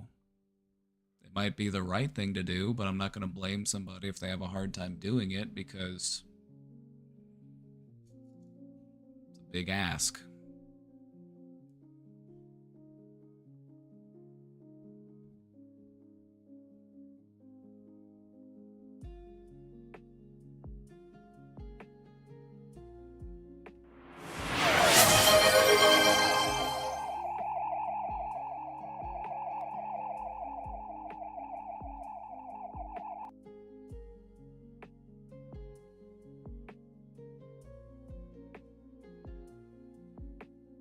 I give this same advice to someone who is in a non-religious cult.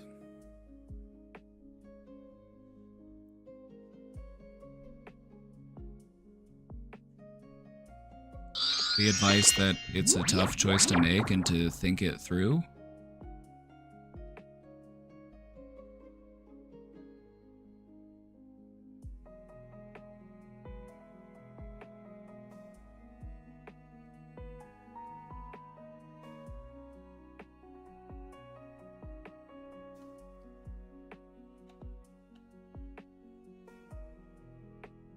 Also, keep in mind that a lot of people who leave a cult just find themselves joining a different one. No hype train dance? I didn't know there was a hype train. Felonious with the 15 months, Cat Dev with the 10.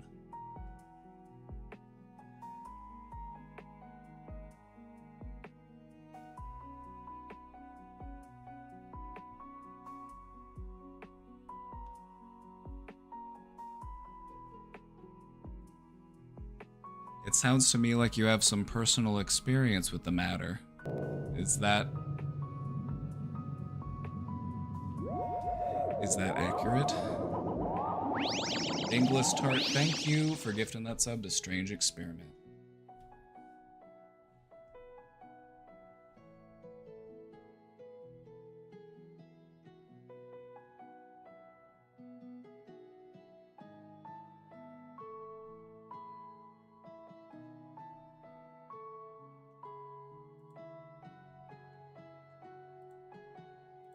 Our hype training. Goddamn. Goobins. Thank you, Goobins.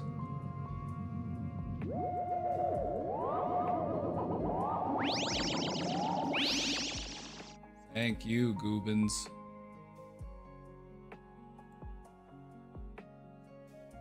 I grew up in a very religious family and community, but I just grew out of it. And is it possible to maintain a relationship with family and friends even if they belong to that system? If they're still willing to meet with you? Like if they want to have nothing to do with you because you left the religion or whatever, it's like that's a different story. Obviously there's a lot of nuance here. Which means it's time for the hat of nuance.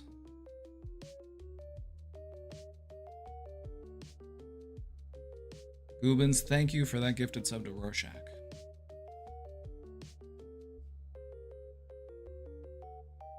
They will always try to rope you back into the cult if they are true believers.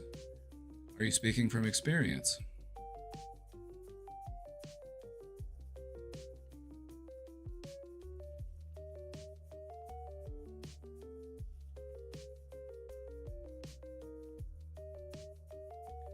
I wonder why do some adults not grow out of it? Heck, even some scientists are religious. It's so confusing. People like to have a sense of community and a sense of belonging, even if it's not ideal.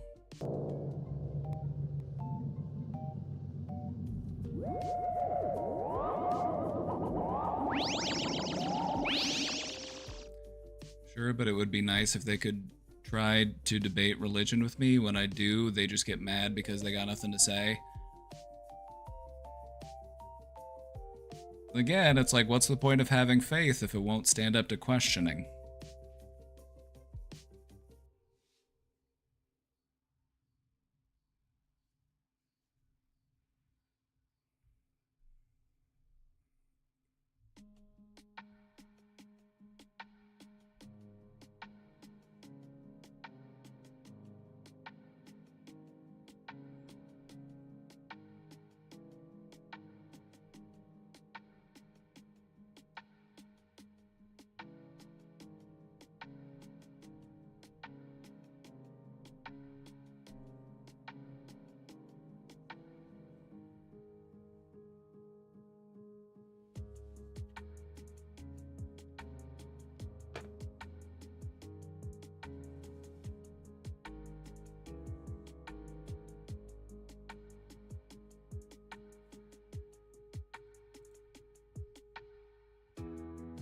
Anonymous, thank you for gifting that sub.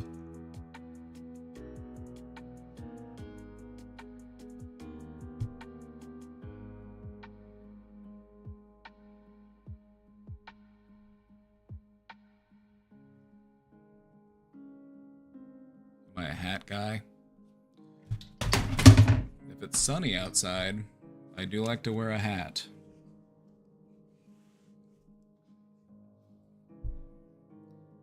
When it's sunny outside, I like to wear a hat.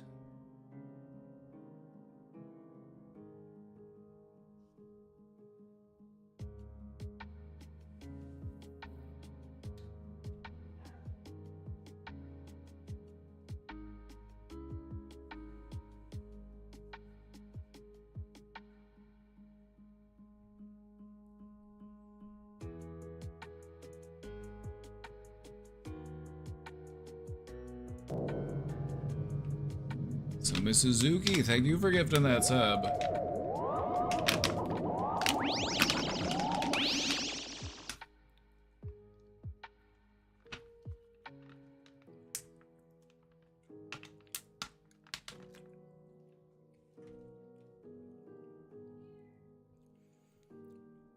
I don't have a problem with faith and spirituality. What I have a problem with is people using that to manipulate and leverage control over other people.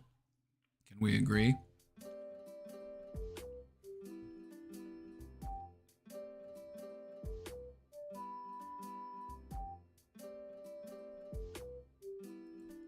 I've met some very kind and generous and wonderful people who belong to religions that I would not join.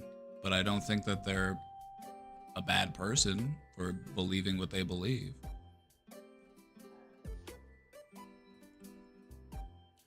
When I did homeless outreach, I had to do a lot of work with community-based organizations, and a lot of those community-based organizations were also faith-based organizations.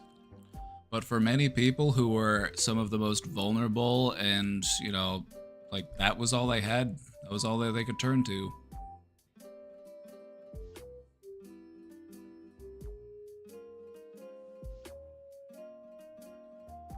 If you can believe one thing as an ultimate truth with zero evidence, what else will you believe with literally no evidence?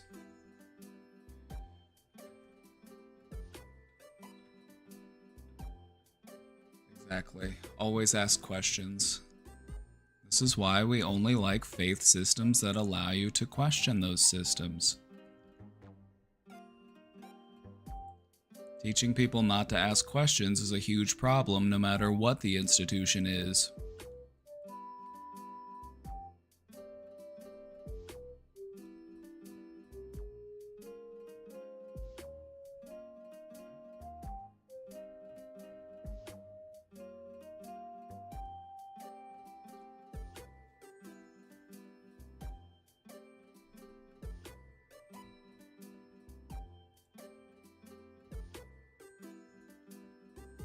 Hey, Mr. Brain of the Domain. I'm a bit nervous asking questions or any advice as I don't like bothering. I feel like my biggest thing is I feel like I'm always a burden and not worthy of a lot of things. I don't know why I feel the way I feel or hate even having feelings sometimes. I feel like I'm always just watching myself in an out-of-body experience and then I overthink every little thing. I was wondering, is there ever really a cure to feeling this? Yeah. Yeah, of course there is.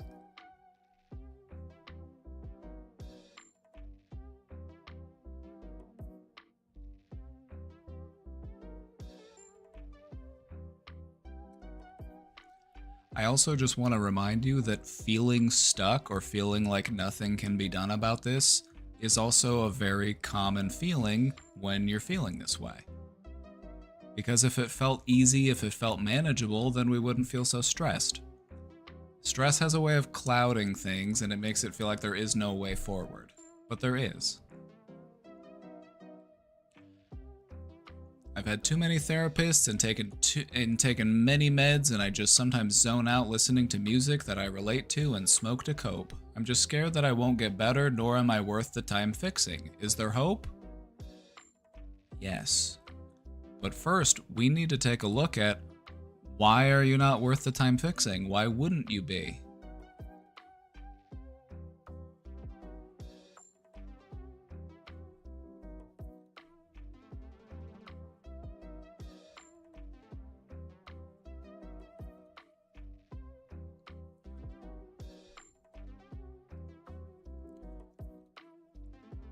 The way that I look at this is, I believe that everyone deserves an opportunity to grow and to heal and to get better.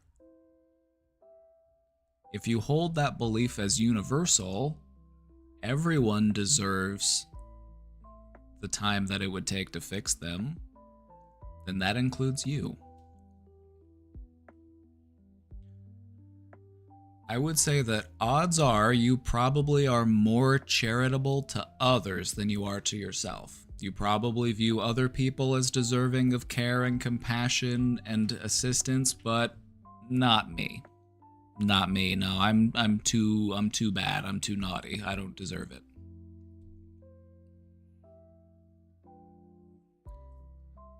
It's a common feeling. It's a common feeling undeserving of getting better. If you really, truly, genuinely want to get better for the long term, that's where you need to start.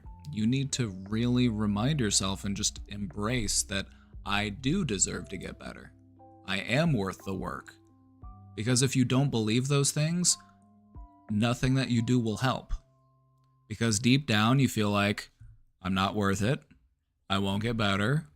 This is all just for show.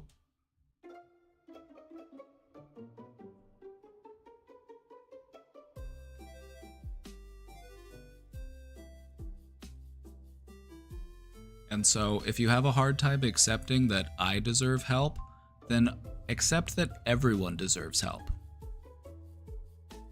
Sometimes it's easier to approach it from that way. Everyone deserves help. That includes me.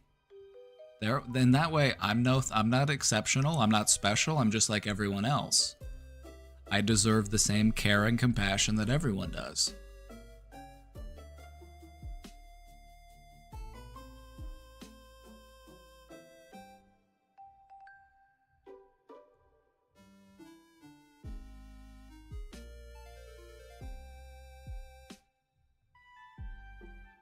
If you want to start reinforcing those ideas within yourself, say them out loud to yourself.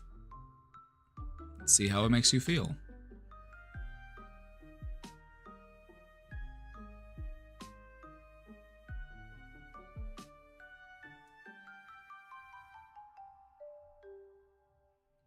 It's been drilled in my head too much that I don't deserve a lot. Congratulations, you've identified something that you would like to let go of.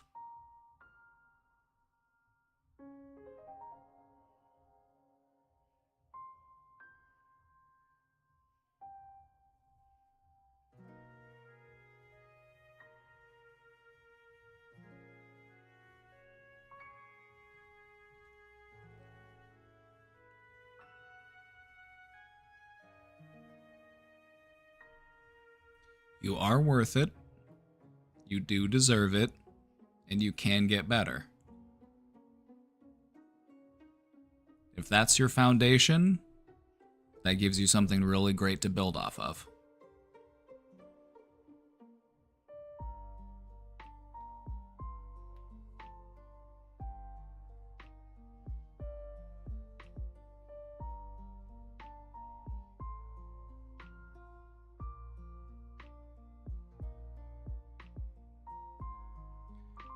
Love yourself before you have to learn to love yourself before anyone can love you. Easier said than done. Why would it be hard? Give me one valid reason why you are undeserving of your own self-love. I just need one. Just give me one valid reason why you are undeserving of your own self-love. I will wait.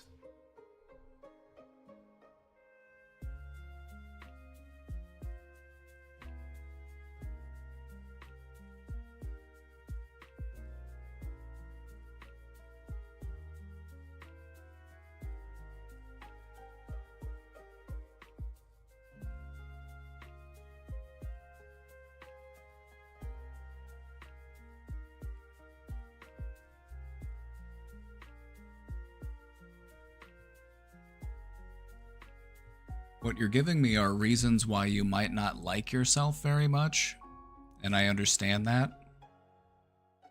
But these are not reasons why you should not love yourself.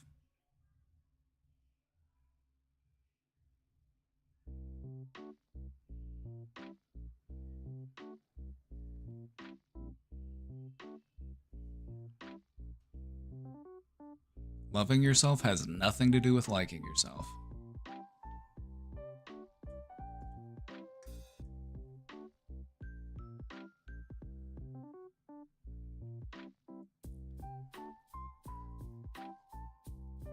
What do you think your heart feels about you? That little guy just ticking away, just 24/7, 365, keeping your ass alive. Do you think your heart loves you? That sounds like love to me. If that isn't love, I don't know what is. That little guy's just working away. 24/7, 365. And it does that because it loves you.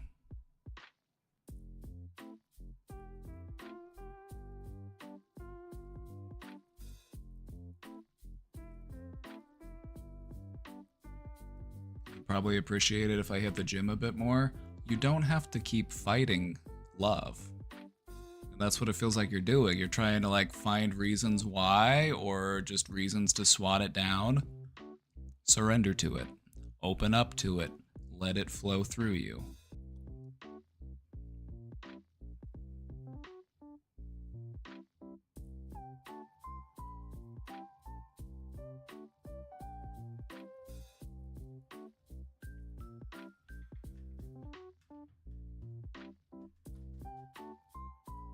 It's hard, but it gets easier. And it would also be easier to go through that hard thing than to continue to live as we are right now.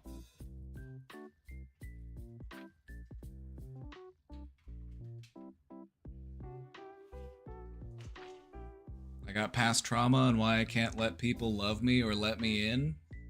Well, then you know where your wound is and you know what you need to focus on in your healing. But you know what's going to drive that healing?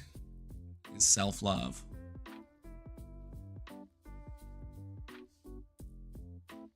Your body has natural mechanisms that will heal itself from damage. You break a bone, you cut your skin, it mends itself. If that isn't love, I don't know what is. Your body wants to heal. Your body wants to heal. It wants to feel better. You just have to wake up to the love that's already within you. It's not something that I have to manifest. It's not something that I have to find. It's something that I have to open up to. It's already within me. All the love you will ever need is already inside you. You just need to open up to it.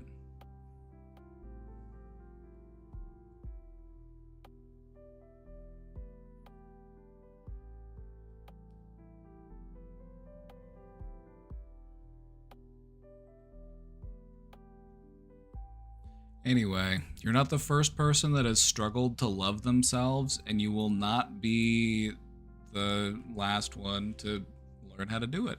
You can learn how to do it. You just have to open up to it. The irony of it is that it feels scary, and it feels like it's gonna hurt. It's like jumping into the pool off the diving board, and you're not quite sure what temperature the water's gonna be. So it might be a little jarring, it might be a little scary, but it feels really good once you do it.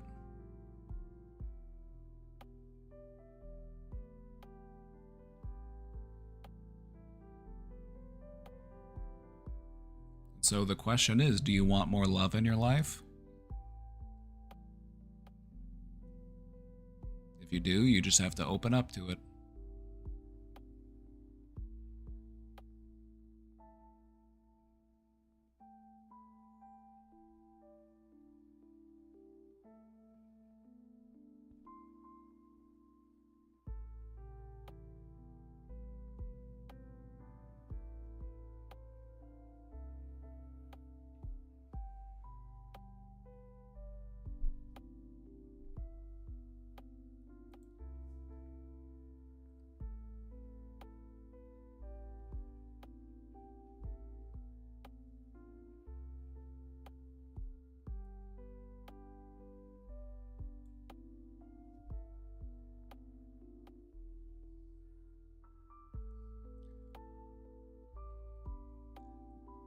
Goobins, we've been really working today, so if you want to take the rest of the day off, that's fine.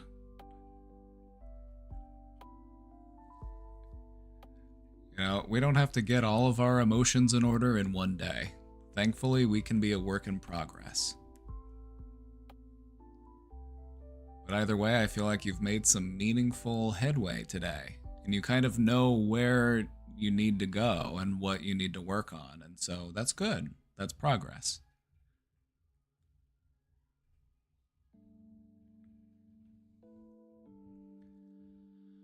All right, we've got a couple more questions in the box. Let's take a look. I've been feeling really lonely lately. I know I should go out and try to meet new people and make a friend, but I think the fear of rejection is there. I also kind of believe I'm not worth knowing, though. Do you have any advice? I do. If you don't put yourself out there, if you don't take that chance, then you are rejecting yourself. And so don't let fear of rejection rule your life, because that's just going to make sure that you are rejected by you.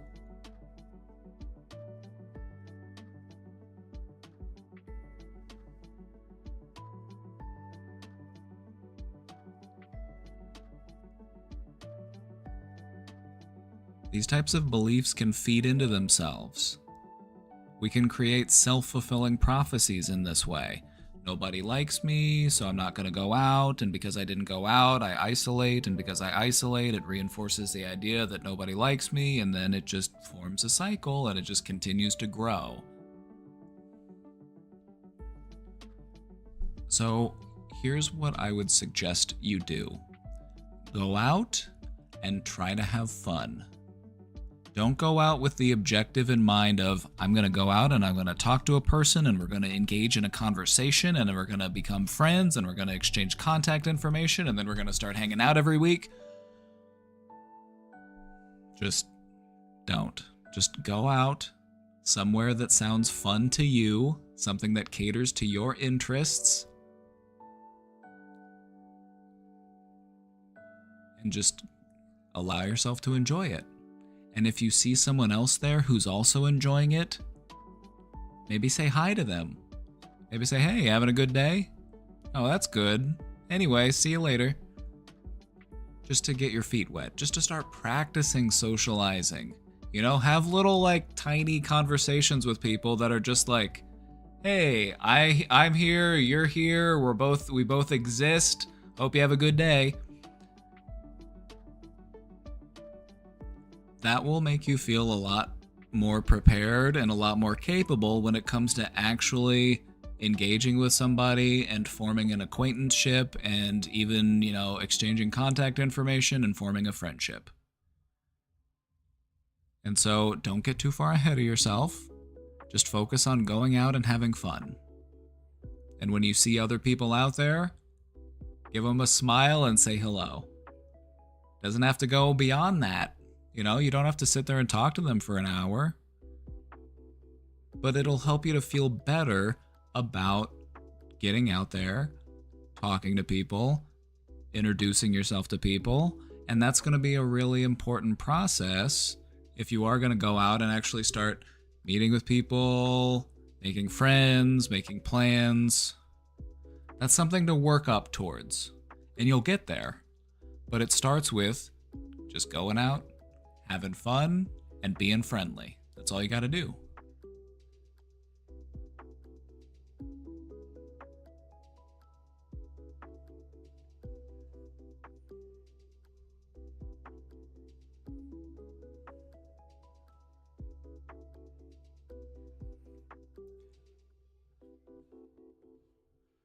You see what I mean? Just don't get too far ahead of yourself. Just allow things to grow organically. That'll work best. Go to places that you like. You know, if you have a hobby, go to a place that centers around that hobby. You know, if you're passionate about a cause, go do some volunteering. You know, there's tons of different opportunities to meet people. And I would try to find one that sounds good to you. Just don't let the fear of rejection run your life, because that's just going to guarantee that you get rejected. That's the irony of having a fear of rejection, is that it guarantees rejection.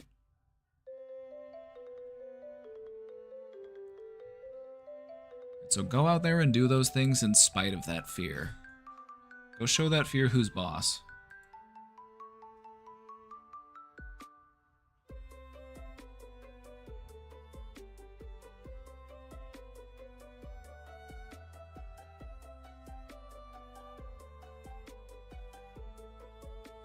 Talking and meeting with people led me to be misanthropic, but that's just me.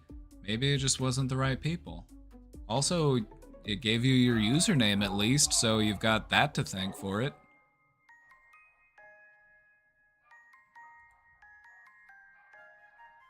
Maybe you were just hanging out with some wieners.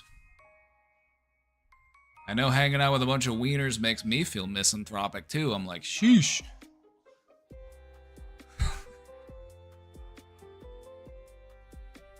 I am a psychopath. Okay. Us? No, I like you guys. I like being here. I like being here.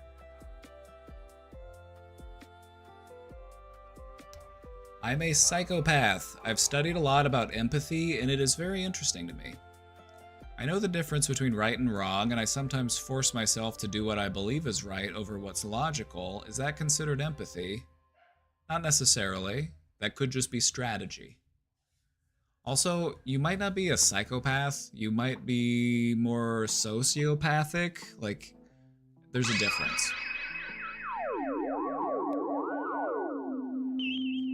Ask Alice, thank you for the Prime sub. Welcome, welcome. Thank you, thank you, thank you.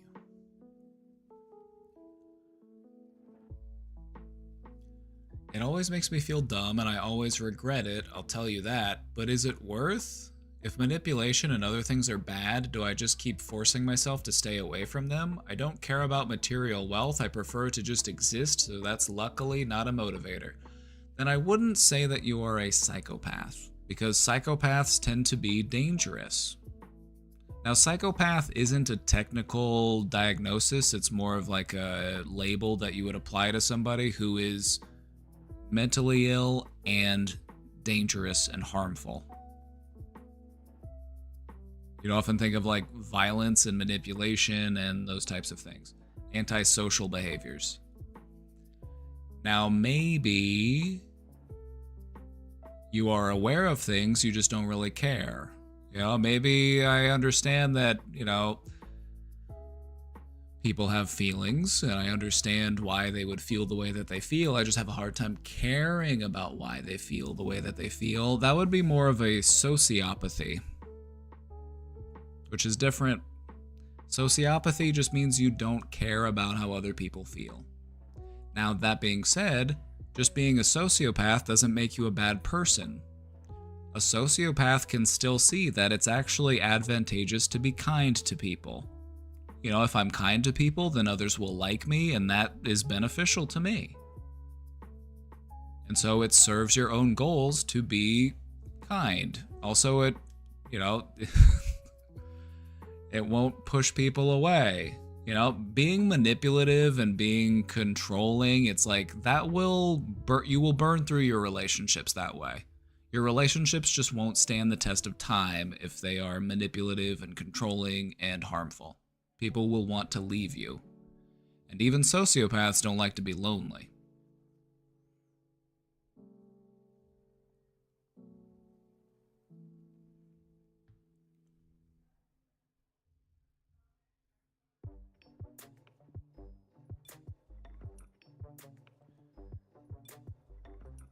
What about Dexter Morgan?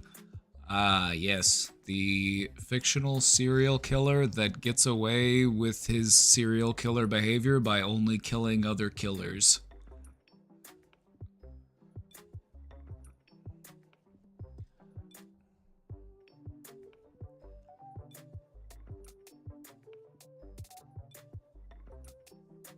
The thing about... Anyway, I forget where I was even going with this. Sociopathy. There are people out there who just don't care how other people feel, but that doesn't mean that they want to harm other people. Like, they want other people to be happy because it serves their own benefit, you know? And so it's more of a cost-benefit analysis type thing than an actual emotional response to things.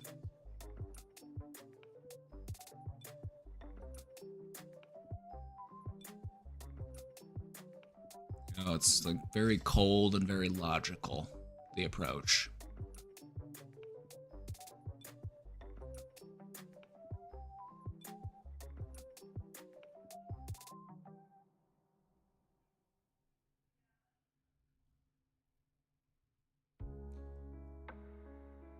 I thought psychopathy was just your brain firing on all or random cylinders, kind of like dreaming while fully awake.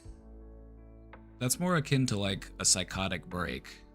Like even somebody with schizophrenia or another psychotic disorder, it's like they can have those moments where their symptoms really just kind of bloom. You might be all over the place. Your brain is just kind of at a higher level of activity.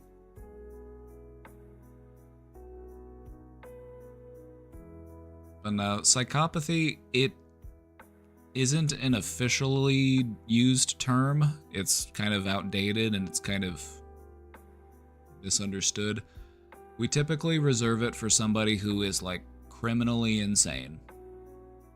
You know, somebody who's like stabbing people and starting fires and just doing all sorts of terrible stuff because they think it's fun. So we typically reserve that label for people like that. Joker behavior.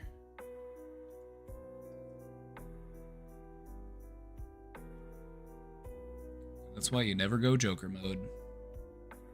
Is psychopathy cool? No. It's bad.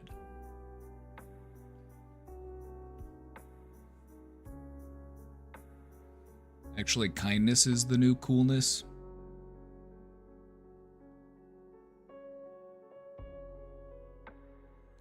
Okay, so psychopathy is not the same as psychosis. Correct. A person who is engaging in psychopathic behavior could be experiencing psychosis, but not everyone who is experiencing psychosis is going to engage in psychopathic behavior.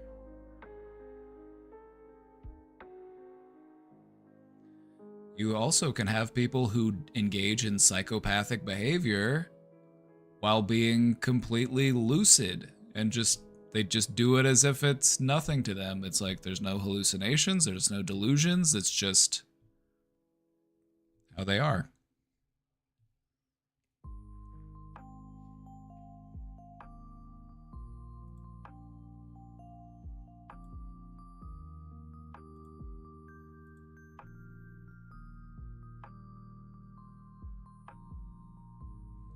Would Dexter be a psychopath or a sociopath?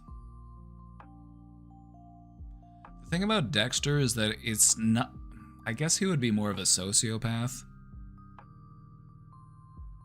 Like, you could argue that he has psychopathic behaviors because he's literally, like, murdering and dismembering people, and that's pretty psychopathic to me.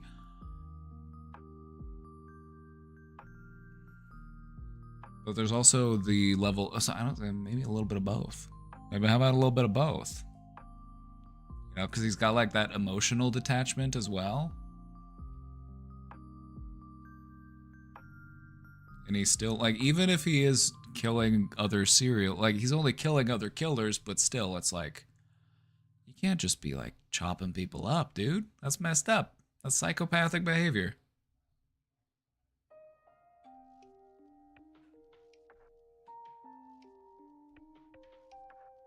Isn't the difference between psychopath and sociopath is that you're born with one and develop the other? No, that's not necessarily the case.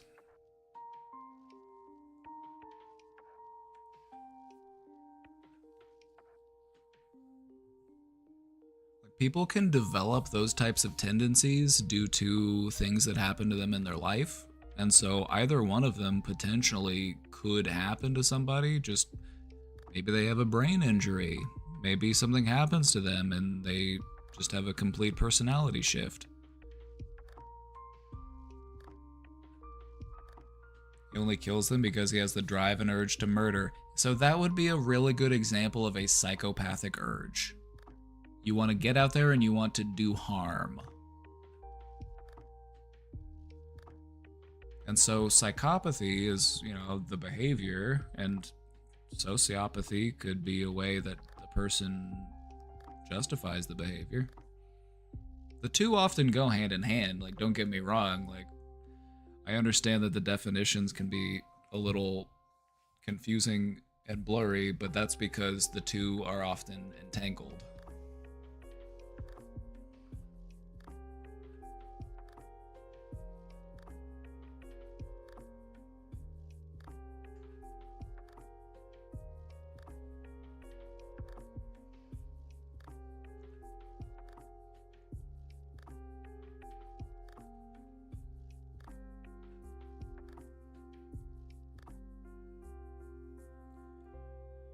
Understood the difference was integration into society, but it seems either can be integrated. It's true. We have a big enough society that there's rooms for all sorts of wild people.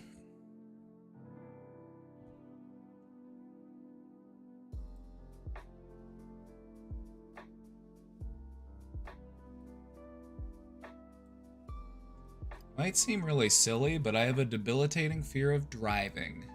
I know it's made my world significantly smaller, but the anxiety of being on the road is so overwhelming. It's not the real dangers that gets me, more so the idea of being judged as a shitty driver or messing up so badly that I mildly inconvenience a couple people on the road, LOL. Just get yourself a bumper sticker that says student driver. Then people won't care if you're a bad driver. They'll be like, oh, it's okay. They're learning.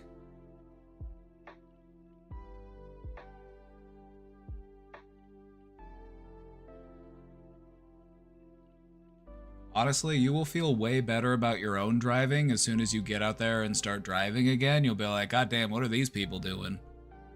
I thought I was a bad driver and look at what they're doing.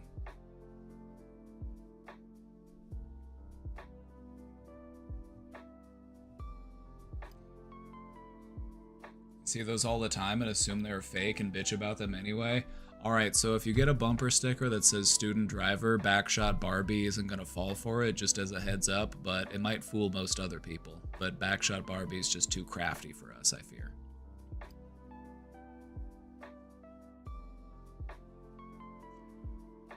Drive defensively, drive cautiously. Drive like you want to arrive to your destination alive. Drive the speed limit if you want.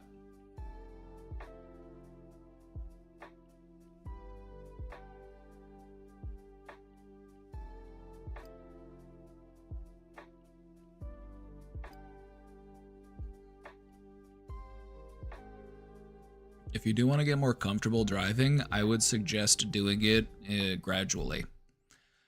Start off just by feeling more comfortable in the car.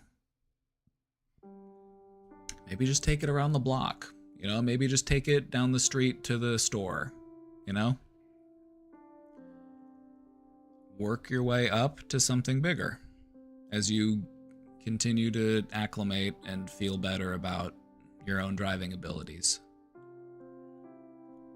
Also, I just want to let you know that you being worried about being a bad driver is part of what's going to make you a good driver. I would rather you be worried that you're not a good driver than have you overconfident in your abilities as a driver. Because those people are the worst drivers. The people who are overconfident in their abilities, those are the people who are going to be texting and driving. They're like, I'm fine, I'm a good driver. And then they T-bone somebody. Yeah, no, I would rather you have your wits about you and be mindful about how you're driving, because that's going to actually help you to be a better driver.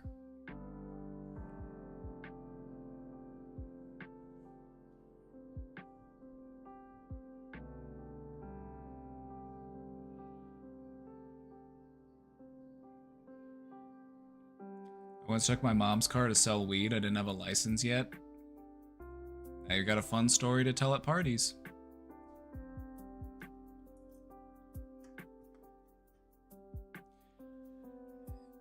Anyway, I just want to remind you that that concern about not being a good enough driver is actually the force that is helping you to be a better driver. It's going to make you more aware. It's going to make you more attentive. And so I would say those are good things. You know, as long as you're arriving to your destination safely, mission accomplished. I would also encourage you to maybe find some moments where you can go on a drive just for fun. You know, maybe you could put on a podcast or an audiobook or some music that you like, and you can just go on a little scenic drive. And just try to have fun. Maybe pack a little picnic lunch or something.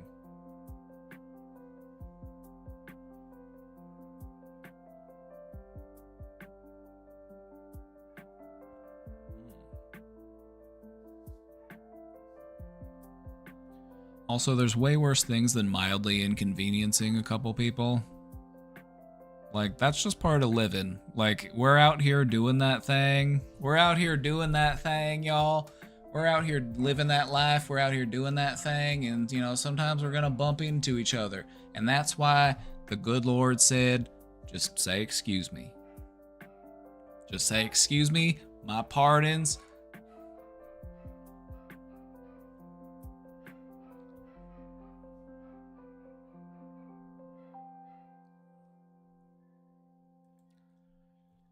Fear of driving is actually pretty common.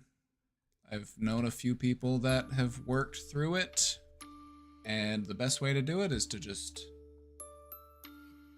do it gradually. Do it gradually, partner. Just take your time, get acclimated, it's all right. Before long, you'll be so focused on the exciting aspects of getting out there and driving that you ain't gonna even recognize that old fearful version of yourself, partner. You're gonna be too busy out there having adventures and having fun. And you're gonna say, dang, I can't believe I waited so long to get out here. All right, partner?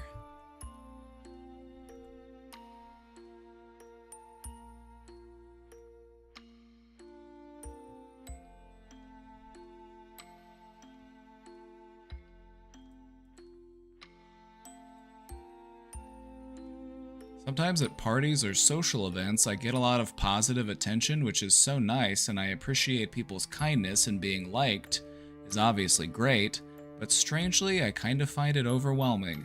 Not strange at all, actually. Totally normal.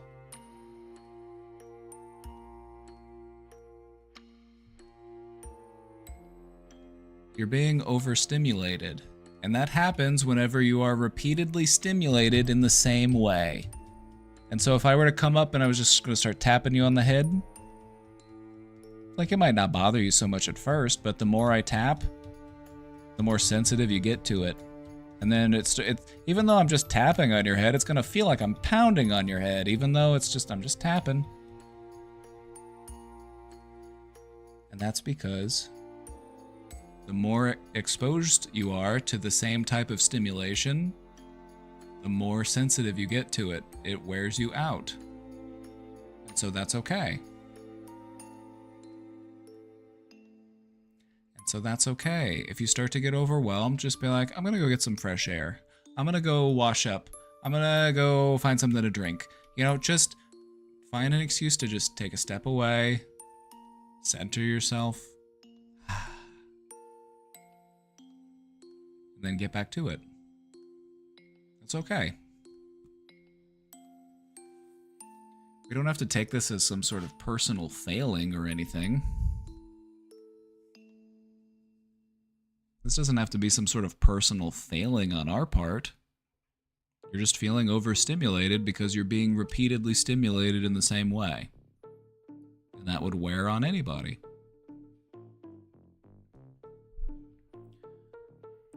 Like at this party this weekend, I kept getting so many compliments left and right, and while I appreciated the positivity so much and felt the love, All the attention also gave me a weird heightened energy and was actually kind of draining. What is going on there? I feel confused about it. It's not quite imposter syndrome. I took the compliments fine and it was very nice. Just something happened with all that attention being on me made me feel like wired, like my brain was overloaded on amphetamines, and by the end of the night I felt like I had to crash, and I've been so tired since. I'd like to understand this experience better. When it comes to our human brains, we have only so much emotional energy to give. And that kind of sounds like that's what happened here. It's like your emotions were just a little overwhelming, and you had a little bit of an emotional hangover as a result.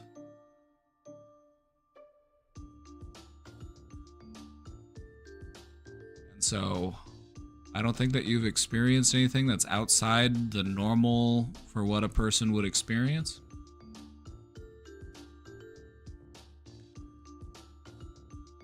I think what you've learned is that I need to recognize when I need to take a break, like when I need to step away.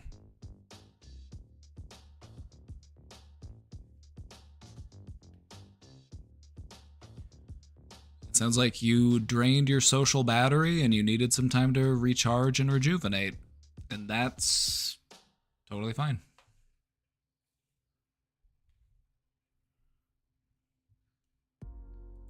Anyway, look at you going to parties, getting complimented. Isn't it funny that our brains can take something even like that and somehow turn it into stress? The human brain is a funny little thing, isn't it?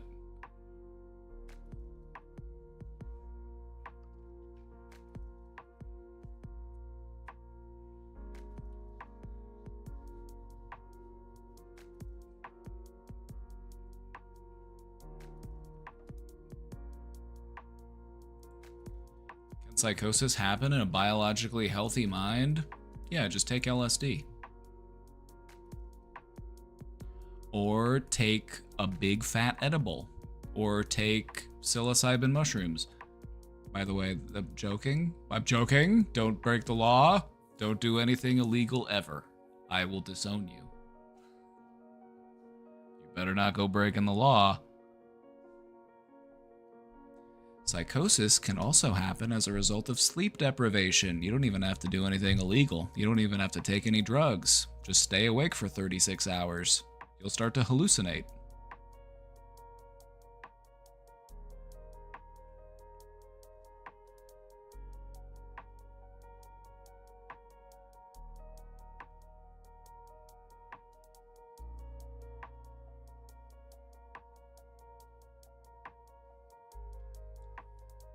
So yes, psychosis can happen to anybody. It can happen because of stress. It can happen because of lack of sleep. It can happen because of drugs.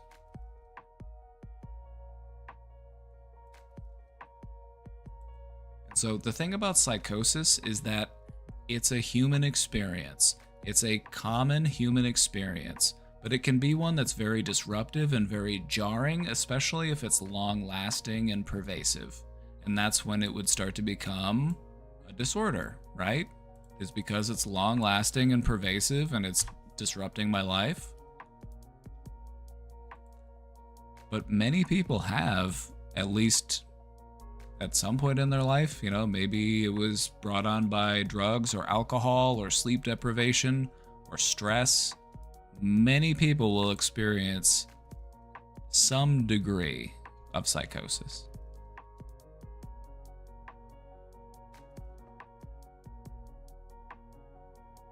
Is that why I start to hear music when I'm really, really tired? Just within your mind, or as if there's music playing out there somewhere and I can kind of hear it, but I'm not sure where it is. It feels like maybe it's coming from another room. In your mind? If it's just in your mind, that's normal. That just means you are a musical thinker. At any given point in time, you know, if you were to ask me what's on my mind, it's like it's probably just the beat of a song, or I'm like ba da ba dee ba da ba da ba da ba dee ba da ba da.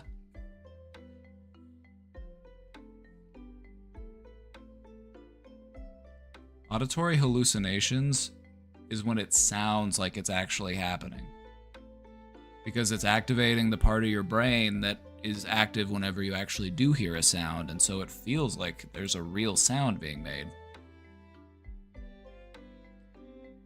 Out of all the songs that exist, yep, my baseline brain song is Be My Lover by LaBouche. Be my lover, wanna be my lover, wanna be my lover. Ba da ba dee ba da ba da. Oh yeah, wanna be my lover.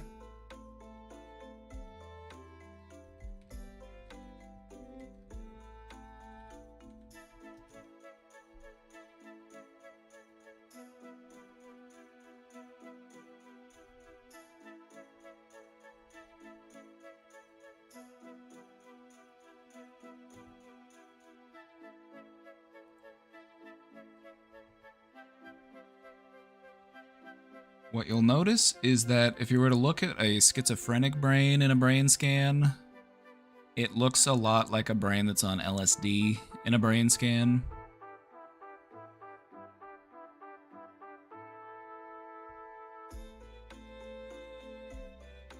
Also, another interesting thing about brain scans, we were talking about psychopathic behavior earlier.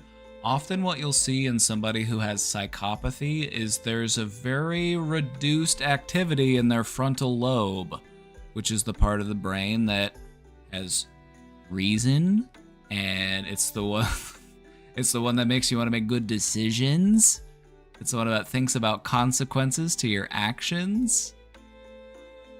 And so oftentimes with people who have psychopathy, it's like a literal, like, there's something going on within their brain structure. It could be caused by a traumatic brain injury, it could be caused by some other type of condition, but you don't see that frontal lobe activated.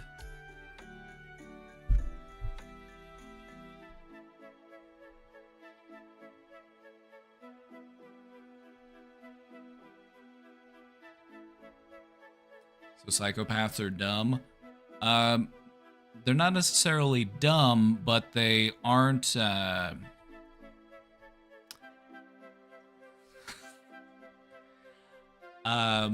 they aren't very rational. We associate rationality with the frontal lobe. But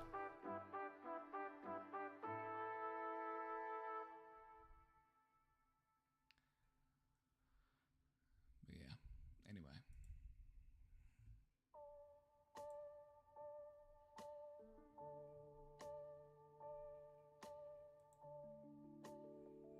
That's also why teenagers can be a bit more impulsive, is because their frontal lobes are still developing.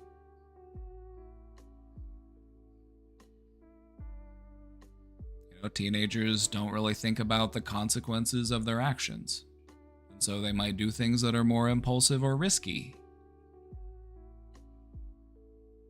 I'm not saying that teenagers are psychopaths, but it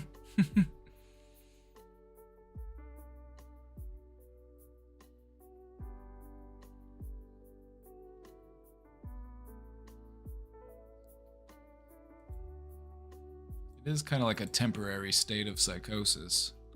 I remember being a teenager and I was out of my fucking mind.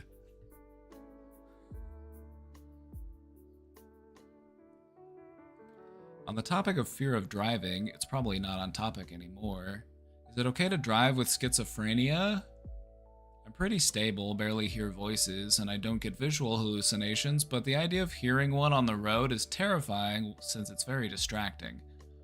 You know, I feel like as long as you take measures to be safe about it, I don't see why it wouldn't be okay.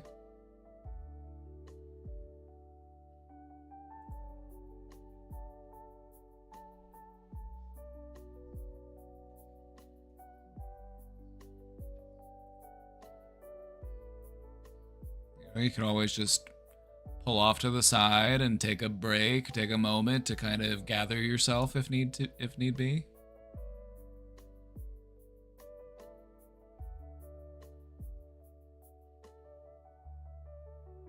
I think it depends. It depends on how well regulated it is. It depends on how disruptive your symptoms are. For some people, the symptoms of psychosis can be very disruptive and very distracting. For others, they're more of a mild nuisance. And so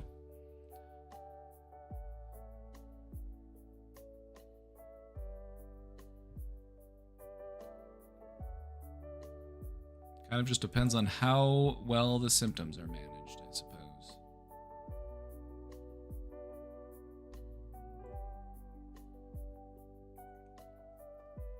I knew people who had the diagnosis who also had their driver's license. I knew people who drove themselves to treatment, so it's not unheard of.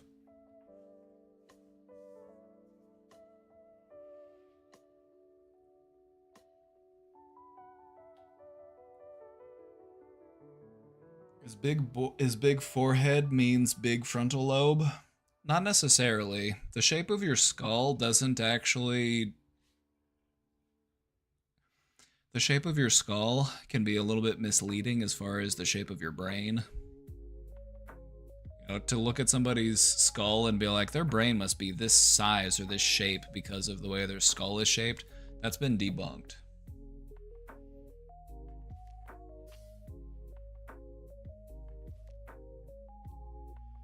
All right, we've got another question in the box. We've got another question. Let's take a look. I'm having an extremely difficult time setting boundaries with my mother. She has suffered a life of trauma due to a life of poverty with her mixed heritage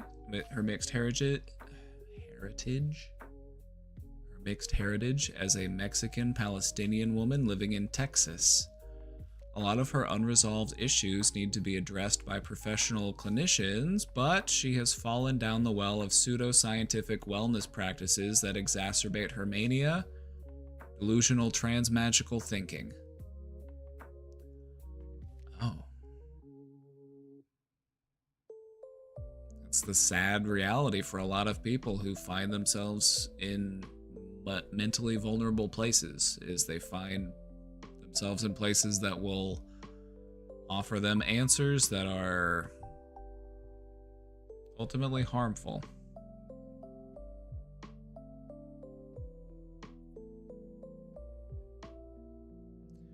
She's in an extreme financial crisis right now, and I have already given her money, which I am happy to do so when I have it.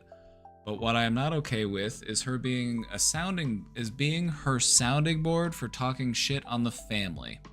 I'm the only one she talks to due to her inability to navigate interpersonal conflicts.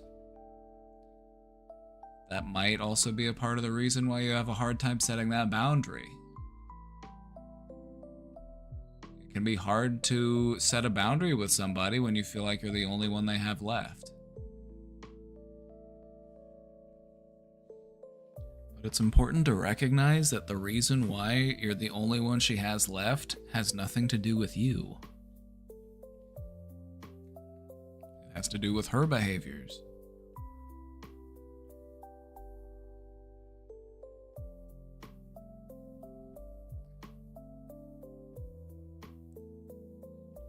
I'm not okay with being her sounding board for talking shit on the family, as well as she will threaten to end herself, which triggers my chronic suicidal ideation.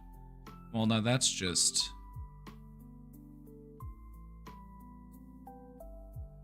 unfair. I know she needs me as she has no one else, but she really only takes my energy in a critical time when I am juggling many things at once. Protect your energy, my friend. Protect your energy. She doesn't react to any kind of perceived rejection, boundaries, well, and I'm constantly stressed about her becoming homeless or worse. You cannot help somebody who is unwilling to help themselves. And so right now you need to recognize, what do I need to do to help myself?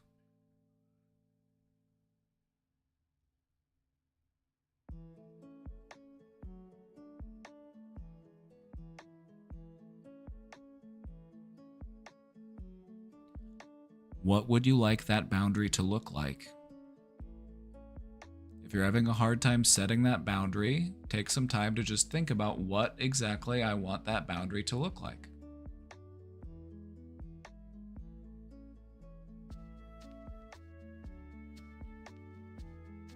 Do you still want to have a place in her life? Do you still want to engage, but just not about certain topics?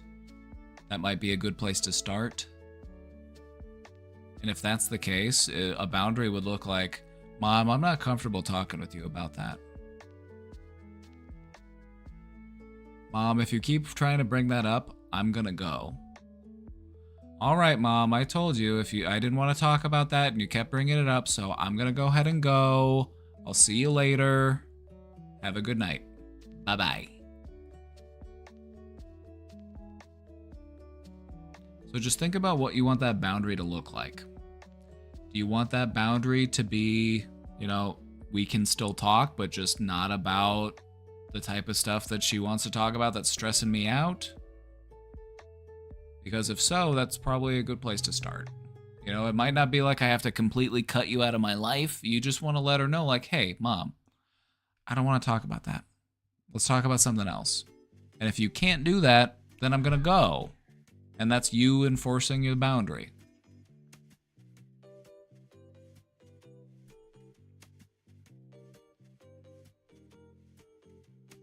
So, if you want to set that boundary, just have a very clear idea of what you want that boundary to look like. And then you'll know what you need to do to put it in place.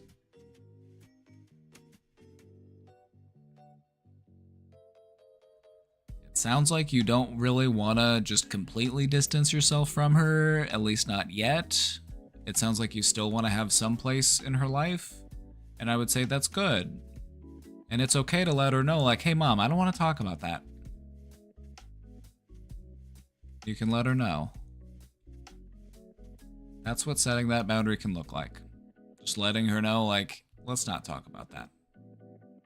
Sometimes that's what you have to do with family members who just only want to complain or gripe or, just use you as like an emotional outlet. Because that's not fair. That's not fair to you to just be this emotional dumping ground. And so if you don't want to be, that's okay. You can let her know, like, hey, not here for that.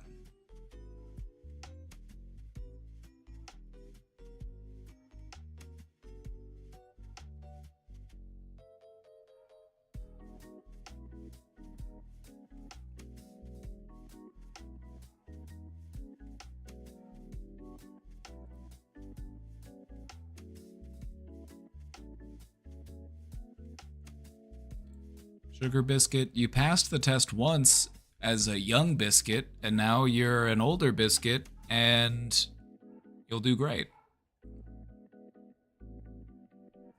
You already did it as baby biscuit.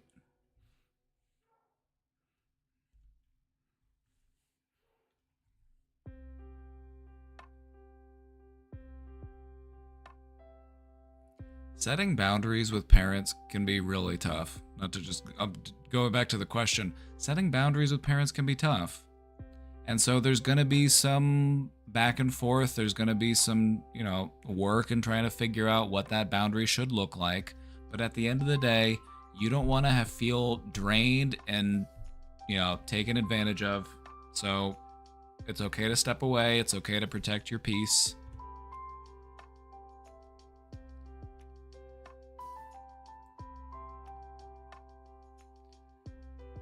Thank you. My mother wound is deep and complex, but I do want her in my life. And I feel like setting some of these boundaries with her will help that wound to heal. Part of healing those types of wounds, like the mother wound, the father wound, it's about recognizing that this is an imperfect person, and I can either take them as they are and, love them from a distance, or set proper boundaries so that I don't get hurt. It's about setting realistic expectations for what this relationship should look like and the path forward. We're not going to make unrealistic demands of anybody, like, hey, you were shitty to me and I need you to own up to it and I need you to be accountable for everything and I need you to apologize and I need you to, you know what I mean? It's like, people are vulnerable, people are insecure, and we have to understand that. You know, we can't always expect people to be perfectly accountable and own up everything that they've done, and sometimes it's about loving people from a distance. Sometimes it's about setting up proper boundaries and, you know, so that they're still in our life in a way, but it's in a way that's controlled for us so that we don't have to continue to hurt.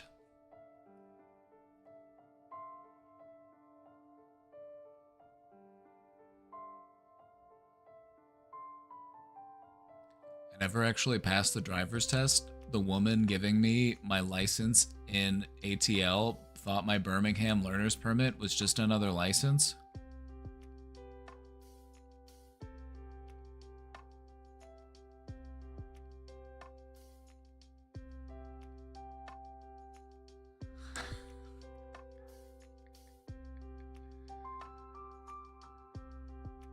Well, I'll be.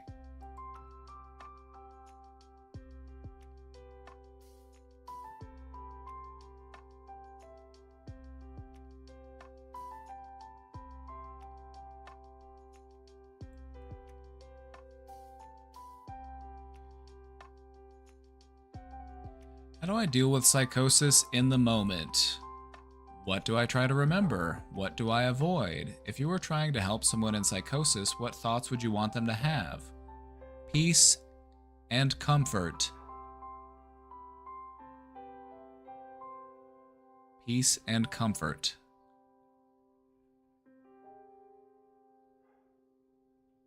That's it. When it comes to psychosis, the only thing on our minds should be de-escalation. What can I do to feel safe and comfortable and peaceful?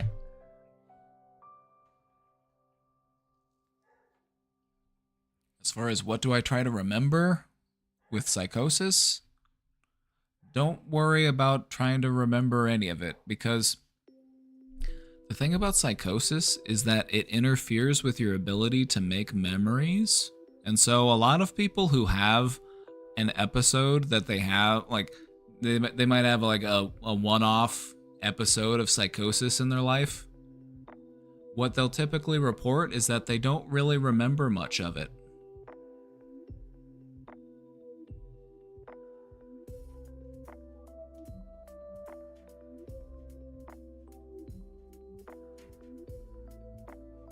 What do I avoid? Anything that's going to stress you out further.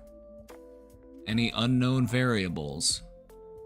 The way that I look about how to deal with psychosis in the moment is the same way that I look at how do you avoid having a bad acid trip. You want things to be safe and comfortable and familiar.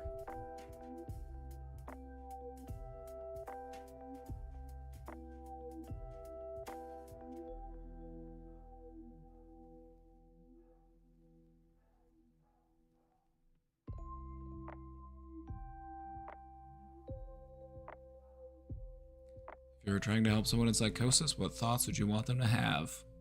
I'm safe. The thing about psychosis is that it can be managed so long as the person does not feel overly stressed. They don't feel like they're in danger. They don't feel threatened. And so you want to minimize any chance of that happening. You don't want anything out of the ordinary popping up. You don't want any loud, sudden noises. You want things to be peaceful and calm, and you just want to try to ride it out until they're a bit more level. How many questions are there in the queue right now? Just one more. Just one more. This is the one.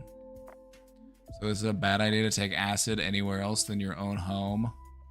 Generally? You run the risk of things getting weird.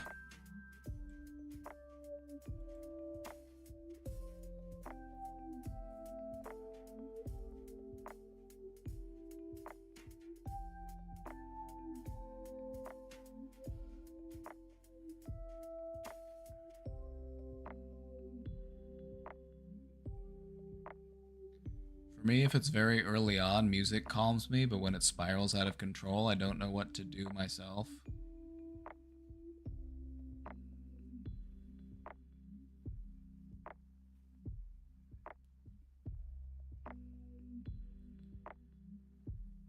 Take a nap, take a cold shower, splash some water in your face, have a snack.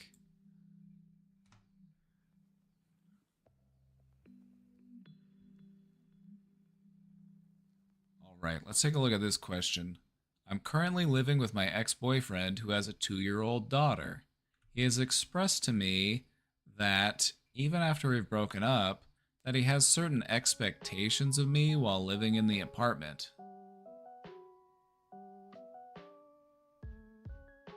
The expectations: cleaning, even if it's not my mess. Laundry, putting his daughter to sleep, feeding her, taking care of her, etc. Is this rage bait?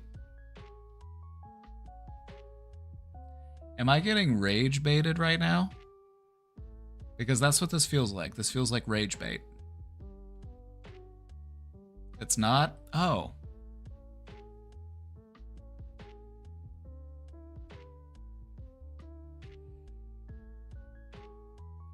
What a bum. Exactly. Well put. That very aptly describes it. This is bum behavior.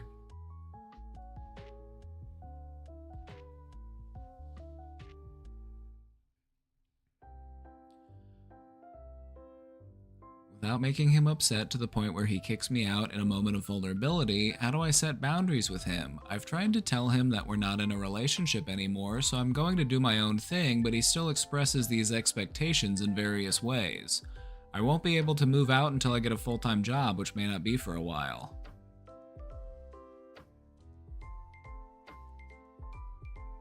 He's not gonna just kick you out. He's too dependent on you. And so what I would do is just dial it back a little bit. Just dial it back. Just dial it back. Just clean up after yourself. You know, if you don't mind helping out with the 2-year-old, because, you know, maybe you think the 2-year-old's cute, maybe you have a good, you know, relationship with him, you know, that's fine, you know, if you don't mind helping out. But I wouldn't do anything that you already wouldn't mind doing. You know, because that's just you being a good person. I don't mind helping. But the expectation is what's wrong. And so anything above and beyond what you wouldn't already be comfortable doing just out of the kindness of your heart, don't do it anymore. Let him pick up his own dirty underwear.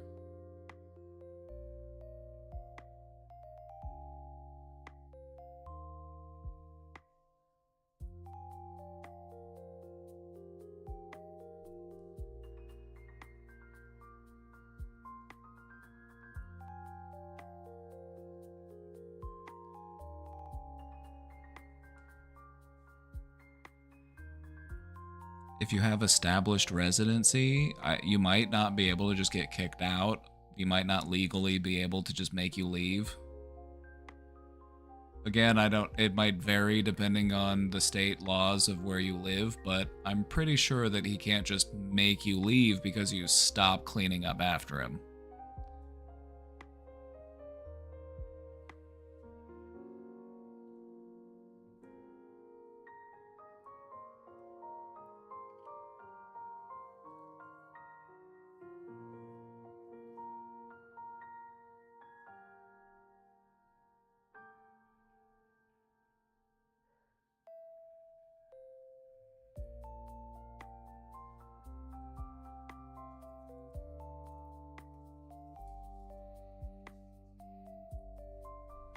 I also have OCD though, so it's hard for me to leave a mess lying around. Reframe, free exposure therapy. That's just free exposure therapy. People pay good money for exposure therapy.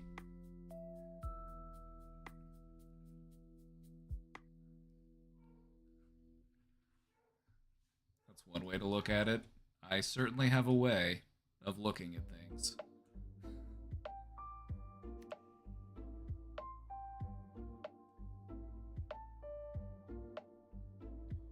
I mean, you can take it as a relief that you see it and you're like, well, that's not my mess to clean. That's somebody else's problem. And you can start to combat that urge within you that's like, I need to make this my problem.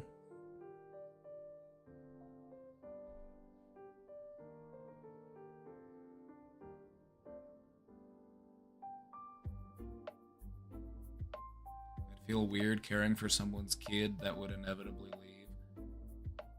I would feel weird having an ex in my house and making them do all the chores and raise my child. It's like, what the fuck am I doing? Like, what?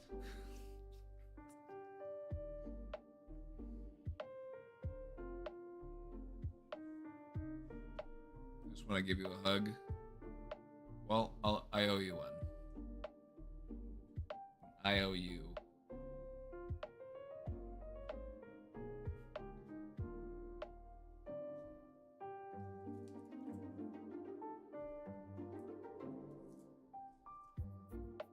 Maybe you could claim eminent domain over the child. Maybe it could just be your child now.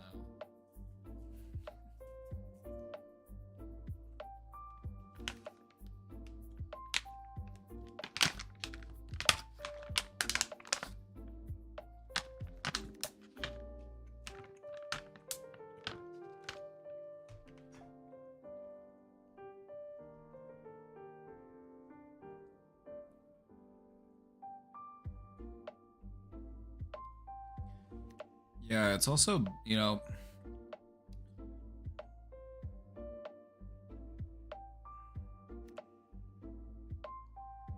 where's the child's actual mother? Like, what's that like? What's going on there?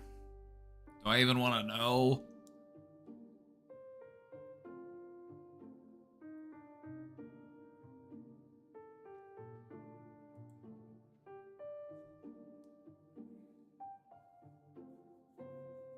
She sucks. Oh well, okay.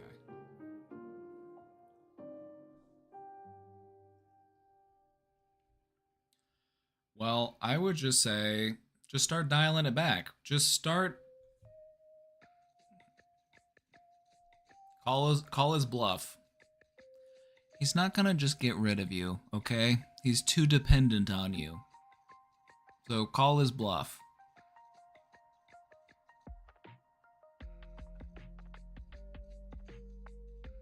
But her mom literally leaves weed out on the counter. Her mom still comes over? Or is that at her house? I'm like, sorry, I'm good. This is... Anyway, the free nanny services are being revoked. I would double down on your search for full-time employment so that you can not have to keep doing this anymore, because that's totally unfair and Yep. Yep.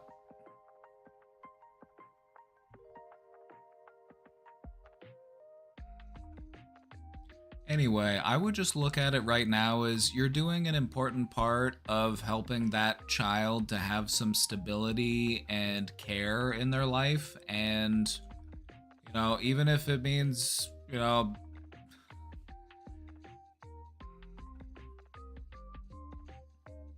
you're doing right by the kid. And that's important. You're not going to be there forever, but for the time that you are, you're doing right by them. So, I don't know. I would stop cleaning up after this grown-ass man.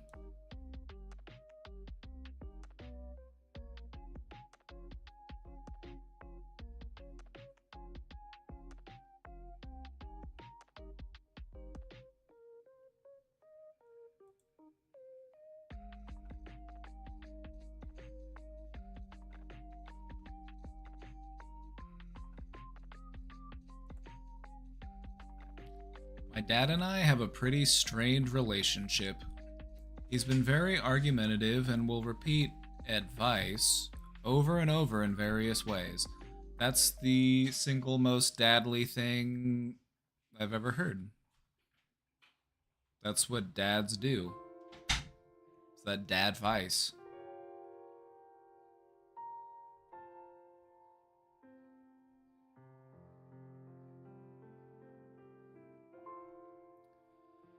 My mom has always tried to de-escalate and keep the peace. My father has at various moments started lengthy, exhausting arguments with me about life decisions.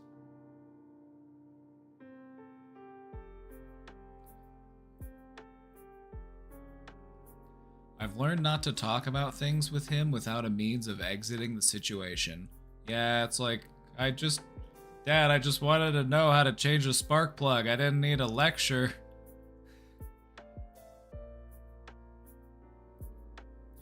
My parents had shitty reactions when I came out as bi, and also when I came out as trans. I've repeatedly needed to leave family gatherings because he's just been an asshole about it. The last time I saw him, we had a discussion where I left as soon as he maliciously began to misgender me. And then my dad had a big medical emergency shortly after. He called me drugged up, and I think it was an attempt at an apology, but a really bad one. Oh, so it sounds like Dad had a moment where he was faced with his own mortality, and he's like, oh my god, I've been a fucking asshole, I need to make things right with my kid. For some old men, that's the way that things go.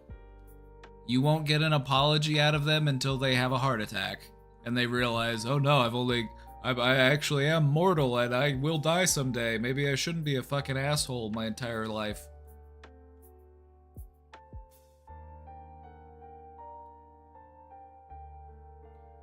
He said, when you were, we had good times. I feel like I'm missing a word here. And never said I'm sorry or anything else. He's obviously been told he's in the wrong and is trying to make up for it, but I'm at the point where I have very little patience and willingness to reach out. You don't have to. If you don't want to, is the thing. You don't have to if you don't want to. Sea of Thieves music.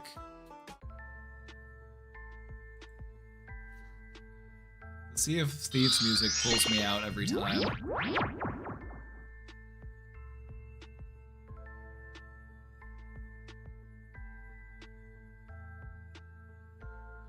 My family would have killed me if I was bi or trans, and no near-death experience would change their minds.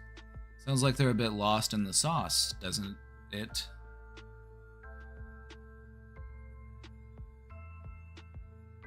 That's why fundamentalism is so dangerous. You've got people out there who are literally like, I would kill my child if they weren't exactly like the Bible said they need to be.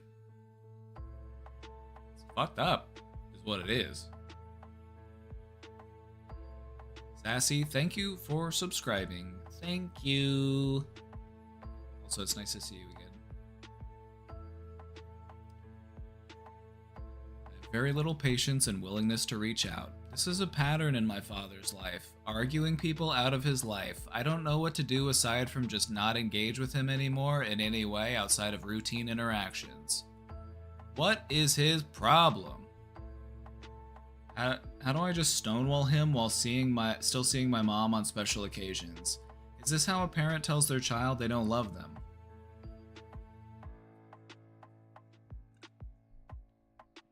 A lot of older men lack emotional literacy.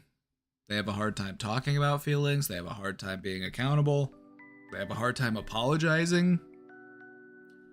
And that's because they were taught from a very young age, all of those things are weakness. You can't have feelings, that's gay. You can't ever apologize, that's weakness. And so, to get him to change his mind would involve counteracting years of conditioning. I'm not going to say that's impossible. I've seen men do it.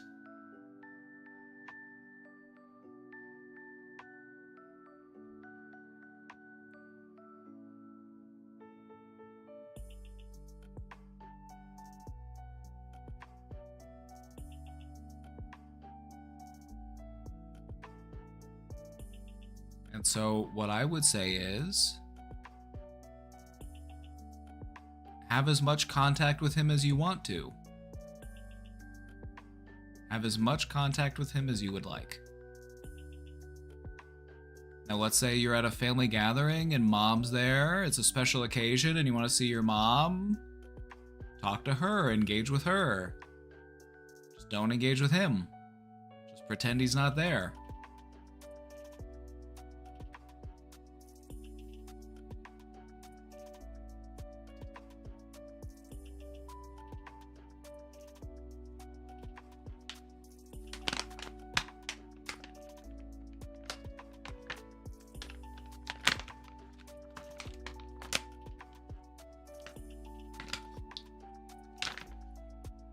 Your dad was in the military for over 25 years, which is objectively one of the gayest things you can do. You know what it's like in the military? It's very gay. It's very gay.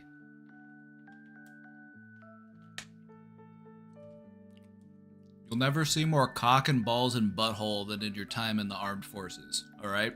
Very gay.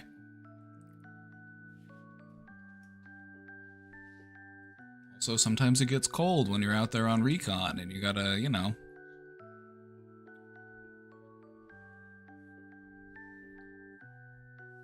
Hey, my dad was also in the military for like 25 years, and he can probably confirm that the military is very gay.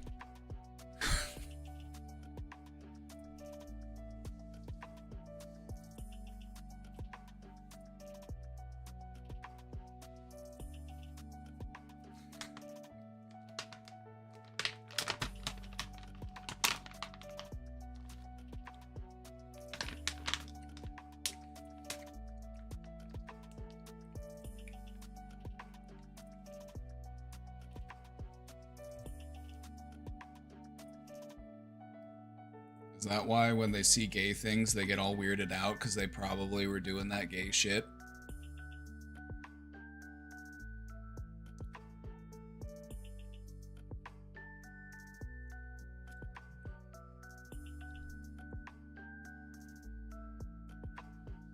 It wasn't gay when we did it. We were in the military. We were just a bunch of macho men, you know, just hanging out naked. It wasn't gay at all. Just perfectly straight.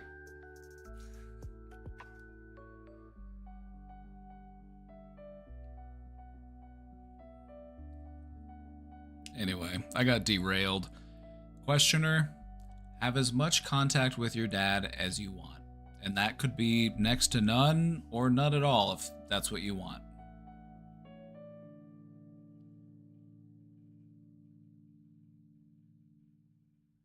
You know, you could, if you feel up to it, call him out on this pattern that you've observed. You know, the pattern in your father's life where he argues people out of it.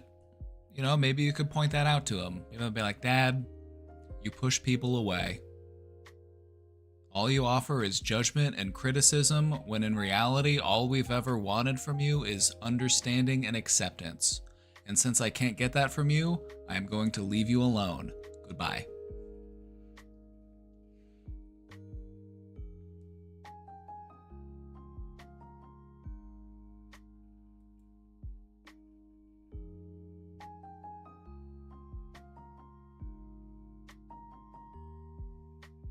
Myself physically unavailable? Hell yeah, go see a movie.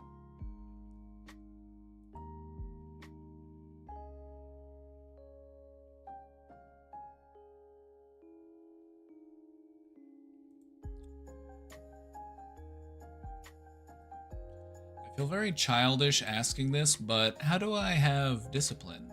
Usually I only do stuff when motivation hits or when that deadline is awfully close. The reason why you have discipline is because you are a disciplined procrastinator. Discipline isn't something that you either have or don't have, it's just about how you are disciplined. And so, right now you do have discipline, it's just that my discipline is only do stuff when there's urgency. Only do things when I'm about to hit the deadline. And so if you want to develop a new discipline, you can do that. You can develop new patterns and new behaviors. For myself, it was helpful to open up to this mindset because when it feels like I don't have discipline, it feels like, well, where am I going to get that from? Where am I going to just get discipline from? I'm just going to manifest it out of nothingness? What was helpful to me was recognizing that I do have discipline already. It's just not where I need it to be. I just need to make some changes to it. That felt much more manageable to me than feeling like I had to manifest discipline out of nothing.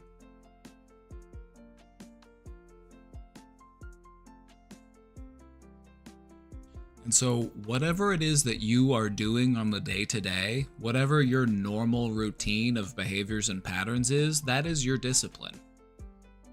And so the question is my discipline serving me as it exists right now, or do I need to make some changes to it?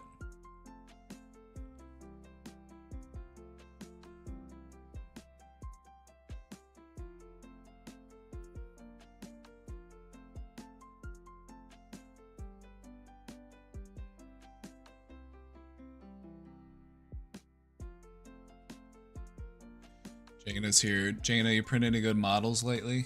Print any good models lately, Jaina? Chat, we're 3 subs away.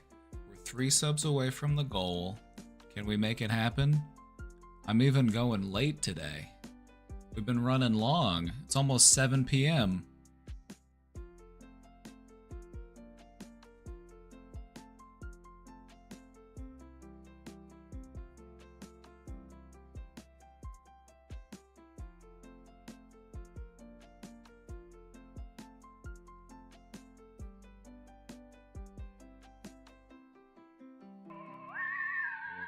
Ago. Well, good morning. Somazuki with the 5! Somazuki blowing it up out here. Thank you for the 5, my friend. Thank you. We've hit our goal. I spent all my money at Cult Coochie. Welcome to deprogramming. We're doing deprogramming here.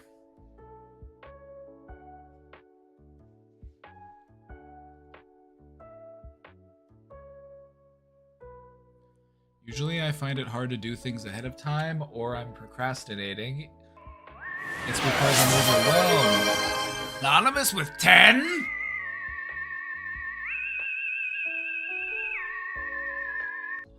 Oh! Ho ho ho ho! Thank you, Anonymous. We've done it. We have succeeded.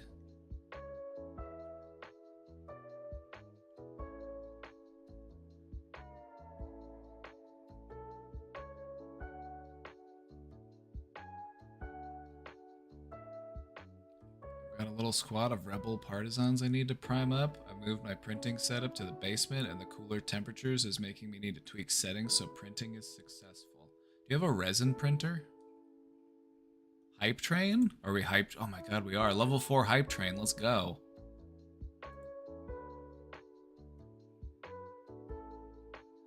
Let's go.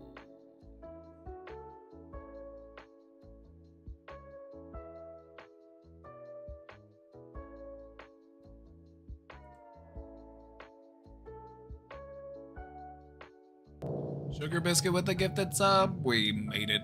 We've got another hype train going.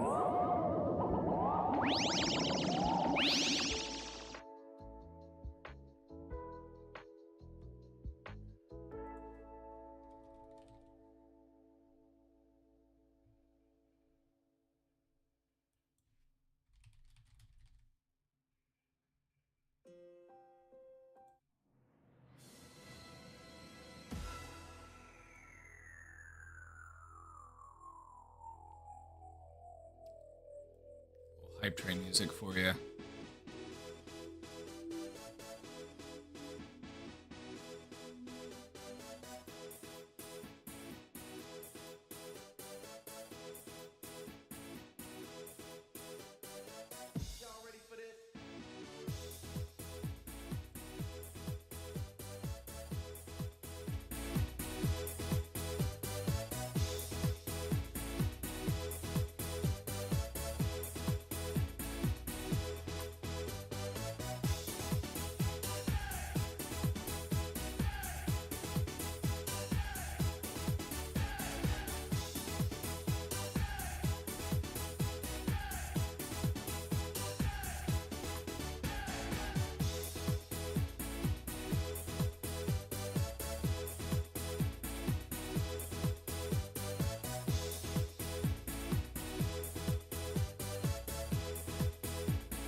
This is what SpongeBob danced to?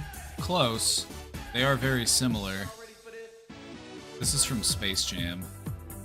SpongeBob listened to the Jellyfish Jam, which sounds similar.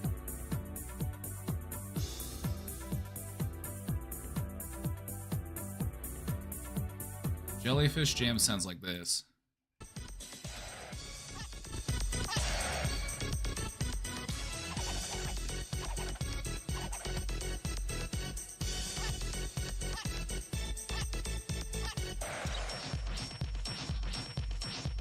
Very similar. Very close.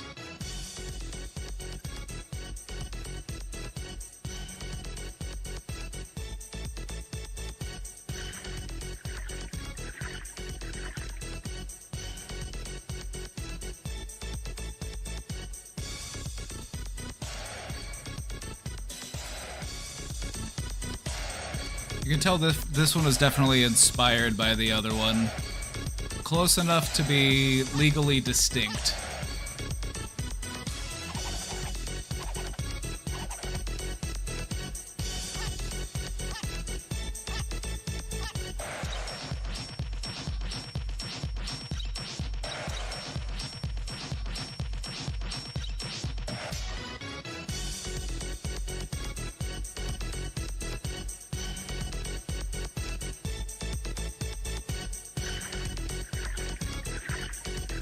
Yeah, we got a minute 20 left on the hype train. If anybody wants to hop on.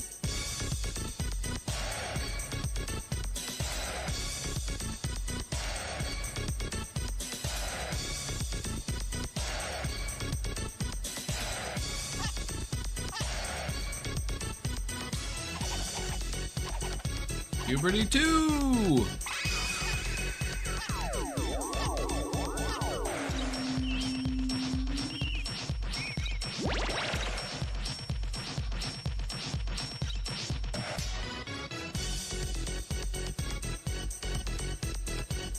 Guilt with the gifted sub, let's go!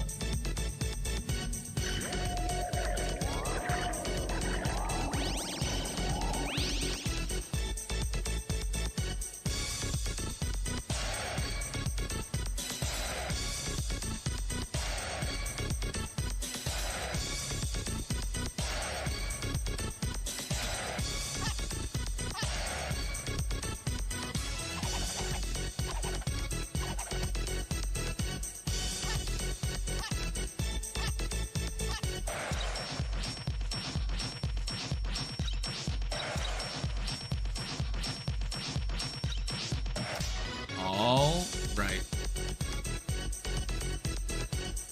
Hype train complete.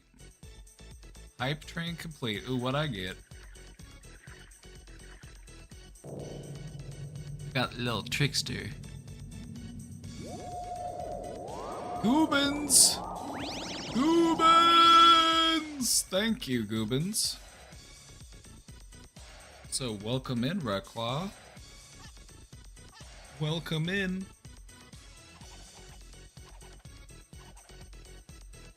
We're here a little late. I was gonna finish out the questions in the box. And then I need to find something to eat for dinner.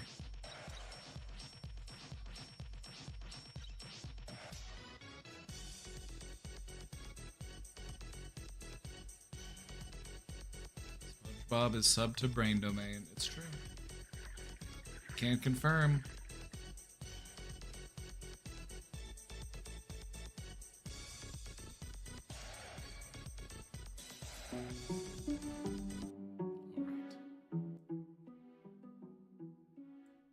All right. Thank you for the hype. We've got another question in the box. We got another question in the box, so we're going to take this one.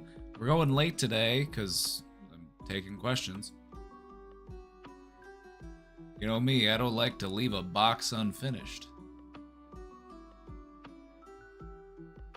That came out wrong. That sounded dirty.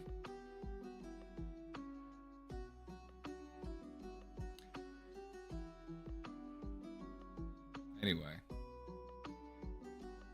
Reset. I've been off my meds for a bit. because I was thinking maybe I'm at a better place mentally. I was doing 100 milligrams of Zoloft. I'm now thinking maybe I should go back on it, or is it just a relapsing day that I have to move on from? I just woke up today feeling so shitty, my sleep schedule is a mess, and I just feel a little too stressed.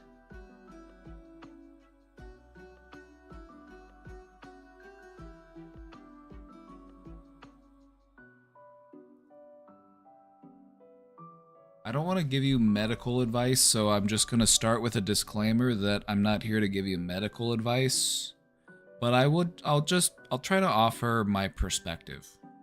All right? So don't take this as medical advice, like obviously talk to your doctor. But I think you've got a choice to make. I would say see where tomorrow brings you. See how you're feeling tomorrow. If you continue to notice like my mood's just continuing to drop and I'm just not getting anywhere, then maybe it would be a good idea to go back on it.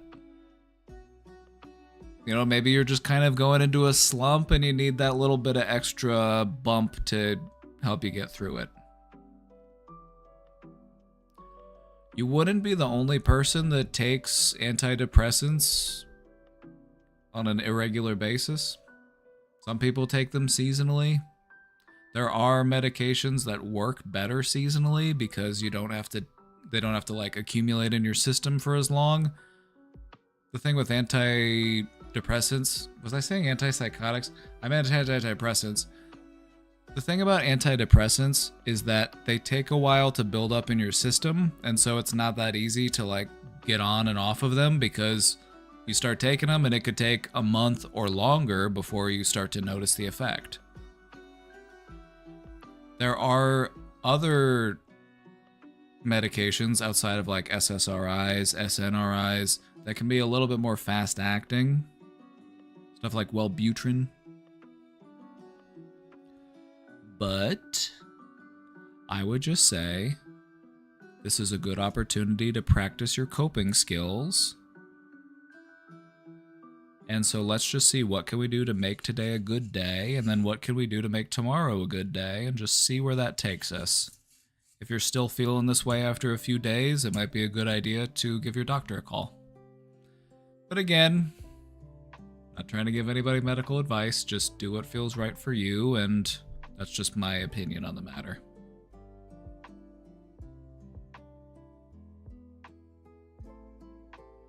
I said antidepressants. Okay, good. We've been talking about psychosis a lot today, so I've just had like antipsychotics on the brain.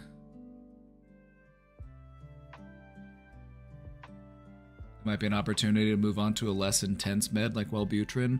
Yeah, that's often like a lot of people will start off with those types of medications for their depression because they're a bit less intense. There aren't as many side effects. And it can kind of help if the depression is a little bit more mild, a little bit more manageable. I'm scared of psychosis. Psychosis can be scary, but the thing about psychosis that they won't tell you is that it can actually be really fun. I've met people who had like profound, severe psychosis. They were some of the happiest people I've ever met. They were just having a great time. Just hysterically laughing at jokes that only they could hear. They were just having a good old time. And they were just happy as could be, just like keeping it simple. Just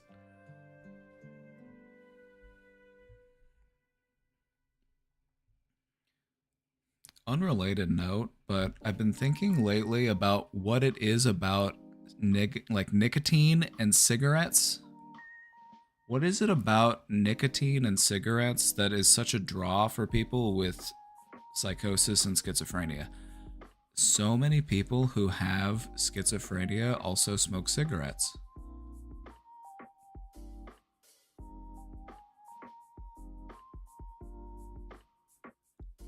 It's easy access. That's probably part of it, but I'm trying to think of it on like a deeper level. I think part of it has to do with the ritualistic component It can also be grounding in a way. And it also activates nerves within like your respiratory system, and so it could be a way of like managing symptoms by redirecting that neural activity. You're more focused on what's going on in your lungs and in your throat and in your mouth, and so you're not as focused on what's going on in your mind.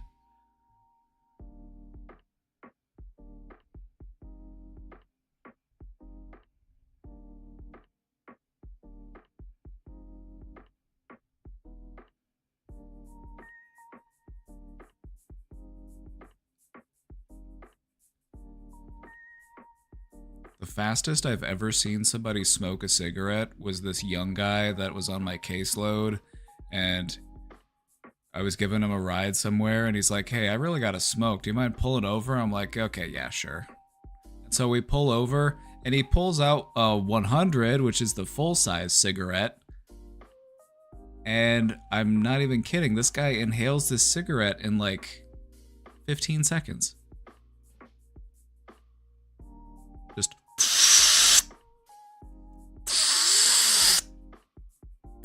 And it's just, I'm like, how did you do that? It was impressive. He's like, all right, I'm done. I'm like, damn, okay. That can't be good. No, it's not. But I was impressed. I was impressed by this with the speed.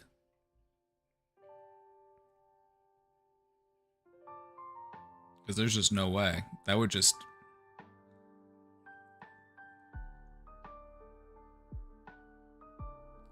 That would just be... there's just no way I could do that, you know? Impressively unhealthy. I mean, it's the same, I feel the same way I feel about, like, competitive eaters. Or, like, people who participate in chug competitions. Like, it's not healthy for you, but I'll be damned if I'm not impressed.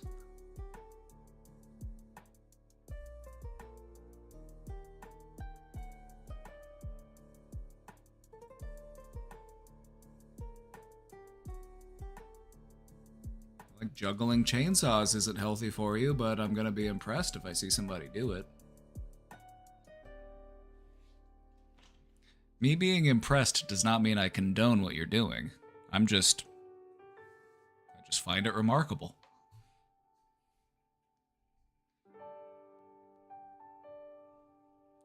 Don't they exercise for hours to make up for the calories gained? Some of them do.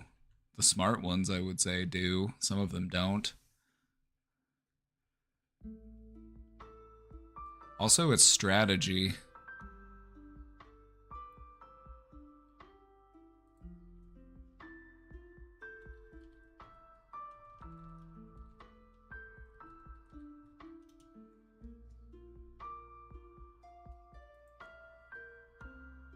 If you want to know the lore of competitive eating, this guy really changed the game. His name is Takeru Kobayashi.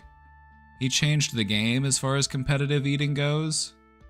What they realized was that it's about how much room your stomach has to stretch, and if you have like a layer of fat, then your stomach can't stretch as much, and so this like jacked Asian dude was just like destroying eating competitions.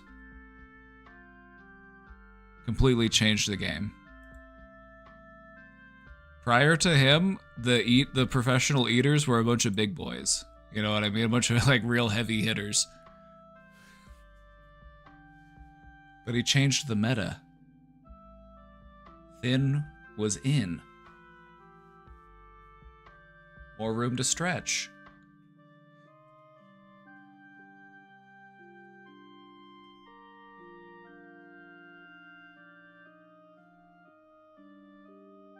There's also controversy there. He ended up getting banned from the hot dog eating contest for some reason. I'm not sure why. I don't know the lore.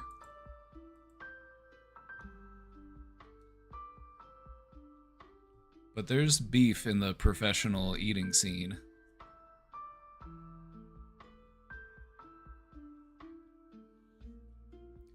Two legendary skins out of 31 loot boxes. That's worth uninstalling. If that happened to me, I would uninstall. I'd be like, oh, I'm done.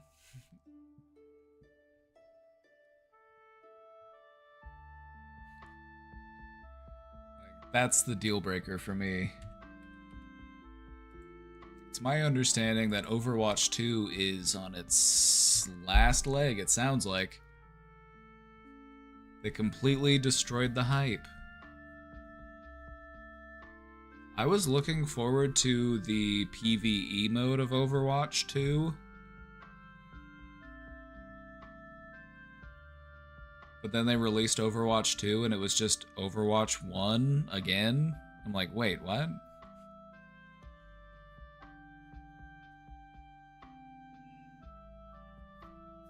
Blizzard just loves fucking themselves over.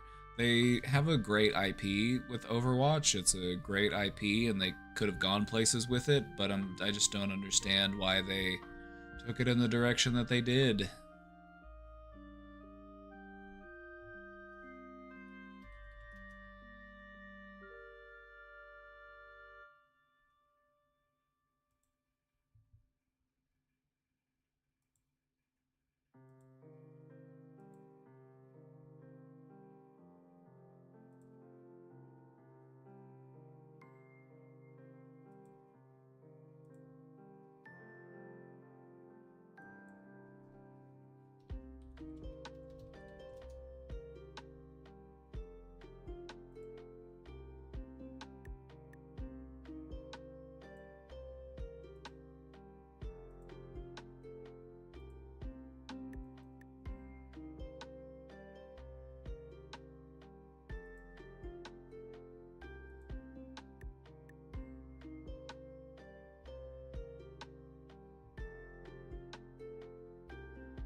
We had a busy day, didn't we? We had quite a few questions.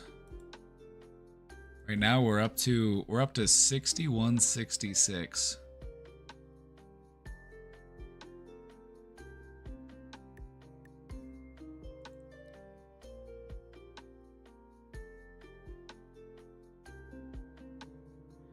Had a busy day today, didn't we?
How did I stream? 1 p.m. CST.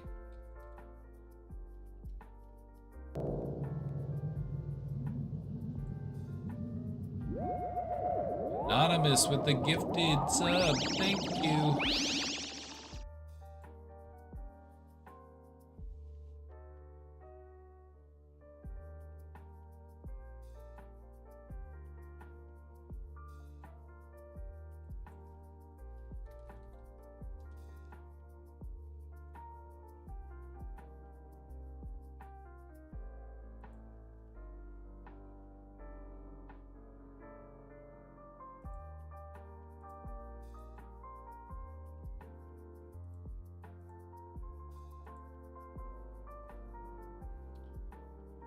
My stream schedule usually Tuesday through Friday, 1 p.m. until I run out of questions.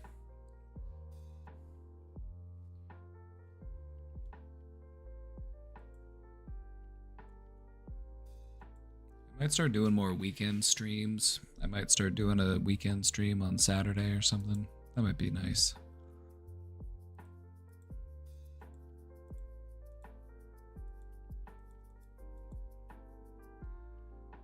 But yeah, well, I think that'll be it for today. That'll be it for today. Hope you all have a great night. Hope you all have a great life.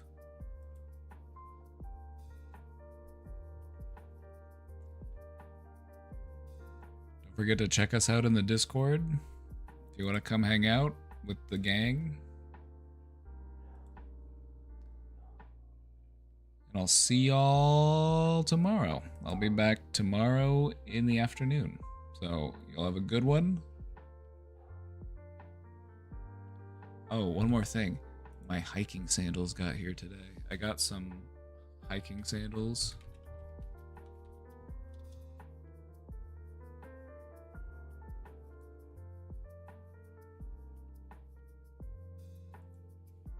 My old ones busted. I had to get new ones.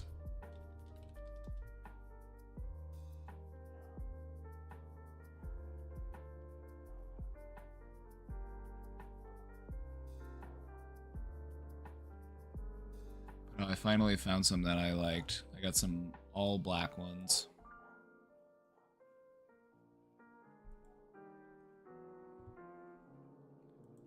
This is the one I got. This is the women's one, but it looks the same. It's just black.